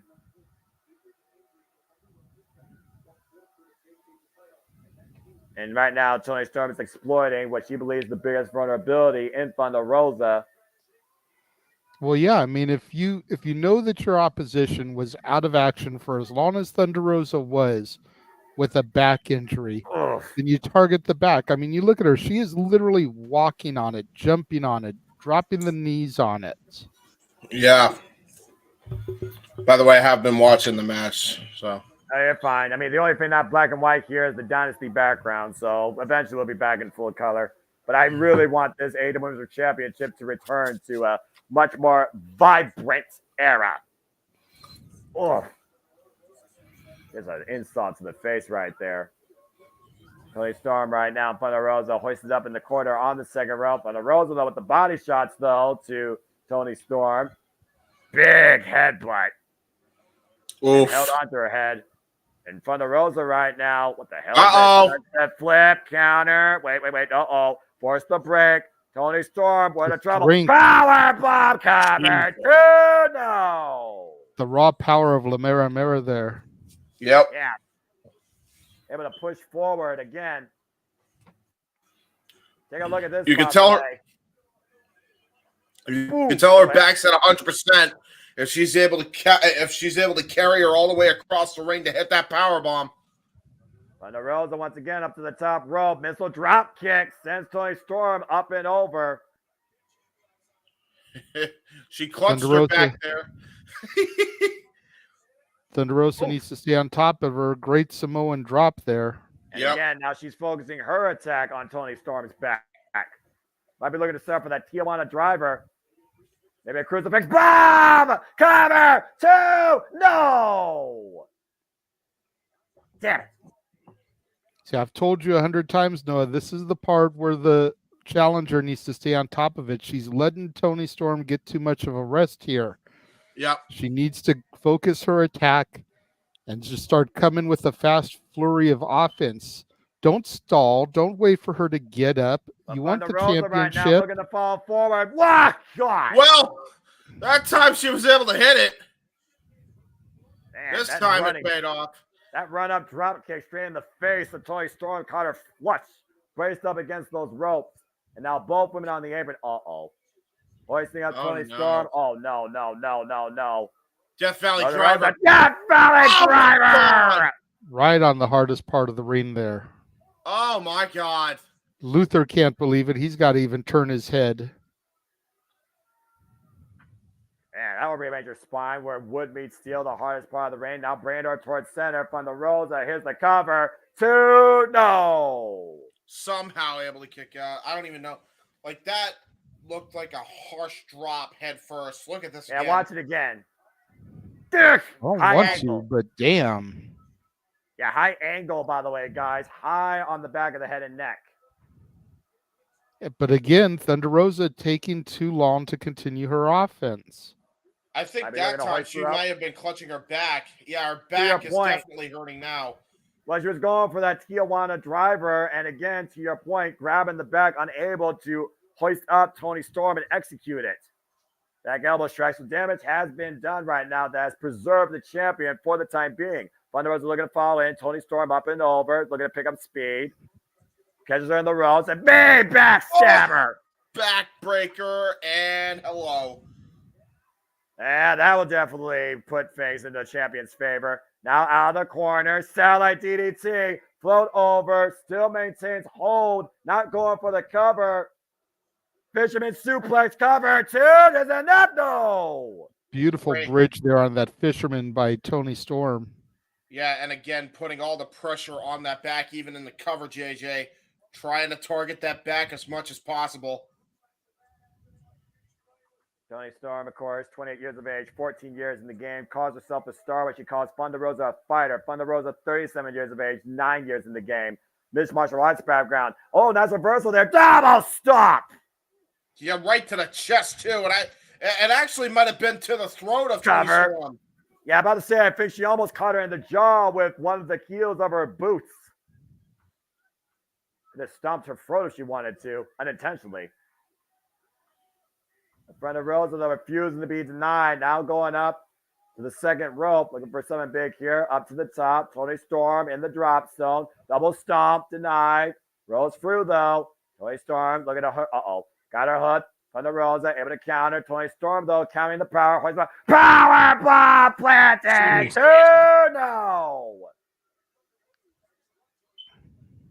You notice how Thunder Rosa trying to drop to her back, and instead, Toni Storm was able to hoist her up and play with that sit-out power bomb. Yeah, I was about to say, I wasn't expecting a Baldo bomb of all moves to be hit in this match, but hey, there you go. And now thinking back right now is Toni Storm maybe doubting herself here. AEW Women's World Championship on the line here. Bridge Rose and Deonna Purrazzo can't be too far behind and looming. Rebound off the ropes, and again, another shot to the small Thunder Rosa's back.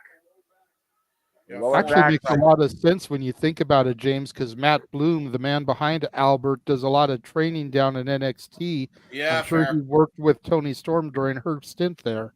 That's very true. That's probably a fair point. Of course, former NXT UK Women's Champion. Oh, man. Thunder Rosa just teed off against Toni Storm there. Now, both these women duking it out in the middle of the ring. See who gets the better of this striking exchange here. Again, the back, the forward pressure Not as strong with Thunder Rosa as with Toni Storm with that compromised back coming into play. Thunder Rosa more dominant with her right, though. And both these women just teeing off against each other. And Thunder Rosa again the advantage here, lining up Toni Storm and not giving her a spotlight. Yeah, open palm strikes just land their mark. Oh! Oh my God! Headbutt, Glasgow kiss style. Hello. Enziguri, though, rocks Toni Storm. Staggers Toni Storm the waist slug exchange, standing switch. Suplex released by the champion. Toni Storm's feeling here, but so is Thunder Rosa right back now. up. Yeah, Thunder Rosa, to your point. Big German suplex released by the challenger, and both women down. And Mariah May right Your eyes now. on Mariah, yep. Oh, I'm keeping my eyes on Mariah. Will someone get this freaking woman off my screen away from ringside here? D'Ambrosio, yes! Well, and hoist up planet her face first in the end. About damn time. Someone neutralize this damn timeless charade. And the butler said the still ring steps.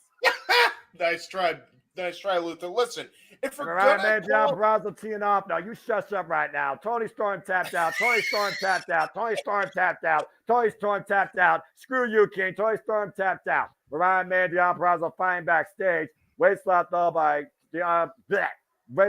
Toni Storm. Rocks Thunder Rosa to the corner. Uh-oh. Next time, call her Jezebel was what I Know was what's coming up here. No, it's time for that hip attack. To your point, lights, camera, action connects with the running hip attack. Now hooking around. Star Zero. God damn it. No. Cover. 2. No. No. Wow. She kicked out? How the hell did Thunder Rosa kick out of that? I don't know. The will of a champion that never lost her title in the first place, gentlemen.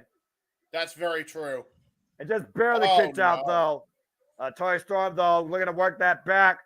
Texas Cloverleaf. And it's locked in the middle of the ring. Will Thunder Rosa tap out? The pressure, the pain's got to be excruciating. Nowhere to go.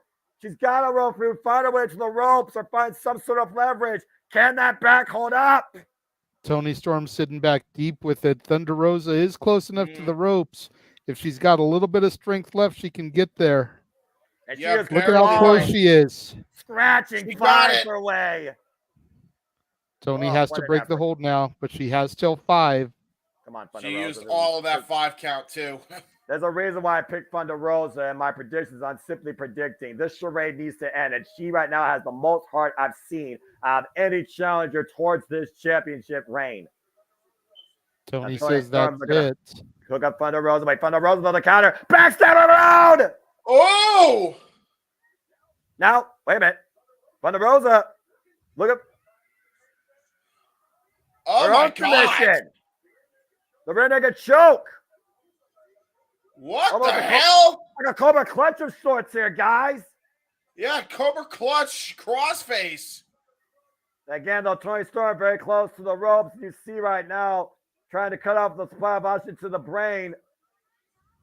And Toni Storm just crawling, trying to grab a hold of the apron, which will force the break as she breaks contact from underneath the ropes. Thunder Rosa right now trying to drag Toni Storm towards center. Now the ring up and up kick though, right underneath the jaw. Axano comes underneath. Oh, I love What the fuck? Storm Zero, are you kidding me? You charlatan! Cover! Hook the near leg! Damn it! Damn it! Damn it! Damn it! Damn it! Toni Storm Much to Noah's dismay, we still live in a timeless era. Fuck! She hit her in the V! Come on! Someone do a replay on this! That's bullshit! A tragedy! Referee handing her best actress Oscar. Yeah, freaking tragedy. Freaking Hollywood scam. Someone call TMZ and report this. Bullshit. She hit her in the V.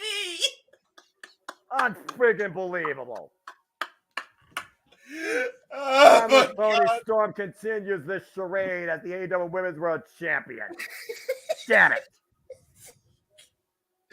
At this point, I wonder if anyone can finally bring this thing back to full color. Oh, man. Haters going to hate, but I'm going to appreciate when I see the former AEW Women's World Champion send this charlatan back on the friggin' uncasting line. Is setting up for the challenger. Thunder Rosa knows how close she was, but unfortunately was denied redemption. As Timeless Tony Storm still is our AEW Women's World Champion. Fuck me.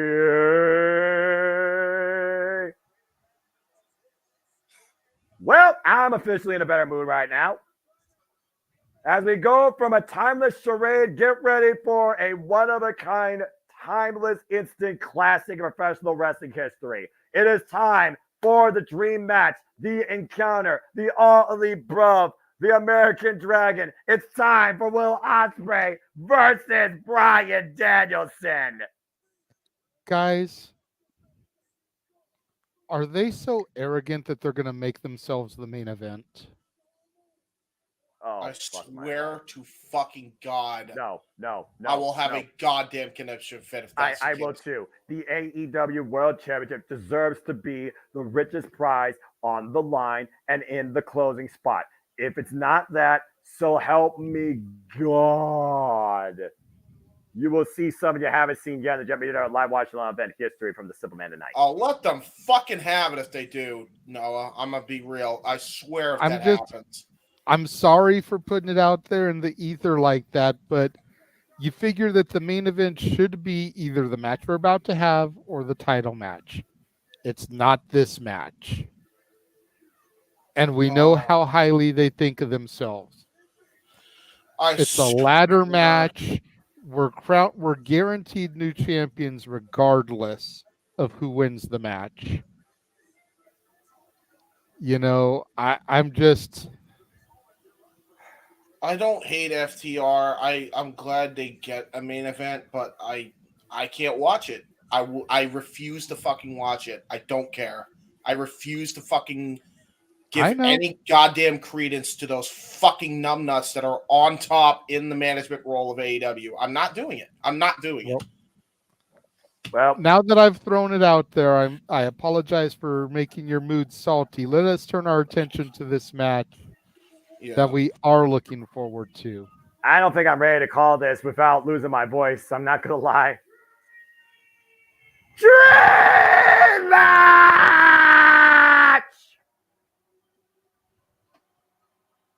Damn it! Here we go. James, are you ready for this, bro? Oh, yeah.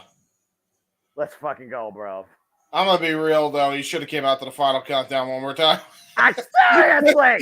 Seriously, this is like one of those matches that needed the final Okay, I'm calling it right now. If it doesn't happen his last pay-per-view, Tony Khan, you fucked up. It needs to happen his last pay-per-view at Wembley Stadium. That being said, ranked number 4 in the men's division, he is the American Dragon. He, in William mind, is the perfect wrestler. He is a former WWE champion, WWE United States champion, Ring of Honor World champion, Ring of Honor Pure champion, one of the greatest of all time, 42 years of age, 24 years in the game. He is, and there is only one American Dragon with over 1,900 matches in an illustrious career, Bryan Danielson. Don Callis at ringside for this encounter on commentary. Bryan Danielson, of course, to your point, James, on his last full-length run this year. Time is running out for the American Dragon, and he's given us the greatest year of his career yet. Last time Tony paid for Final Countdown, he got it for 3 matches, whatever he paid for it. Forbidden Door this year, All in Wembley, Wrestle Dream. Wrestle Dream is in Washington. Bryan is from Aberdeen, Washington. That should be where his final match is. I agree. But this might be a once-in-a-lifetime encounter as number 3 ranked in the men's division of All Elite Wrestling, signed, of course, in November. First coming on the scene post-Wrestle Kingdom in January, the All Elite Bruv. A guy that's already been in Kyle Fletcher, Powerhouse Hobbs, Konosuke Takeshita, former IWGP Junior Heavyweight Champion, former IWGP World Heavyweight Champion, former IWGP United States United Kingdom Champion, with victories over Marufuji, Kenny Omega, Kazuchika Okada, Yoshisuji, Shota Umino. There's only one All Elite Bro, Billy Goat, 30 years of age, 13 years in the fucking game with 1,000 plus matches in his career. Will Ospreay. Hello, Jeff. Oh my God, I love professional wrestling. Hello, Jeff. Oh, hi, Jeff. I wasn't even looking at the screen. Okay. I don't know what's going to happen here. I just know as soon as the bell rings, there will be no stopping me. Yeah, I don't blame you. I wanna pay attention to every freaking thing about this. This is why we live for this business as fans, viewers, analysts, fun YouTube commentary people, and literally the highest definition degree of professional wrestling fans.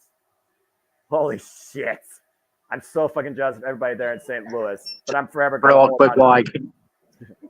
Stop out real quick while I can. They're boarding the flight before me, so by the time we get to the next time I'll be able to, I'll probably be on the plane. So I want to thank you both again. I can't believe this match is actually happening right now. Jesus Christ.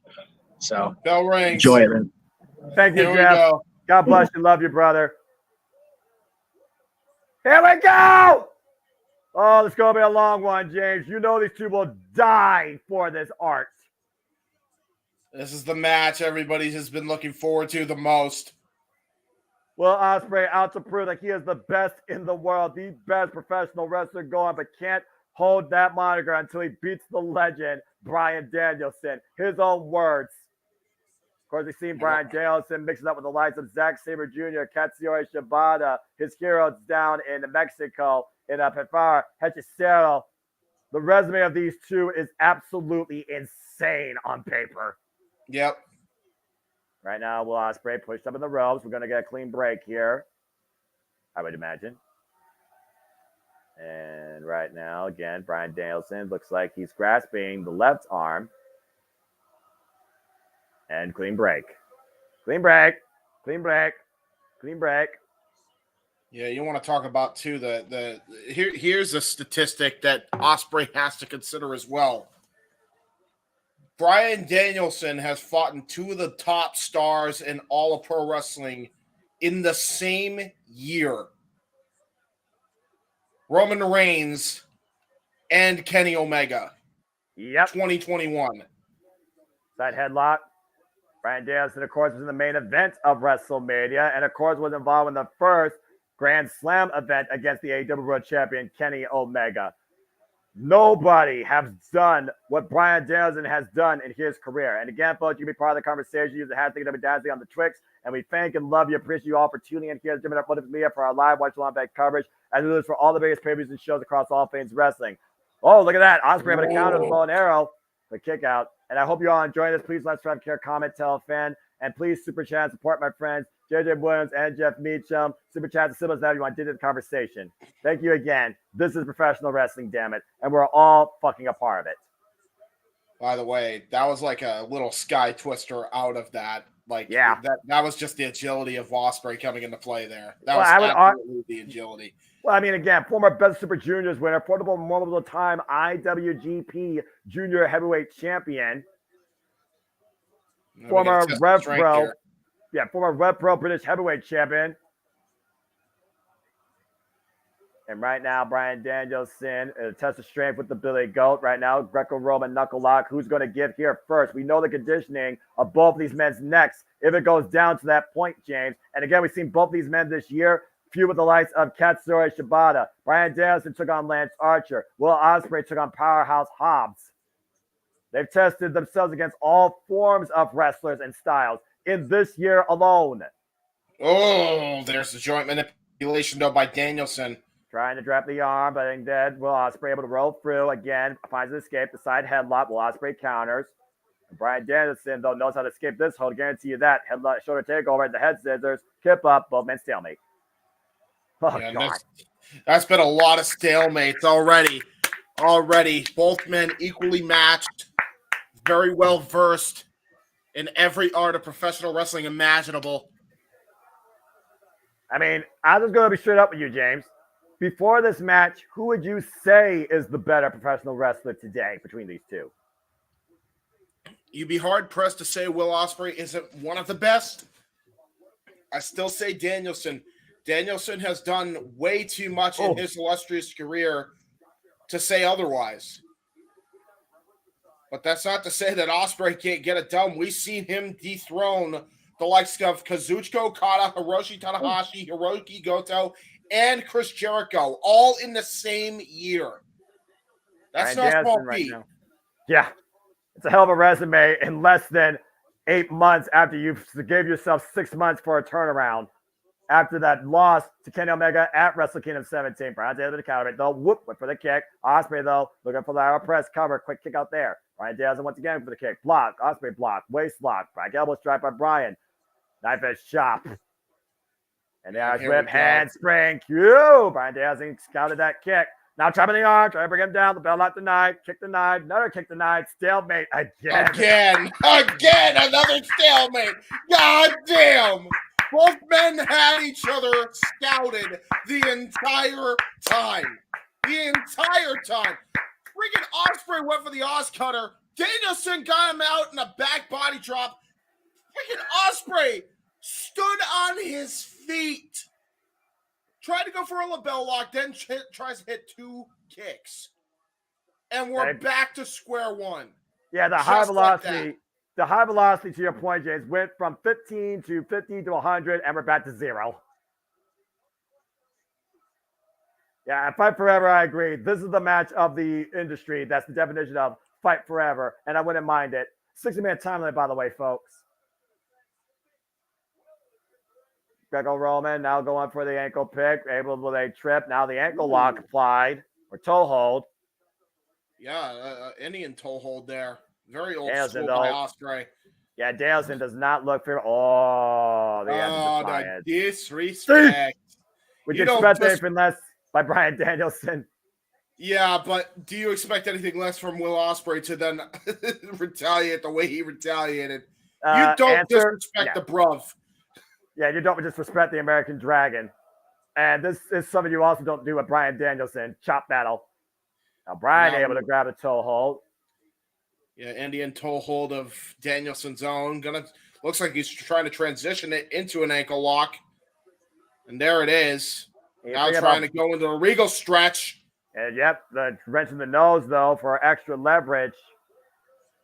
Oh, now trying to signal into a cravat. Brilliant hold maneuvering by Danielson. Well, the number one thing Bryan needs to do is neutralize the speed of Will Ospreay. That is Will Ospreay's greatest asset. Cravat broken. Big forearm strike, though, by Will Ospreay. Knife edge shot by Bryan Danielson. Now back into the cravat once again. And again, trying to enforce the break, but Bryan maintains his hold. You talk about some of the accolades of Will Ospreay. You talk about Bryan Danielson and what he did in a single year. Let's not forget Bryan Danielson, GHC Junior Heavyweight Champion, PWG Champion, Ring of Honor World Champion, Ring of Honor Pure Champion, WWE Champion. Yeah, that's a hell of a resume for Danielson. And that's just some of his stuff, by the way. If I were to give you every title courtesy of Stepway or proof, we'd be here probably for even longer than this match is going to be. Wow, what a drop kick! What the hell? How was he able to snap into a front flip out of a snap nair like that? He's not human. Take over Tierras by Will Ospreay. Simply put, bruv, he's not human. He's on our level. He says he's on our level for a fucking reason. Yeah, and look at that, man. Danielson definitely received a stinger off of that Tierras. And to your point right now, Will Ospreay teeing off against the American Dragon, Bryan Danielson. Big uppercut right now. Of course, we saw Bryan Danielson and Claudio Castagnoli compete just last night before this in a bunkhouse brawl against the Don Callis family. Able to get the victory in the end after bracing Kyle Fletcher's jaw with a steel chain. Elbow strike right between the shoulder blades. Knife edge chop now. Will Ospreay lining up the American Dragon, but Bryan ever defiant. He says he wants to go on his own terms. Bryan Danielson says if this is the end of his career, it's going to be the greatest year of his career. There's no argument with a match like this. And you see that chop give away Will Ospreay, who's down on his knees. Oh, man. Massive There's uppercut. that huge uppercut. Again, You can only have so much strong style discipline when you're fighting the American Dragon, Bryan Danielson. Yeah. And right now going to the combination, the uppercuts and the chops, the Irish whip. Ospreay able to count it though. Sends Bryan up and over into the top rope, falls up, single leg kick, sends the American Dragon to the outside. Yeah, great Yakuza kick there by Will Ospreay. Uh-oh. And I think he's going to channel the energy of the sold-out crowd here at Dynasty. Oi! Oi! Oi! Oi! Is he taking too long, though? Over the top rope with the plunger! He got it. Got all of it. Oof. He's still winded from those chops, though. You can tell it's definitely gotten to him. Yeah, no Wear and kidding. tear No starting to show. Well, I mean, that puts some hair on your chest, but also knocks the wind out of your lungs, compromises your breathing. Yeah, for sure. Then Will Ospreay, of course, who's been through this year alone, as I said, 6-3-minute hell against the War Dogs. Picture. Oh, no! Tried to go for a flying forearm, I believe a phenomenal forearm of sorts, and got countered. Danielson hit that high kick right over the chest. Yeah, not the. I believe that was actually in the liver, man. Look at where Will Ospreay is grasping. Remember, a liver shot is debilitating. Yeah, that's a fair point. Ryan looking to follow up now, teeing off with those Muay Thai like knee strikes to the compromised core of the All Elite Pro. The Irish whip off the ropes, kitchen sink knee bent him over. Big spinal tap kick like up the spine, and the lateral press gets a 1 count. I mean, once again, watch the way he lands. Yep, that was right to the liver.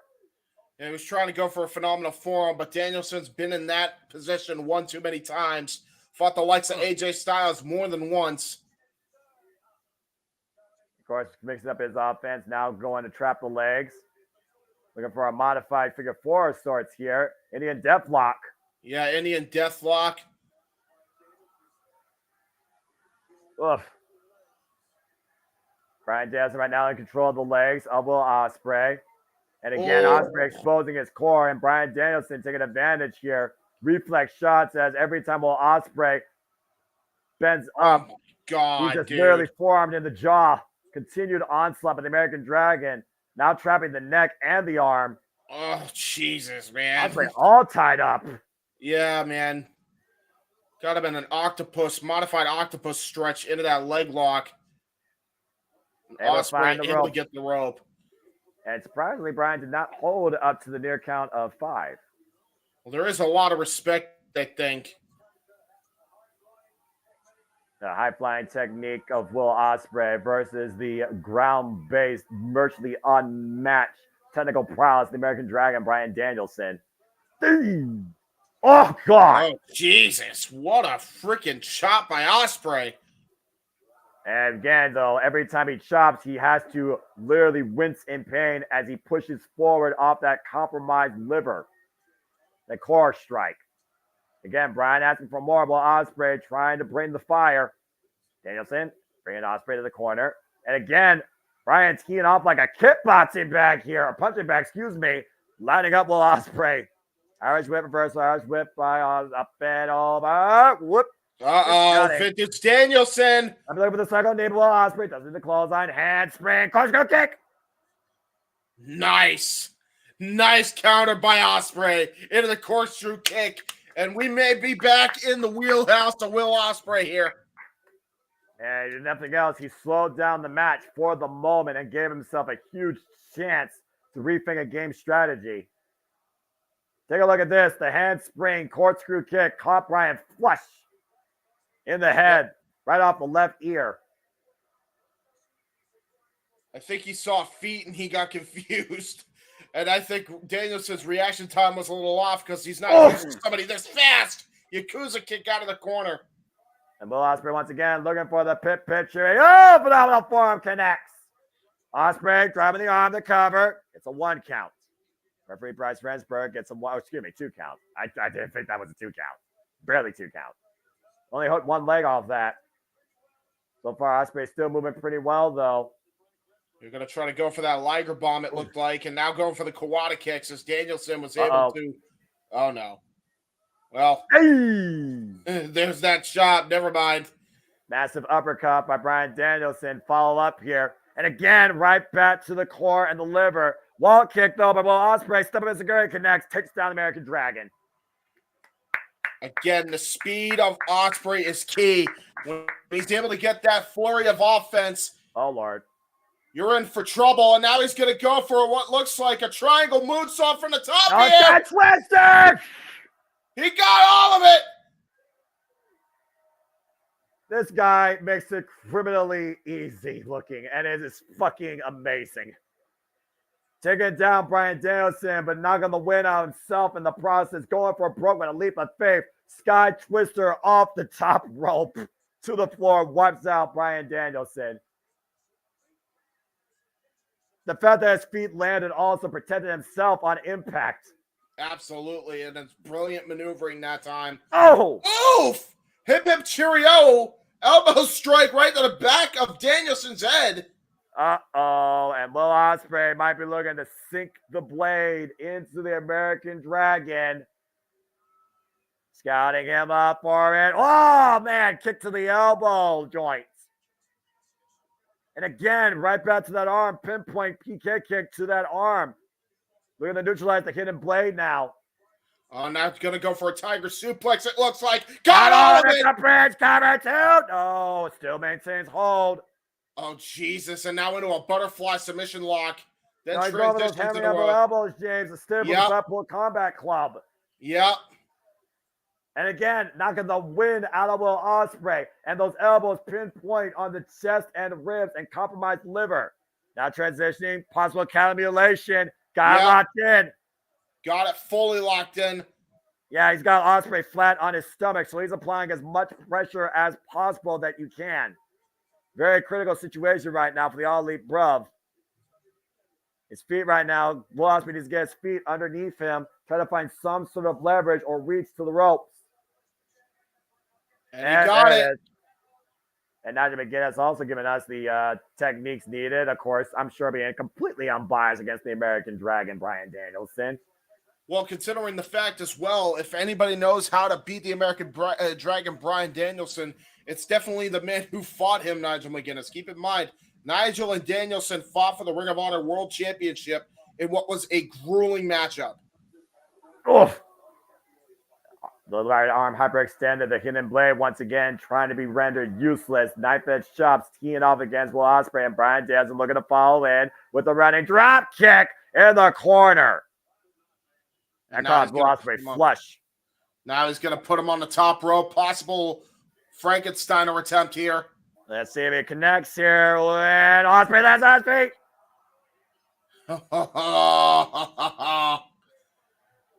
Oh boy. And just dusts his shoulder off.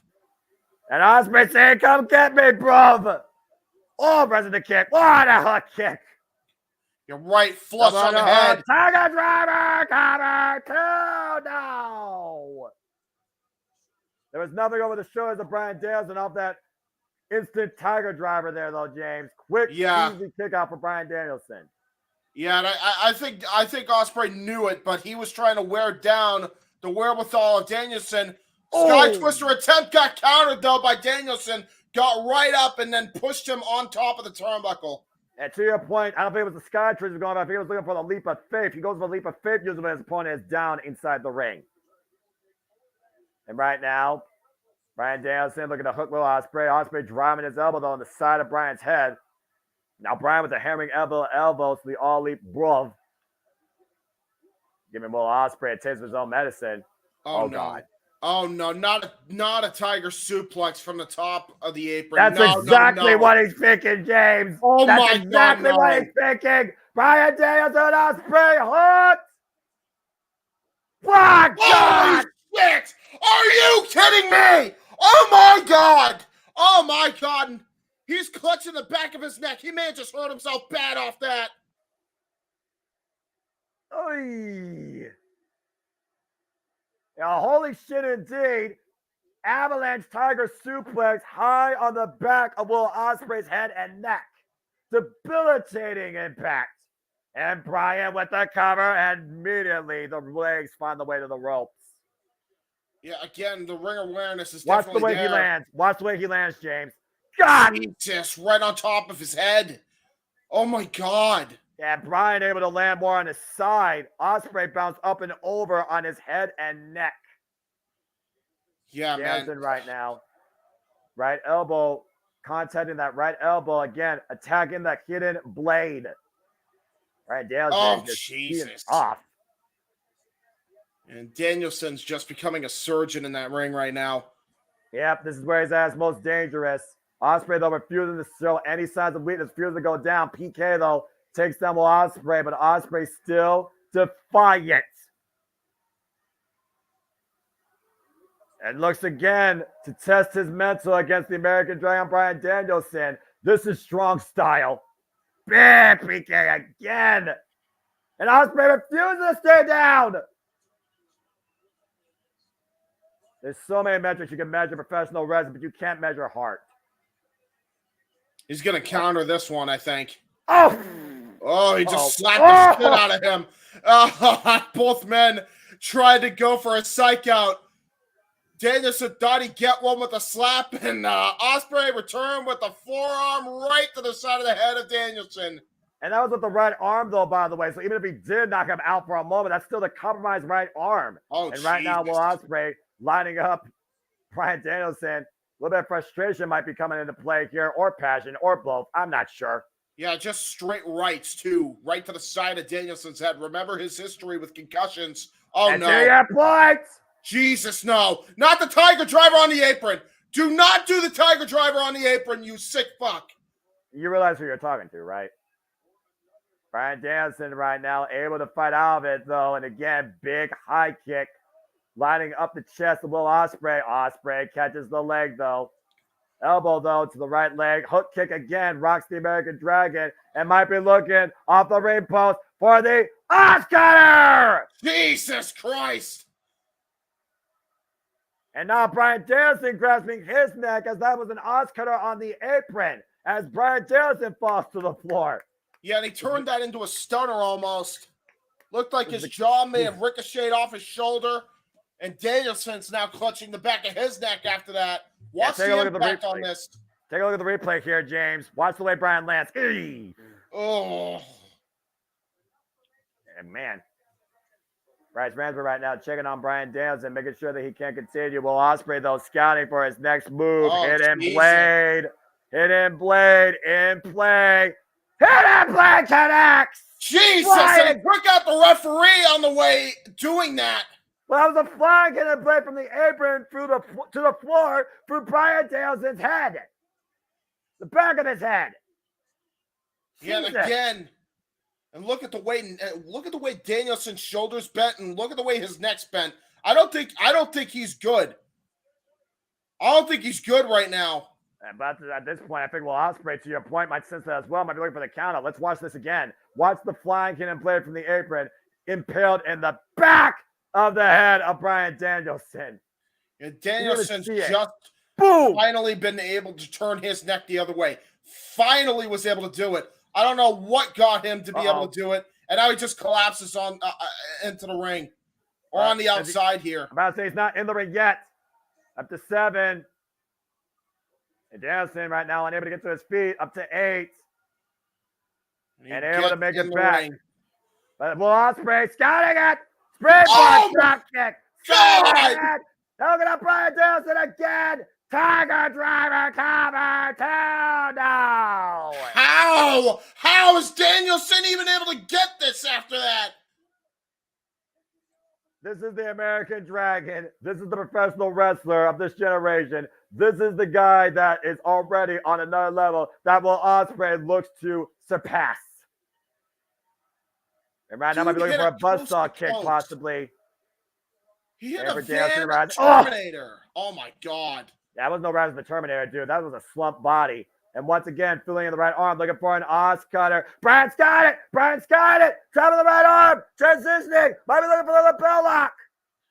But he got that scouted. Did Ospreay. Stack up to, hoist him up. Deadlift. Guillotine.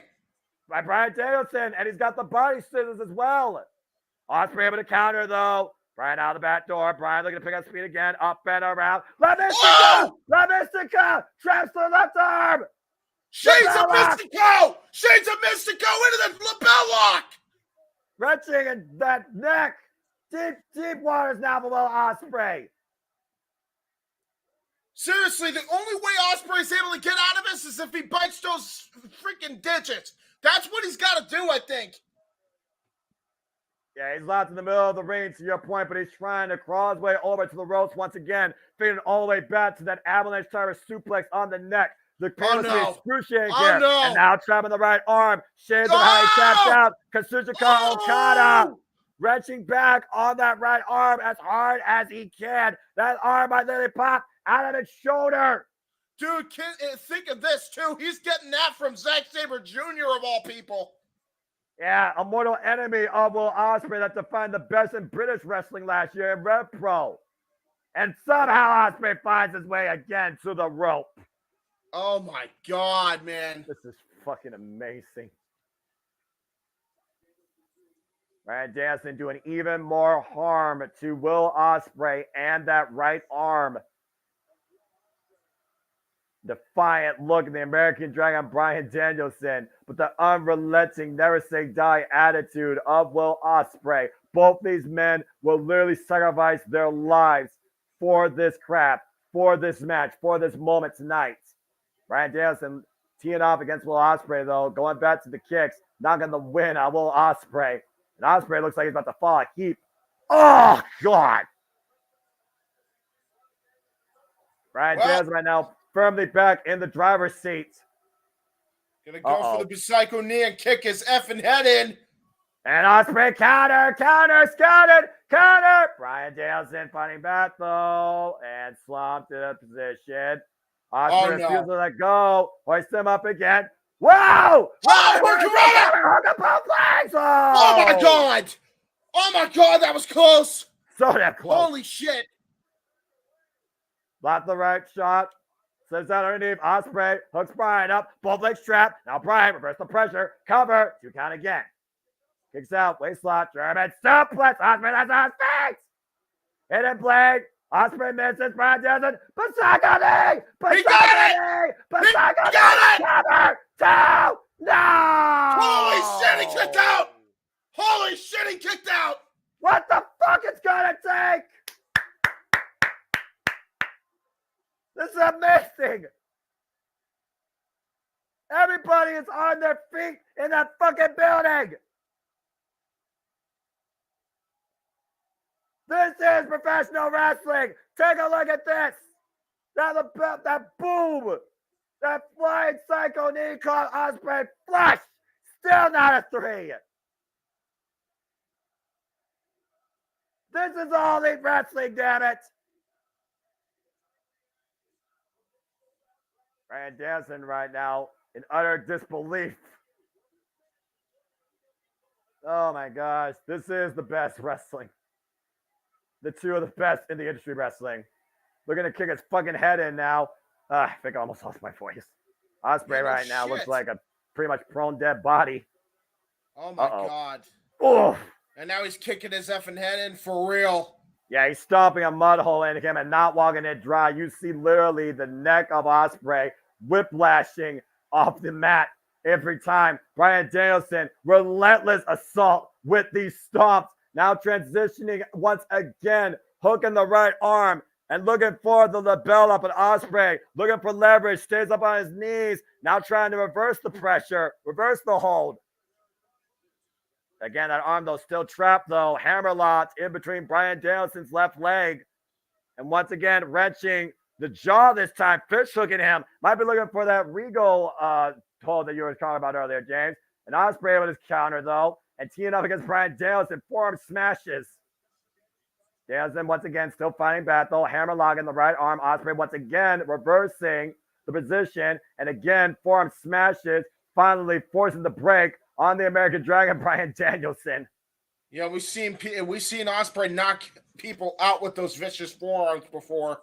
God damn. Oh, wait a minute. Oh, triangle by Danielson. You can't give Bryan Danielson a moment. He knows how to slow down his heart rate and look at the false sense of security. Oh, Ospreay, man. though, 1-out deadlift powerbomb. Didn't get the full extension, though. The grip locked in. There's those elbows. Danielson, to your point right now, those pinpoint elbow strikes to the top of the head of Will Ospreay. Let's not forget, he incapacitated Eddie Kingston and won via ref stoppage. Ospreay, though, refusing to go down. Hook him again. Oh, shit! Styles Clash! Phenomenal counter! Oh, my God! What the fuck? That's one of the best counters of the triangle choke I've ever seen. And unable to capitalize, though, couldn't even roll him over for a cover, rolling off Bryan Danielson's body. That was about the best thing he could have done, though. He bought himself time. Yeah, this goes beyond what I was expecting tonight, James. I gotta be honest with you, man. You and I have caught some amazing fucking classics, but this might be the best one to date. Well, every single time we say that, who do they involve? Will Ospreay and Bryan Danielson. And now they're both in the damn ring. And both these men right now literally headbutting each other. Both men had match of the year's contenders last year. One with Kenny Omega for Ospreay. One with MJF for Bryan Danielson. And now both men meet in the center of the ring at Dynasty. Teeing off with headbutts, forearms, kicks. Here we go. Oh, man. I think we're just about to kill another. Oh, my God. Jesus, what an open hand strike. Another open hand strike. And now Danielson, the American Dragon, in rare form. And right now, Will Ospreay on roller skates. Fair counter suplex. Ospreay on feet. Hit a blade. Hit a blade. Flush in the face. Cover him. Cover him. What are you doing? Off the second rope. Oscar Psycho. Oh, my God. Oh, my God. Psycho needed a back of the head off the ass cutter attempt.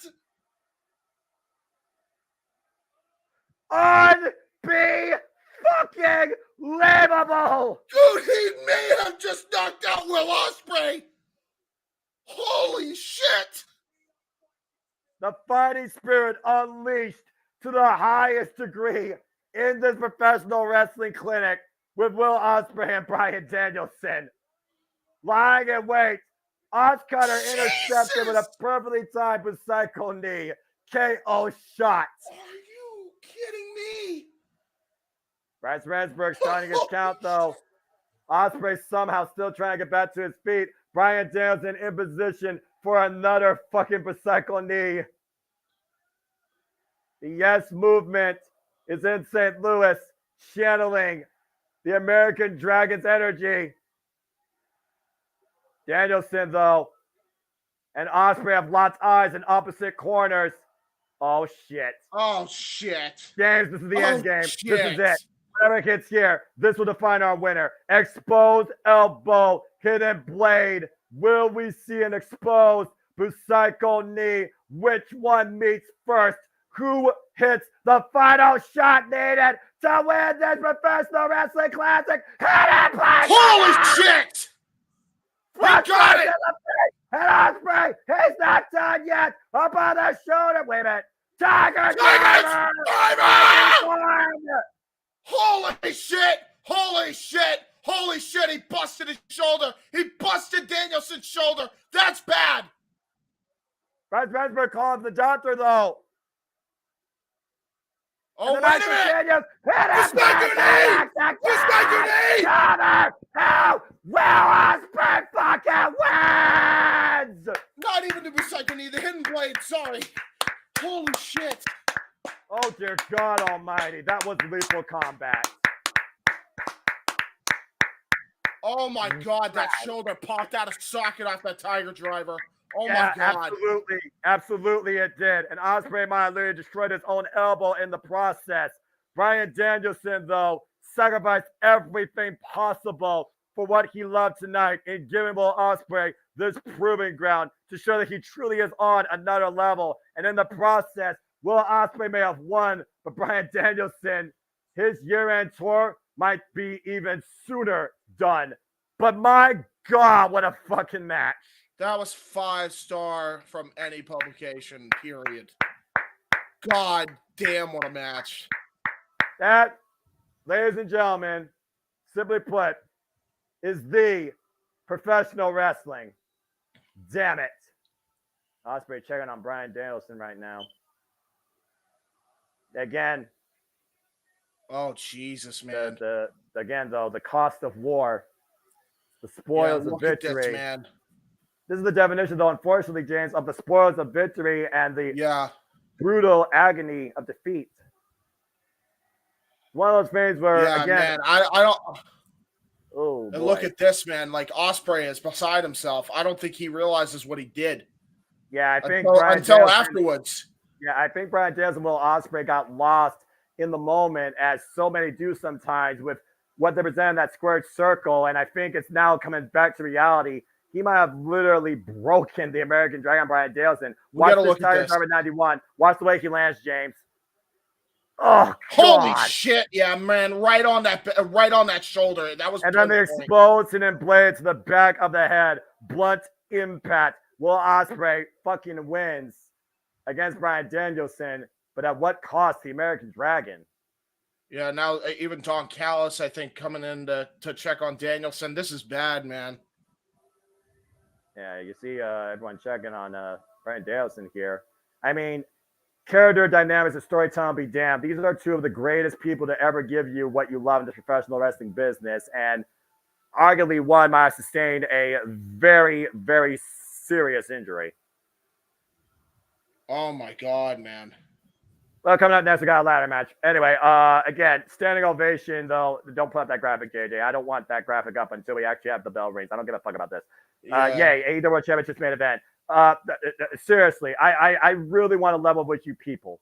I am 32 years old. I have been a fan of this business since I've seen the likes of Owen Hart versus the Bret Hart, and of course, Bret Hart versus the Bulldog at SummerSlam 92. I've seen people literally have bones popped out of their shoulders. I've seen debilitating necks, broken fingers. I've seen screwed up ankles, but that in itself was the greatest match, but arguably the worst injury I've seen. So again, the best and the worst was met tonight in that one-of-a-kind showcase demonstration of professional wrestling. And my adrenaline's so high that I literally almost had an out-of-body experience, and now I'm back to cooling down. And I got a bit of a somber tone knowing that there's some serious damage possibly to the American Dragon, Bryan Danielson. So if anyone else wants to speak, please feel free to. Dear God. We crashed to reality. You know what the fucked up part of that is? What's that? Would Danielson have wanted it any other goddamn way? That's the thing, though, too, because let's remember who this is. This is Bryan fucking Danielson, the guy that's the scary part. That's the scary part of that. The guy, to your point, James, literally said, and I quote, "I will give my life for this business." You called it last year at Revolution when it was MJF and Bryan Danielson in Sudden Death overtime. You said the only reason Bryan stopped was for his family. Now you know Bryan Danielson is stopping his career this year for his family. There's no denying that. But did we just get an abrupt ending? We're about to find out the hard way, I'm sure, come Wednesday. But well, here's why I will do my typical thing that I was gonna do. Thank you. Yeah, do that. Let me go ahead and just say this. AEW crew, JMN Multiverse of Media, and friends that wish to dig into the internet too. If you can give me an update on Bryan Danielson and support it to either chat or private feed or my secondary screen, I greatly appreciate it. Thank you. So, folks, as we get details, we will keep you posted on the condition of the American Dragon, Bryan Danielson. But congratulations to the all-elite bro, Will Ospreay, who truly cemented himself on being on another level. That is professional wrestling. Lord forgive me. God damn it. And thank you. JJ, please speak on that last match and your thoughts regarding what we just saw, too. Oh, my God! Oh, my God! The words on my mouth. I mean, do I need to say? That's pretty much all I have to say about that. I think I said that at least 2 or 3 times during that, or holy shit, or holy fuck, fucking hell, Jesus Christ almighty, Lord forgive me. But yeah, just because I'm Joey Styles. Fuck it, I'll say it one more time. Oh, my God! And I'm not supposed to use the Lord's name in vain, so may the Lord forgive me. Jesus Christ almighty, how the fuck do I still have a voice? I don't have a voice anymore. I just realized that.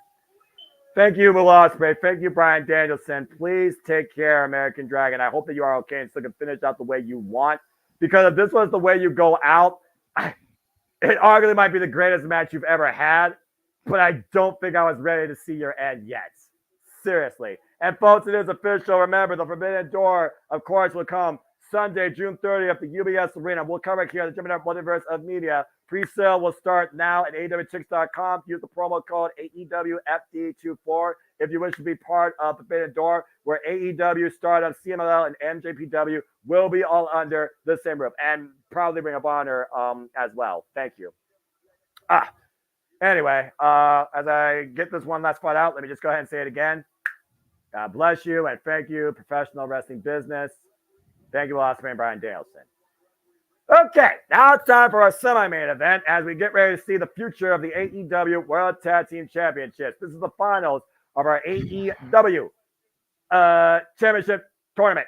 After the titles was vacated, Darby Allin and Sting retired as the AEW World Tag Team Champions. A tournament was made, and FTR and the Young Bucks made their way across their branches. It started with 8, and we are down to 2. It is FTR and the Young Bucks 4, with the ladder involved for the first time in between these two teams' rivalries. For the richest prize in AEW, one of these teams become the first 3-time AEW World Tag Team Champions. JJ, go ahead and speak your piece as the Blues ran out at St. Louis. Bell is officially run. See the heavy kinesio tape there on the shoulder of Dax Harwood, the right shoulder. Hands being thrown to start off the match here. I'm going to try to remain professional as best as I can, Noah. Same. And again, the point of a ladder match, you know, JJ, it's about wearing your opponents down, finding a point where you can climb the ladder. EVP trigger misses. I refuse to call it the EVP trigger. Yeah, I agree. And flying clothesline didn't miss, though, wiping out Nicholas and Matthew. As right now, FTR might be looking to claim the first ladder in this match. Of course, we know these guys last clashed at All In London last year in Wembley Stadium in what was their rubber match, and FTR got the better of the Young Bucks, and they haven't lived it down since. The Young Bucks had a chance to once again become the AEW Tag Team Championships, and they sacrificed an opportunity at Full Gear last year against Kenny Omega, who, again, surgery and diverticulitis, get well soon, and Chris Jericho. The Golden Jets beat them. They haven't been seen or heard from since until they returned at Homecoming, confronting Sting and Darby Allin. And, of course, we saw the fallout in Sting's last match at Revolution, where, once again, the Young Bucks came up short. But, again, we know the Young Bucks have been defined by ladder matches against the harshest of foes, whether it's Jurassic Express or the Lucha Brothers. And right now, Cash, driven into the barricade with a ladder. Step-up kick.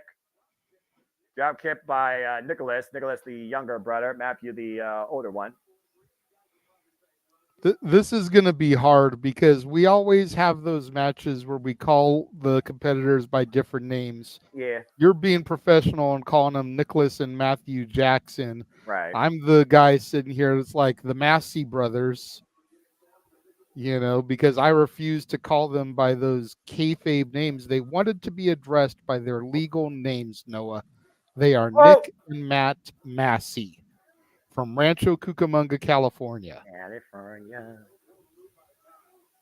And right now we see Nicholas squaring off against Dax and Matthew squaring off against Cash.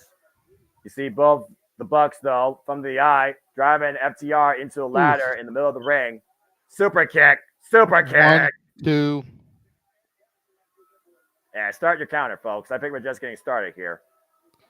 I think about the ladder matches, though, that the Young Bucks have been involved in, though. They won the AEW Tag Team Championships for the second time against Jurassic Express in a ladder match.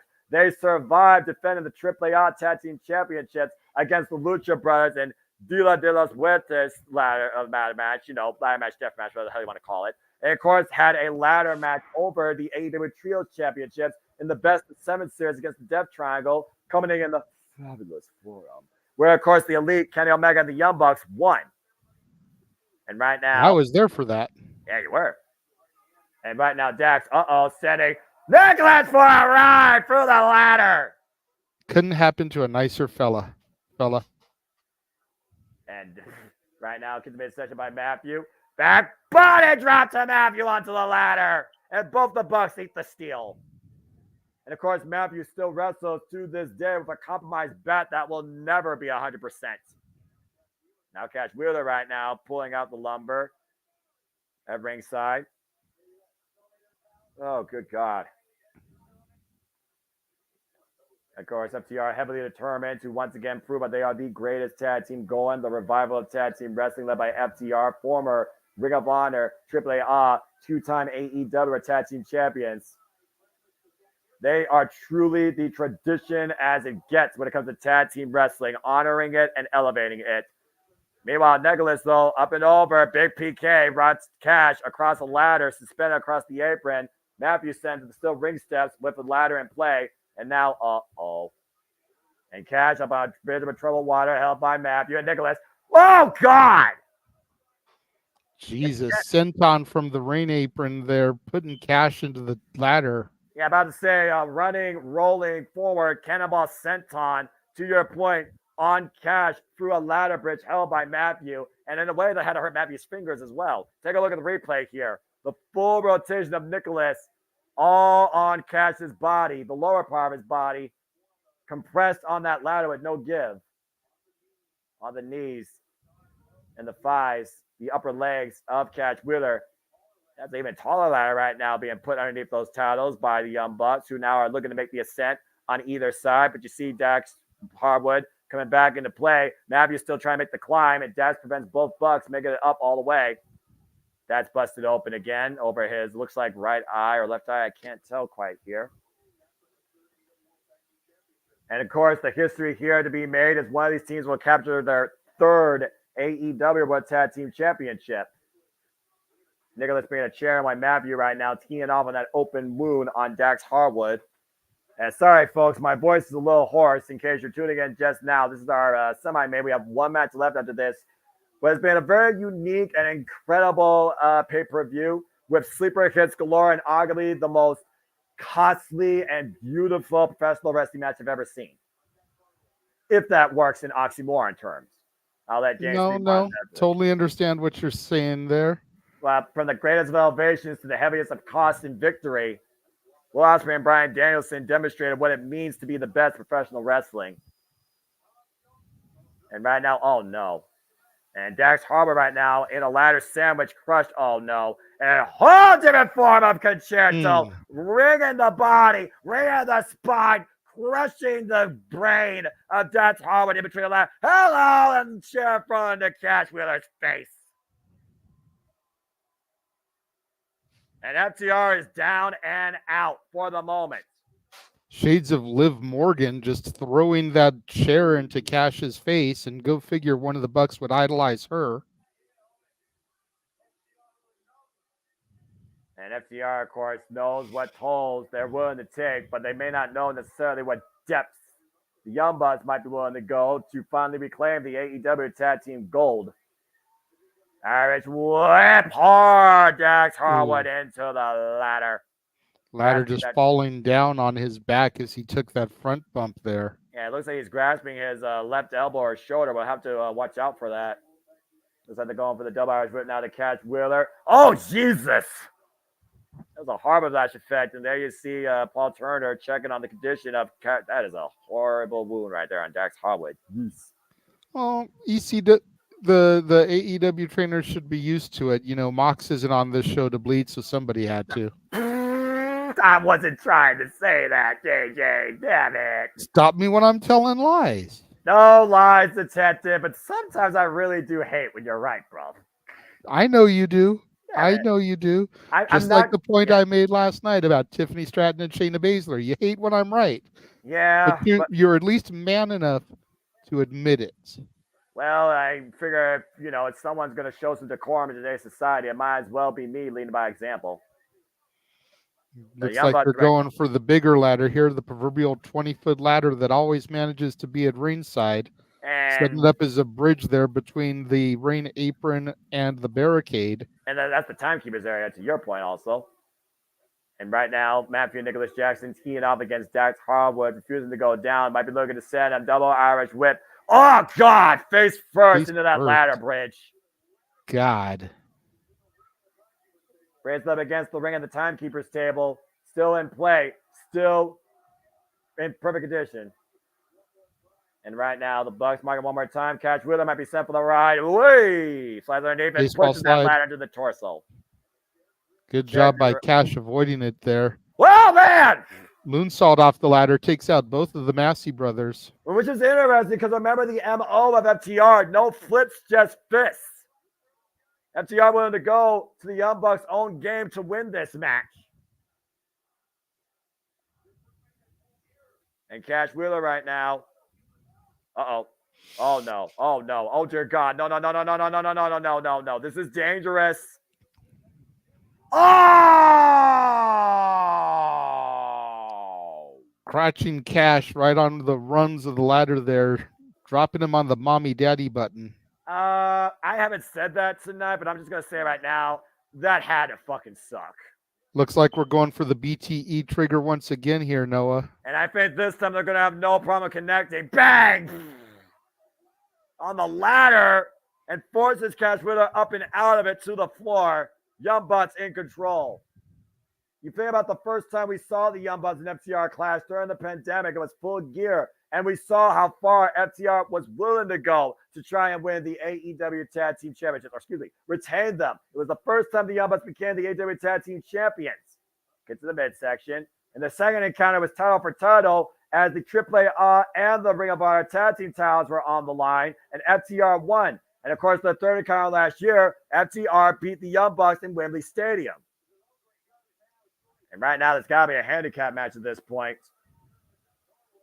And right now, Dax Harwood in a world of trouble, fighting a uphill battle, quite literally. Dax Harwood, though, will not stay down. He has too much pride, too much stubbornness. Cash Wheeler somehow coming in, saving his partner. I'm not even sure how Cash Wheeler is able to walk straight. Cash and Dax hooking up the box. Deadlift Germans over the top rope from the apron inside the ring. And Cash right now unloading on Matthew and Nicholas Jackson inside the middle here. I don't know how Cash is still standing upright, JJ. Story of offense. Back body drop. Irish whip reversal by Nicholas. Ducks leaves the clothesline. Cash with it, picking up speed again. Wow, God! Woo! Incredible power effort here by Cash Wheeler, catching Nicholas out of midair into a beautiful power slam. Yep. All the while, Dax in the corner there just trying to get his breath so that he can get back involved in this thing. He's losing a lot of blood. I'm about to say, eventually you're losing enough blood, you might literally go unconscious. Matthew now taking the climb away from Cash, and Cash right now preventing Matthew from going up into the chair. Wait a minute. Comes in of ice! The Bulldog! There's a Steiner recliner of sorts right there. Dax struggling to get up to his feet, though. How many homages and different tags are we going to get out of this match? So we got the Steiner so far. What else can we respect? Give it time. Fair point. I'm about to say, don't circle around here. Capitalize and focus on the climb. Oh, here we go with the sharpshooter. To your point, got a little heart foundation going on here. And he's got it locked in right now, and this is a perfect chance for Cash to make the ascent. And planting that ladder underneath the compromised back of Matthew Jackson while he's trapped in the sharpshooter. Now Cash making the ascent, but Nicholas coming to play. Super kick to Cash. And Nicholas springing up like a cat, flying up that ladder. Now Cash and Nicholas up the top, and Cash driven down. Nicholas, though, holds on to the top of those rungs, and Dash trying to pull Nicholas down. Oh, wait. Slingshot, power bomb, sit out, super kick. And Cash right now up and over. Woo! Matthew lands on the apron, though, preventing going to the table, but Cash really going to fly in. Oh, God! Huge spear diving through the ropes there, sends one of the boar bucks through the table at ringside. And Matthew Jackson crashed off that apron through that table. And Dax Wheeler right now with Nicholas Jackson on the apron. Oh, Lord. Hoisting him up. Oh, dear God. No. Wow! Hurricane Rana sends Dax kind of sort of bouncing off the table, breaks part of it that he didn't even land on. Yeah, I think his knee, though, went through it or made contact with it. And we know that knee is surgically repaired. That's the one with that brace, JJ. Horrible landing right now for Dax Harwood. Human car wreck here. Doc Samson right now checking out. Let's take a look at the replay here. That short-range spear, Cash literally flies Matthew off the apron for the table. Tego Marana sends him on his right-hand side awkwardly. Dax Harwood through that table awkwardly. And right now, Cash Another ladder coming into the ring. Yeah, shorter ladder here. Looking to maybe set up right next to it. Take his own ascent as Cash Wheeler climbs the bigger one. Or maybe Nicholas Jackson looking for leverage here. And here comes Nicholas Jackson and Cash Wheeler right now, duking it out across these two ladders. Cash with the dominant position. Nicholas, though, trying to get the upward position. Had a grip on the titles for a moment. Dax and Matthew climbing up the smaller ladder. Again, right now you see Dax trying to take Nicholas off. You see Matthew trying to take Cash off. You see all four men trying to get a grab at the AEW World Tag Team Championships that hang in the balance. Titles held by the likes of course, Swerve in Our Glory, Jurassic Express. Oh my gosh. The Lucha Brothers. Oh, the Acclaimed, the Guns, and of course, FTR and the Young Bucks. And there they are looming. Matthew's the only one left standing, looking to get a grip. That's Harwood, though, trying to pull him off with everything he's got left. And it looks like Matthew lost a sneaker. The Sham Machine! That could do it if they can get up the ladders now, but got Nick coming in the other side there. Looks like he's got a chair in hand. Oh boy, that's always a great equalizer. Wally in the back of Cash Wheeler. Good God. Again, we know how much the tag team titles mean to both of these teams. We're seeing how far they're willing to sacrifice and willing to go for these tag team championships. Oh, face first into that ladder goes Cash. And Nicholas right now removing the ladder from center. Might be looking at that further punishment. Might not be thinking at this point that none of the men can make the climb. And right now, I'm not sure what Nicholas is looking for here off this ladder. Dax Harwood, though, meeting him. And thinking maybe a 450 splash from the top of it. Uh-oh. Oh, wait. Whoa. Hold on. Oh, dear. That's Harwood right now, looking to hook up Nicholas Jackson. Super blast from a ladder! Splash of a higher ladder! Wow! What damage did that do to Cash? Look at the way he grabbed his ribs in midsection off that landing. Yeah, combination offense going for a broke by FTR. Take a look at this. Awkward landing for Harwood. Bad, nasty splash for Cash. You see right now, you're playing Cash Wheeler hobbling. And right now, Cash looking to once again make the ascent, and Dax looking to fend off Matthew from trying to intercept. Trying to change position. Matthew trying to change Jackson position to push that ladder in the way. Oh, no! Super kick. Damn it. And Dax Harwood sent it to the outside. And Dax pulling Matthew to the outside. Face first into the ladder bridge goes Matthew. And right now, Dax continued onslaught, and that suspended ladder bridge has been nothing but trouble. Oh, no. Now what the hell? Nicholas Jackson on the other side of the ring to the top rope. Cash on a table. That's Harwood with Matthew on the suspended ladder bridge. And Nicholas right now. What the hell is this man thinking here? 450 splash for the table for Cash. Oh, God. Pile driver on the ladder bridge to Matthew by Dax. Jesus Christ. It's my favorite spot of the match so far. Oh, no, man. Ugh. That ladder lost its footing, JJ. But I think Dax might have hurt himself even worse. Take a look at the way Dax falls. Oh, God. And all that impact on the pile driver. Focus now on the lower lumbar and spine of Dax Harwood as that ladder gave away, losing its position. Dax has still got some mobility, though. You can see he's starting to crawl his way towards and into the ring. Yeah, I'm not even sure who could capitalize at this point in this match. He's back in the ring. Again, this is the opportunity. You still got to make the ascent. You got to find a ladder and put it underneath those titles. We got 3 ladders in the ring. None of them are underneath the championships. And fans chanting, "This is awesome" right now, as Dax right now trying to find the space needed to make the climb and grab the title.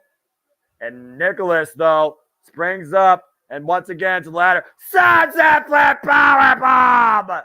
Off the damn ladder! That's great, but that doesn't get you the titles. Yeah, but it gives Nicholas Nick's a chance. got to take advantage here, whether we like it or not, Noah. Exactly. It gives him a chance now, JJ, all by himself to make the ascent. Moments away from being 3-time AEW Tag Team Champions. Cash Wheeler. How the hell is Cash Wheeler still on his feet? And does need a clothesline. Clothesline again. Since Nicholas up and over. Ooh, man's on a ladder on the apron. And Cash looking to fly, follow up. Toby. Oh, no, God! Completely misses, crashes, and burns through that other table at the ringside area. And through the barricade in the process. Crumbling in a heap.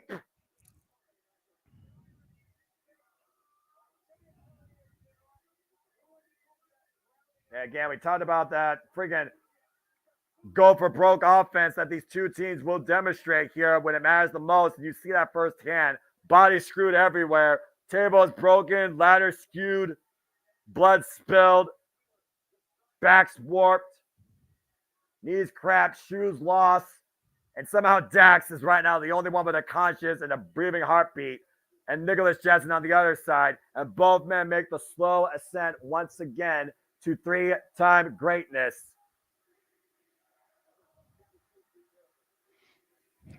The fans chanting, "Please be careful." I think the fans have seen enough bodily harm tonight. If the American Dragon has shown us anything, JJ, I mean, I don't blame them. And right now, Dax and Nicholas literally grasping a title, teeing up against one another. A different belt, each man with a different belt in hand. Nicholas, belt face first to Nicholas Jackson. Head first goes Nicholas Jackson. He falls off the ladder. That's Howard is there. By himself. Oh, wait, man, there's a mystery person coming in the ring. And oh, no, what the fuck is this? You know who that's going to be, Noah. Oh, dear It's Jack Perry. Ladies and gentlemen, the scapegoat has arrived. We haven't seen him since all in last year. And we never should see him again. And he just gave Nicholas Jackson the perfect opportunity to become the 3-time AEW World Tag Team Champions. Did we call it or what, Noah? Yeah, we absolutely called it, bro.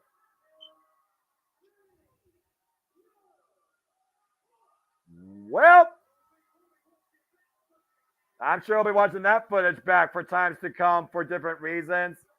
The scapegoat, the X Factor, and the final note in what has to be the end of this chapter with FTR and the Young Bucks.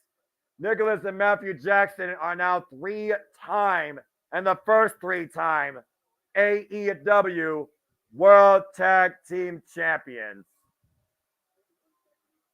And who do they beat to do it? FTR. Well, as new champions are crowned tonight in this landscape of horror, there's only one thing left as Dynasty reaches its conclusion.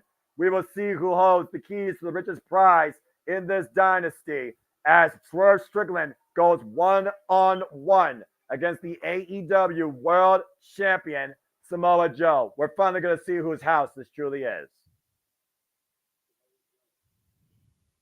So we have a video package. If anyone wants to talk about this match or have any thoughts around what we just watched, I will remain quiet and go get me a drink as we get ready to Nana dance and see if Joe once again chokes out Swerve Strickland. Be back momentarily. All I'm going to do is, if you guys have been enjoying this, Going to take just this moment while they're showing a hype package to show you all the upcoming watch-alongs that we will be presenting here across the multiverse of media. We will be right back.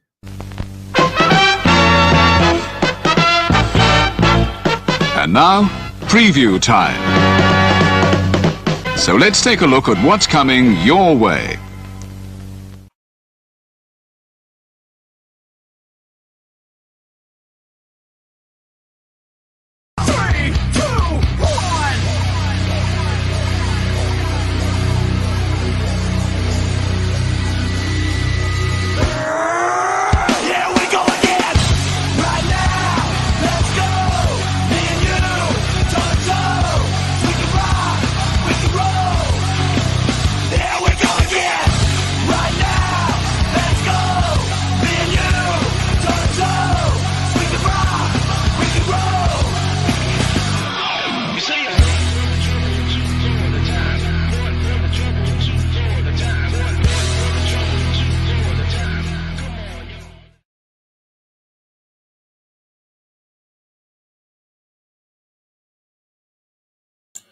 I don't want to hear about the bullshit, by the way, so don't tell me. Thank you.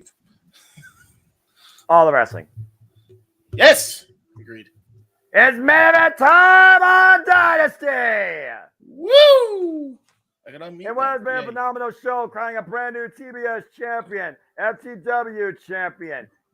And whoa. Oh, shit. Black Panther. Oh, no. Wakanda forever. Yeah. Okay, I think Swerve's winning. He's coming out as the Black Panther. Oh, baby. Tonight we're going to see if Swerve has the kill shot needed to fulfill his own potential and own the keys to his house. This is our main event, folks. Whose house? Oh, boy. Oh, baby. Oh, shit. This is about to get real. Real damn real. God meets! And just not dancing. Yeah. Let's drive. There. Got you by house. Let's drive.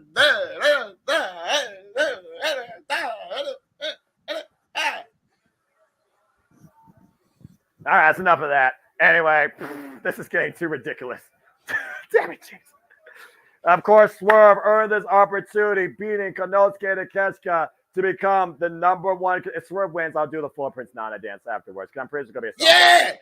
Anyway, as we know, James, Swerve earned this opportunity, beating Konosuke Takeshita, being the number one contender. Nothing will stand in his way. Said nothing will stand in his way since claiming his spot, cementing his place in All Elite Wrestling at the expense of Heyman and Adam Page in one of the damnedest Texas Death Match we ever saw last year at Full Gear. A personal vendetta cost him at Revolution when he wasn't involved in the decision. There are no X factors here that we know of. The only one has been suspended. And every time Samoa Joe's put down Swerve Strickland, Swerve still smiled, laughed, and got back up again. That military MO of the Mogul, the realest as it gets, might be all Swerve needs tonight to finally make history and become AEW World Champion.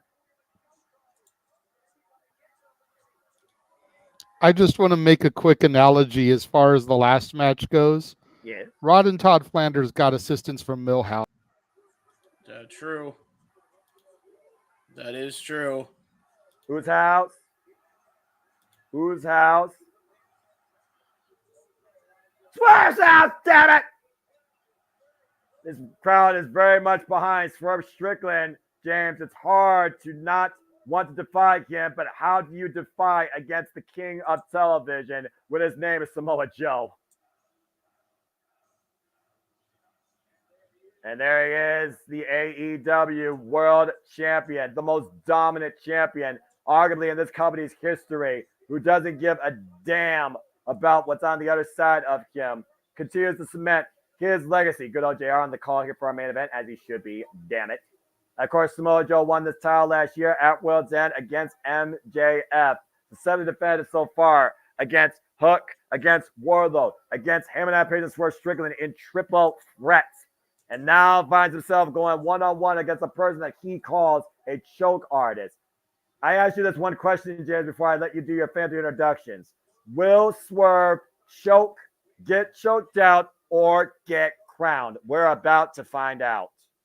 Again, I don't think it's necessarily the fact that he'll choke. I think it comes down to the point where people will try and make him choke.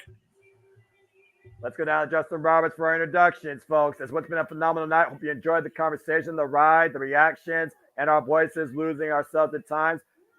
We do this for all the biggest shows, the pay-per-views, and PLEs across all of professional wrestling. But it is now time for our main event here at AEW Dynasty for the AEW World Championship.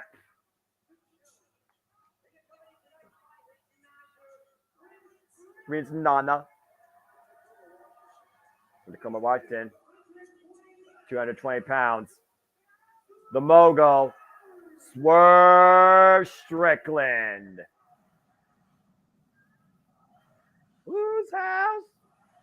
Whose house? Whose house? Of course, the house right now is owned by the King.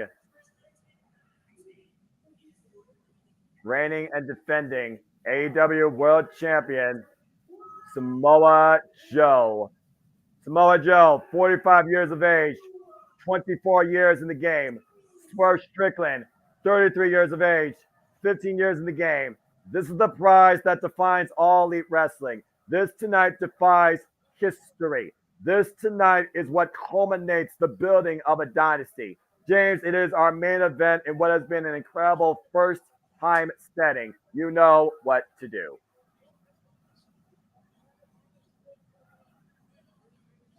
Oh boy.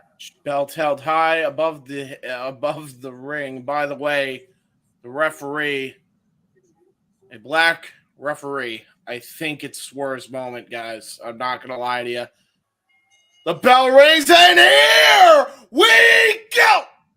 Samoa Joe, Swerve Strickland, one-on-one, first time ever, AEW World Championship.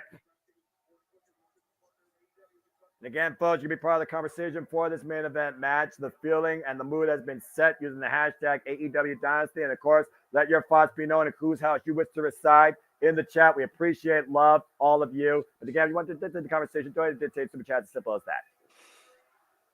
Swerve Strickland, who hasn't held a title since the 5 World Championship in 2022 through April 2023. Only accolade in AEW was being a tag team champion alongside Keith Lee. And you know that whole thing is far from over between him and Keith Lee, if Keith Lee can get healthy enough. Well, again, double shoulder surgery. Big man's going to have a little while yet to think on this, but I'm no doubt in my mind he hasn't forgotten that this is unfinished business. Continental tie right now is Samoa Joe, and Swerve right now tied up in the corner. Of course, Samoa Joe, his accolades range a mile long. Ring of Honor Television Champion, defining Ring of Honor Television Champion, 574 days.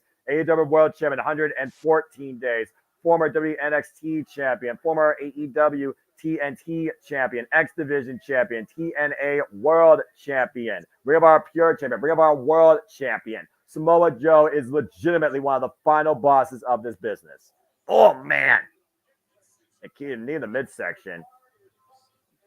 Sudden impact on Swerve Strickland, knocking the wind out of him, James. Yeah, exactly. And again, earlier on when Danielson fought Ospreay, that was his strategy, go for the diaphragm. That seems to be Joe's strategy, go for the diaphragm. Boot up and Swerve with the Joe with the walk up, but Swerve scouted it though. Drop kick! Not gonna fall for Joe's tricks tonight. Watch out for Swerve Strickland! Oh no, got caught. Oh God, Jesus! No! Oh, Uranagi on the really hard wood table. Oh, my God. That's a reinforced announce table, folks. That's not a gimmick. And Swerve sent up and over to the floor. Watch out, JR. Still good to see JR on my screen. God bless the voice of professional wrestling. Yeah, I'm trying. And right now, Joe's having his way with Swerve on the outside. Of course, champion's advantage. Title control change hands via pinfall or submission inside the ring. I feel like Joe at this point has been insulted by Swerve Strickland's continued resistance towards him. Uh-oh. Oh, Jesus. And Joe exposing the concrete underneath those mats here in this building. Well, That's concrete. If nothing else has been used tonight, concrete definitely was. Whoa! Oh, Pillsbury flop though. And thankfully, Swerve rolled through across the concrete, didn't land on his knees. The full rotation nailed Samoa Joe. Yeah, he might have caught a knee right to the side of the temple of Joe as well. Look at this again. Watch the knee. Yeah, there it is, right to the side of the head. You're right. That would literally come on the side of the head. Let's not forget Swerve put Samoa Joe head first through a table against the barricade. Oh dear God. No. And Joe has him up for a muscle buster. Oh, and Swerve escapes. Single leg kicks. Swerve saving his life, quite literally. And Joe. Oh, no. Oh, God. Oh my God. Snap power slam on the concrete. Sudden impact. Ridiculous lethal landing for Swerve Strickland. Take a look at the replay here. The snap on that power slam, punishing Swerve Strickland. Oof. This might be a dream come true or a nightmare for Swerve that he may never wake up from. Samoa Joe says, wrestling me is a career-defining mistake. Yep. Fair point. Fair point. Yeah, again, it's hard to argue with Samoa Joe when he backs up his claim, especially for how long he's been in the business. First Strickland, of course, had a better, incredible 2023, though, for the later half. And again, that jab, that just right hook. And right now, Joe just insulting Swerve. Again, Swerve says he will not stay down after being bludgeoned by Samoa Joe's fist, wrapped in chains, bleeding, and planted through a table. Swerve still came back to fight. And right now, Samoa Joe having his way with the challenger. All hail the king of television. You know, I do go back to that question Renee Paquette asked, though, James, when we didn't really get a clear answer. What makes Swerve so confident that this time he actually can beat Samoa Joe and become the AEW World Championship? What do you think is that inherent quality that Swerve exhibits? That's a very good question, because we know that Swerve can sometimes. Oh, God. Oh my God! You just landed face first before I could even get my full thought out after that leg roll sweep by Samoa Joe. Well, that'll slow things down for a moment. Swerve and his own hubris can sometimes be his downfall, but we know that he is too stubborn to quit on the best of times. Oy. So, even in the casket match at Wembley when he fought Darby Allin and Sting. Cover. Here's a cover. He didn't necessarily give up. So, is it his greatest weakness or his greatest strength? Could be his greatest strength tonight. We'll see. Of course. Yeah, well, of course, we've seen Swerve in Hellfire matches going all the way back to Lucha Underground. If you remember Kill Shot, the previous identity. Swerve, of course, a former service military man in our army. Talked about how it's like you wake a demon within him. Literally drank the blood of Heyman Adam Page. We've seen Swerve do nefarious things this past year in lengths of getting what he wants. And that might be, to your point, his own worst enemy, but his greatest strength. He will literally sacrifice his own moral being at this point to become the AEW World Champion. And look at the way Joe has this neck crank in, man. Oh, God. Slams him into the canvas. See, Joe is not concerned with a 5-star match, unlike the last encounter that I fucking recognize, because fuck the other one. Joe absolutely is just, he's methodical. He does not care. He's not in it for the fans. He's in it to retain his world championship. He's looking to get this done either as quick as possible in some instances or as slow and painful as possible. And considering how much that Swerve Strickland has encroached on the boss's territory, on the landlord's territory, as he likes to call himself, Oh! Joe's going to make this a painful lesson for Swerve tonight. And a rolling elbow and then driving his knee, face washing hand, hits the cover, hook of the leg. It's a 2 count. The slow, methodical, dominant approach of Samoa Joe, arguably in the best condition in his career since coming back to pro wrestling. Coming off concussion protocols, of course, and knee surgery. Yeah, Samoa Joe absolutely made a mark for himself in the world of wrestling. AEW Championship, absolutely the cap off to what has been a great career. Oh. And right now, Swerve again trying to make history here tonight at Dynasty, teeing up against Samoa Joe. And Samoa Joe takes him down with a single running elbow. Like a Mack truck hitting you at full speed. Again, you look at the weight advantage between champion and challenger here. Plays in Samoa Joe's favor.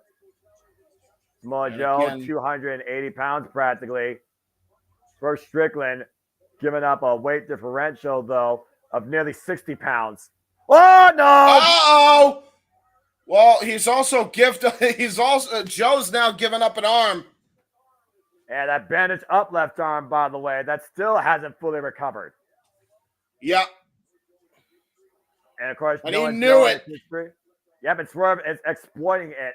Swerve has picked his target. Now Swerve might be looking for exposed turnbuckle. Oh no! That left arm hyperextending the muscles across it for the 5 count. And then an up kick right to that bad arm as well. And again, he hit a dragon screw leg whip type maneuver on that arm. So he's really trying to hyperextend that elbow. It's one of those things where you ask the proverbial question, how tough is a one-armed man in a fight? Divorce so we have to Samoa Joe. Cover. Able to get the left shoulder up, but grasping that left shoulder, to your point, damage done.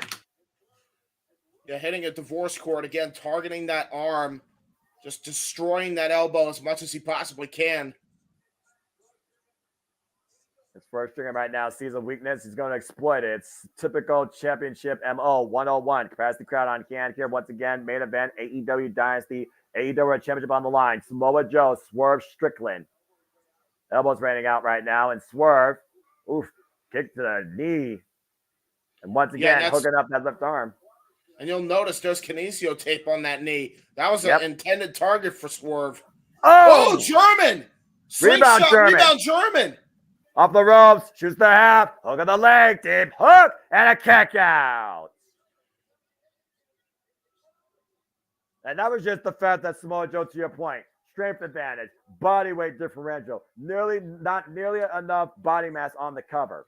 Yeah, and that was just because of the exhaustion both competitors have gone through already. And now both men are up here. It looks like we're going to have almost a firefight of sorts here between these competitors for the AEW World Championship. Now you think about the men that beat Samoa Joe. What did it take? Coquina clutch! And Swerve slips out. Nice up kick, though, right to the jaw of Samoa Joe. Great scouting by Swerve Strickland. Whip by the clothesline. Floats out of the corner, off the ropes, rolling. Flatliner! Great flatliner by Swerve. Cover, 2 shoulders down for a 2.5. That was a textbook. Latitudinal cover by Swerve Strickland. I guess you call that the latitude press. That's fair. Again, pressing Samoa Joe's shoulders to the mat. And Swerve right now looking to follow up, solidify on the corner. Joe with a chop to the midsection, though. Ben Swerve over. Now Joe pushing the second rope. Body shot, though, by Swerve. And Swerve lining up the AEW World Champion. Trying to regain the advantage here. And long way to the floor for both these men. Samoa Joe sitting on top of the top turnbuckle. Now Swerve off the second. Elbow strikes right now to the side of head of Samoa Joe and that left arm. What the hell is this? Stroke! Hits the stroke and he uses on the arm. Now Swerve for the cross arm breaker. He wants to win his way at this thing any way possible. If he can't pin the man, he's looking to break the man. Yeah, that's a good point. And he used a stroke, Jeff Jarrett's finishing maneuver from the second rope, but he used all of that weight on the bad arm of Samoa Joe to try and get this cross arm breaker locked in. Now transitioning into a triangle choke. But still holding on to that left arm, though, and Samoa Joe might be fainting. But again, Joe has leverage advantage. And Joe right now looking at one-arm deadlift swerve power bomb with the turnbuckles. Yep. And I was Swerve. looking for the muscle buster. Here it is. He's got it. Muscle buster connect. Jesus. The cover to Joe. No. Oh my God. He popped that shoulder up at 2.9. And Joe's beside himself. You can name people on one hand that have kicked out of the muscle buster. And Joe in utter disbelief right now. And Prince Nana, get away from ringside because you could become collateral damage here. And Joe will not give a damn. Joe right now in shock and awe might have reached a boiling point now where he doesn't give a damn how he wins. He's going to make sure he leaves one way or another with the AEW World Championship. Yeah, Prince Nana, brave soul, but foolish man. Don't be foolish. Oh, house call! But that hesitation and distraction may have been all Swerve needed. Off the top rope. 450 splash. Jesus, right over the head. It was a guillotine. And Swerve to the top rope again. Close the deal, Swerve. Close the deal. Joe in the drop zone. Swerve, stop. No way. No way. Cover. Hit the leg. No. Holy shit. I thought he had it. Oh, my God. I thought he had it. Swerve Strickland bringing out the heavy artillery. Might just delivered his best shot, but wasn't the kill shot. 2 count only off the Swerve stomp. And that was after a 450 splash right over to the head of Joe. And digging his thumbs in the eyes of Swerve, desperate man right now, desperate champion, Stephon Smith, taking on Swerve Strickland and Samoa Joe, AEW Championship in hand. Now Prince Nana's distracting the referee though. And Swerve, he gets the mid-session. Swerve now with the title. And Swerve looking at Dex Samoa Joe. Misses though. Coquina Clutch though is locked in. And he's got him grapevine. Got him down on the mat. Will Swerve pass out? Will Swerve tap out? Is Swerve going to be choked out? Has Swerve choked in the biggest moment once again? Will Samoa Joe retain? So close to the ropes though. Got to find a way to force the break. Yeah, Swerve's trying. I don't think he can. I think that might have been an accidental. No, he's still in it. He's still in it. He's trying to fight for that rope. And Swerve, I thought he was going out right there, but he might have been slowing down his heart rate just to give Joe that false security, forcing the break. And right now, literally trying to break the fingers of Samoa Joe. Look at the eyes of the mogul. Oh my God, he's trying to hyperextend that thumb. He's trying to hyperextend that thumb of Joe. Yeah, listen to the eyes of Samoa Joe. To your point. Oh, he just kicked the arm. He just kicked the arm. Oh, wait a minute. He trapped the arm right now.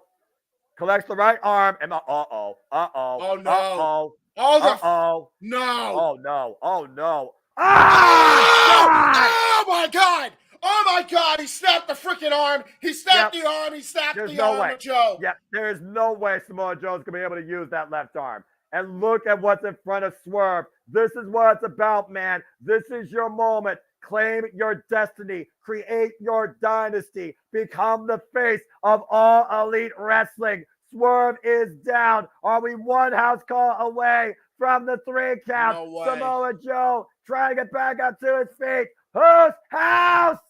He got it! He got Swerve's house! Swerve in the cover! Go! Oh my God, you're kidding me! Samoa Joe refusing to be pinned. And what the hell does Swerve have to do? Is Swerve starting to doubt himself? You Samoa got Joe, this, the relentless he says, Nana, force, you got this. The unwavering nature of the AEW World Champion, refusing to give up, refusing to let Swerve Strickland win in this moment. But it's one-on-one. There will be no excuse, by the way, if Swerve loses tonight. He has to win here. It's his last chance. And meanwhile, oh, God, throat thrust. And Samoa Joe right now catches Swerve again. Now Samoa, oh, dear God. Now Samoa Joe Jesus. might be looking for an avalanche. Oh, dear. Oh, no. Oh, no. Can he hold him with that arm, though? Can he hold him with that arm? Looking for the fireman's carry. No, Swerve. he knows it. Attacking left shoulder. Yep, attacking left shoulder. Tying the left arm. Still dangerous position. Irregular eyes. Oh, he grabbed the nose. He's grabbing the nose. Trying to compromise the breathing of Samoa Joe. Says that this is his time. No. Rotten eyes. Whoa. Joe holds on, though. Oh, no, wait a minute, Goblin. Power bomb! Oh! No chance. Up to the top rope. Holy Joe shit. in the drop zone. This might be it. For No Strickland, the highest of heights, the ultimate opportunity. Swerve stop! He got it! Two! Swerve! Swerve did it! Swerve's the champion!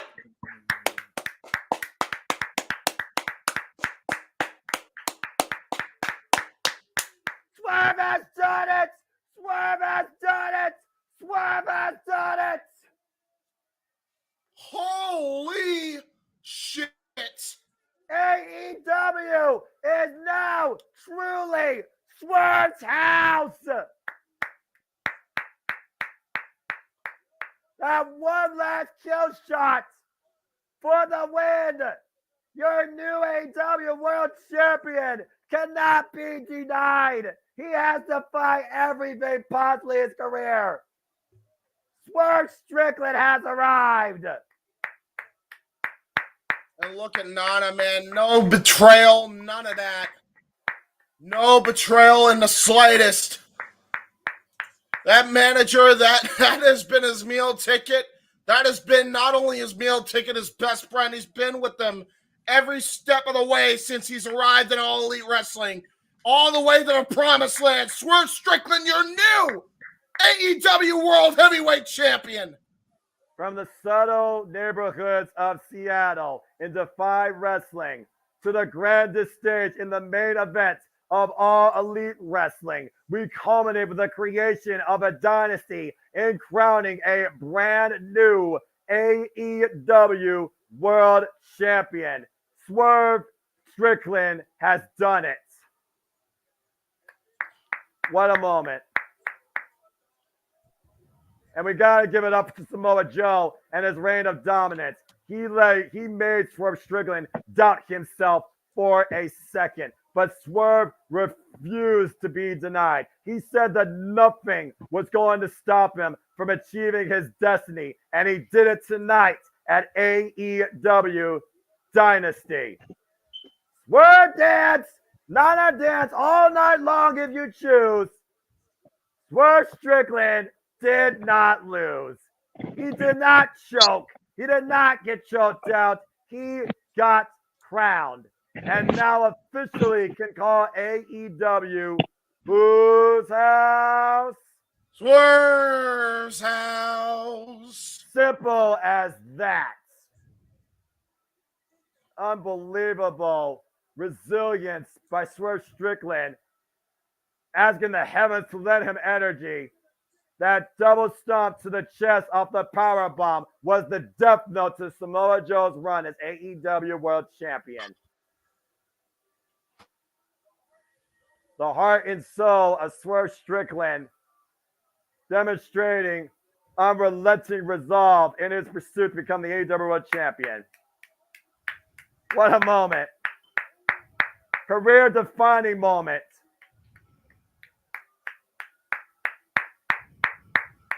Oh my God, man.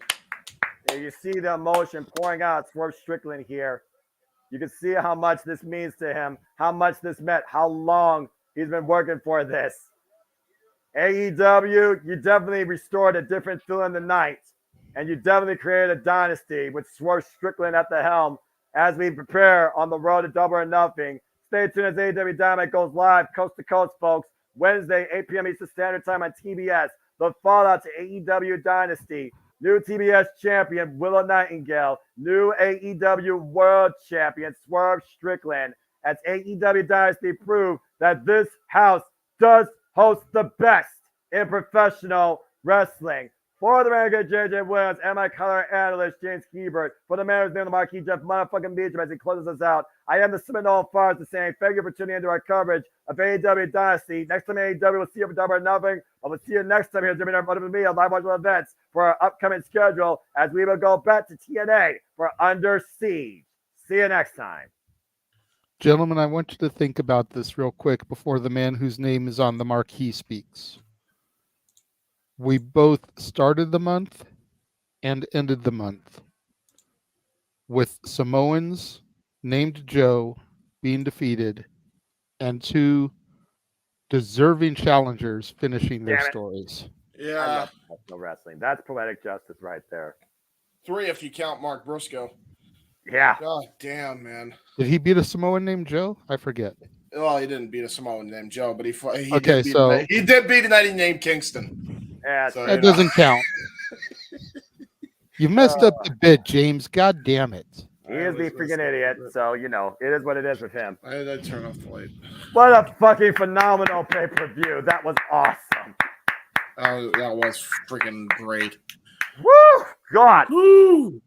Damn. And again, Brian Daleson, please be okay. Hi, Jeff. Can you hear us? Hello.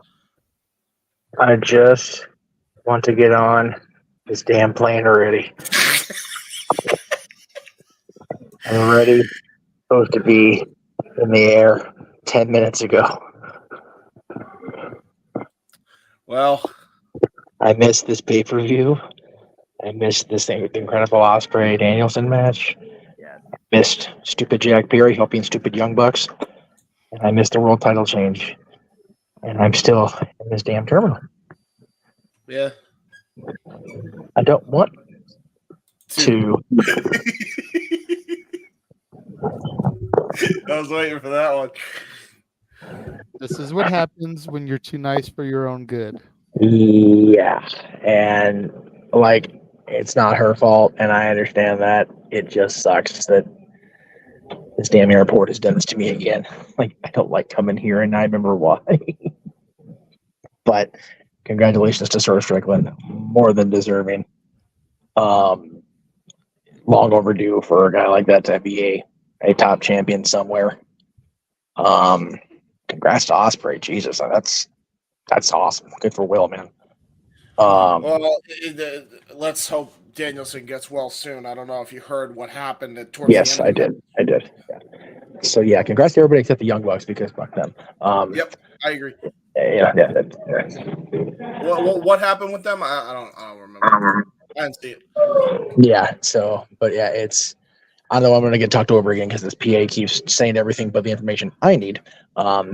So I will say goodnight again and thank you. And there will be Meech's Musings tomorrow. It just depends how late we get out of here before we decide what I'm going to muse about, whether it's professional wrestling or a mixture of things. Yes. So thank you, gentlemen. Much appreciated as always. Your check's in the mail as usual. Thank you. And wait, hang on a second. Wait. I gotta change something real quick. Hang on. Uh-oh. He's changing? He's changing. What's he changing? Changing. What's he changing? By the way, is that a picture that you took recently? No, this was not too long after Mickey Mouse's birthday in 2018, I think it was, because I'm wearing the Mickey hoodie I got at the Disney store. I just put that up because I'm not in a good mood. So yeah, cause I was about to say it's like goddamn. Yeah. Bro looking like Darby Allin with the brooding. I'm pushed back almost 2 hours. So I'm gonna go over here and brood.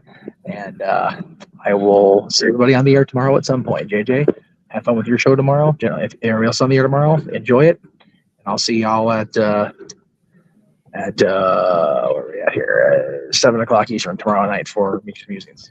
Have fun, boys. It's 4:00 for the folks on the West Coast. Yes, if you're on the West Coast like me, 4:00. If you're going to be in Arizona like me, I think it's still 4:00. And if you're going to be in Arizona like me, you're a fool like me. Good night. God bless Jeff. Yes. And God bless professional wrestling. I did want to take a moment before we get off the air because I was scrolling around trying to find pictures of stuff, and I did want to point out this little nod that may have gone unnoticed. Of course, everybody was paying attention to what Swerve came out in, but if that cloak looked familiar, look at Jimmy Rave. Oh my wow. God, that's crazy old. From the original. Wow. Damn. From the original Embassy.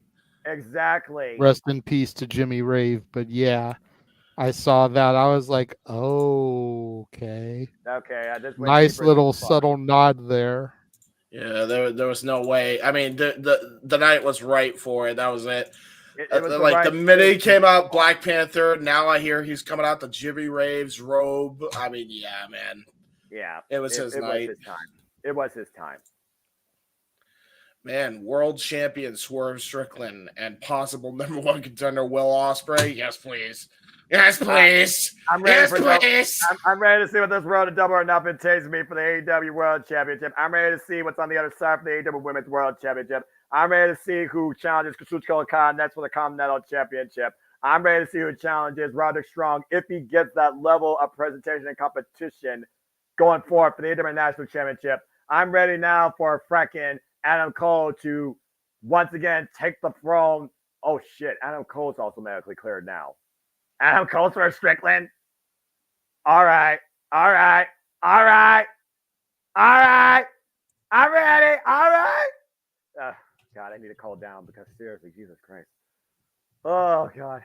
Well, and don't forget, Noah, before we get any of those questions answered. Oh, that's right. This Tuesday, we have NXT Spring Breaking this Tuesday and next Tuesday, 5 o'clock Pacific, 8 o'clock Eastern. Me and you will be doing watch-along coverage for that. All right. James, of course, will need the Discord set up if you don't mind, if you'd like to participate and make it a 3-man booth. Since you have to do the Discord on Tuesday, just like always for NXT. Oh, yeah, I can do that. There you go. Tuesday the 23rd and back-to-back Tuesday. So 23rd. I will and not the be 30th. with you boys only because of priorities at this point that I haven't been able to get into anybody with. But yes, I will be able to do that for you guys for Tuesday. Okay, fair enough. But yeah, we got that coming up, and then we got 2 weeks of that, like I said, Tuesday, and then again on the 30th, and then we go into Under Siege and Backlash. Yes, another doubleheader weekend. God bless this. So, at least we get this coming weekend off as far as watch-along coverage, but true. There's no rest for the wicked as we've got Match Game on open mic night. So all I got to do is show up in my usual suit, Richard Dawson apparel, and just, be sober. So that's simple enough for me. I don't know. We may drive you to drinking on that Saturday, Noah. Try me. I dare you. Challenge accepted. James, me and you are going to have to try and double team him. No, I fucking don't. I want drunk Noah. I don't want drunk Noah. I like sober Noah. No, drunk Noah sounds scary. At least let's get buzzed Noah. Buzzed Noah might be funny. Because considering Noah doesn't drink, it should only take a drink or two to get him buzzed. Well, yeah, but he also had Baton Rouge, and he should have gotten fucking buzzed off that, and he didn't. So, Look, the day you see me less than 99.5% super is the day I lose my damn mind. All right. I don't even think if I see you all at a wrestling event, you would push me to drink. Okay. I've had two shots in my life, and that's all I need to know that this stuff kind of like, I don't see the big deal. Oh, there you go. Josh has ideas how to do it. He says challenge was accepted as well. If I go to SummerSlam, don't try any cinnamon bullshit with me, young man. I'm warning you right now. Cinnamon bullshit. And I still don't know if I'm going to SummerSlam. That's still up in the air, so stay tuned for more on that because as a tradition, will it be JJ and James on the call for that? Stay tuned. Seems to be a SummerSlam tradition. I like that tradition. Only because it gives you a show off. No, because I'm actually at the venue. There's a difference. All right. Other than all of that, make sure you tune in Mondays through Thursdays for the Love of Wrestling, my daily recap of the television product. Since this was an AEW pay-per-view, if you missed Inside the Mind of the Renegade, go back to the archives, give it a watch, check out how I would improve the presentation for AEW. Yeah. It's definitely Noah approved. It's James approved. So quite a few people appreciate and agree with my thoughts. Love to get some more feedback on it. Yeah. Check out the Jay Hebert side of things over on James's channel. What was it, like 3 shows you had to go up this week? 3 shows up to and including the incident that happened on a couple Wednesdays ago, I think, that shall not be talked about ever again because fuck them. That was covered for the final time. And also the Will Smith stuff, updating on how he is done with Jada Pinkett. Thank God for him. And also respecting the legacy of Akira Toriyama. You can find all that on my channel right here. Woo! My voice is shot. My voice is shot. And so is mine. But, well, James, again, as we eloquently always endorse and enforce right here at JMN Multiverse of Media, when you reach that point of fandom and almost have an out-of-body experience as I am sweating through my blazer, that just goes to show that once again, we experienced and demonstrated once more, as I always say, and endorse and approve any show nowadays for any company. That was professional wrestling! Damn it! That's true. That's true. Damn true. Oh my God! Yeah. That's all that I've got to shill. Now that we've made James crack up, Noah, go ahead and take us out of here with your simple outro. As always, Transmission Network, family and friends, viewers, watchers, and takers in. Thank you so much for tuning in to another JMN Live Watch Event presentation. We absolutely love presenting these to you across all the brands and all the wrestling, so please continue to be along for the ride. But I always remind you and leave you with this, for I continue to do this, for I am nothing more but a simple man and a lifelong fan of professional wrestling. Damn it! Who only wish to consistently encourage all of you that there are no winners, there are no losers, there are no betters. Just fans with opinions, with passion we all share. So at the end of the day, folks, support one another, respect each other, protect your mentality too, treasure your families, and just enjoy life and enjoy professional wrestling. It is truly as simple as that. For everybody here with the Jeff Meacham Network Multiverse of Media, thank you all for tuning in. We will see you guys Tuesday for NXT Spring Breakin'. The Jeff Meacham Network's Multiverse of Media. For over 15 years, the recognized symbol of excellence and the standard bearer in coverage of sports and entertainment.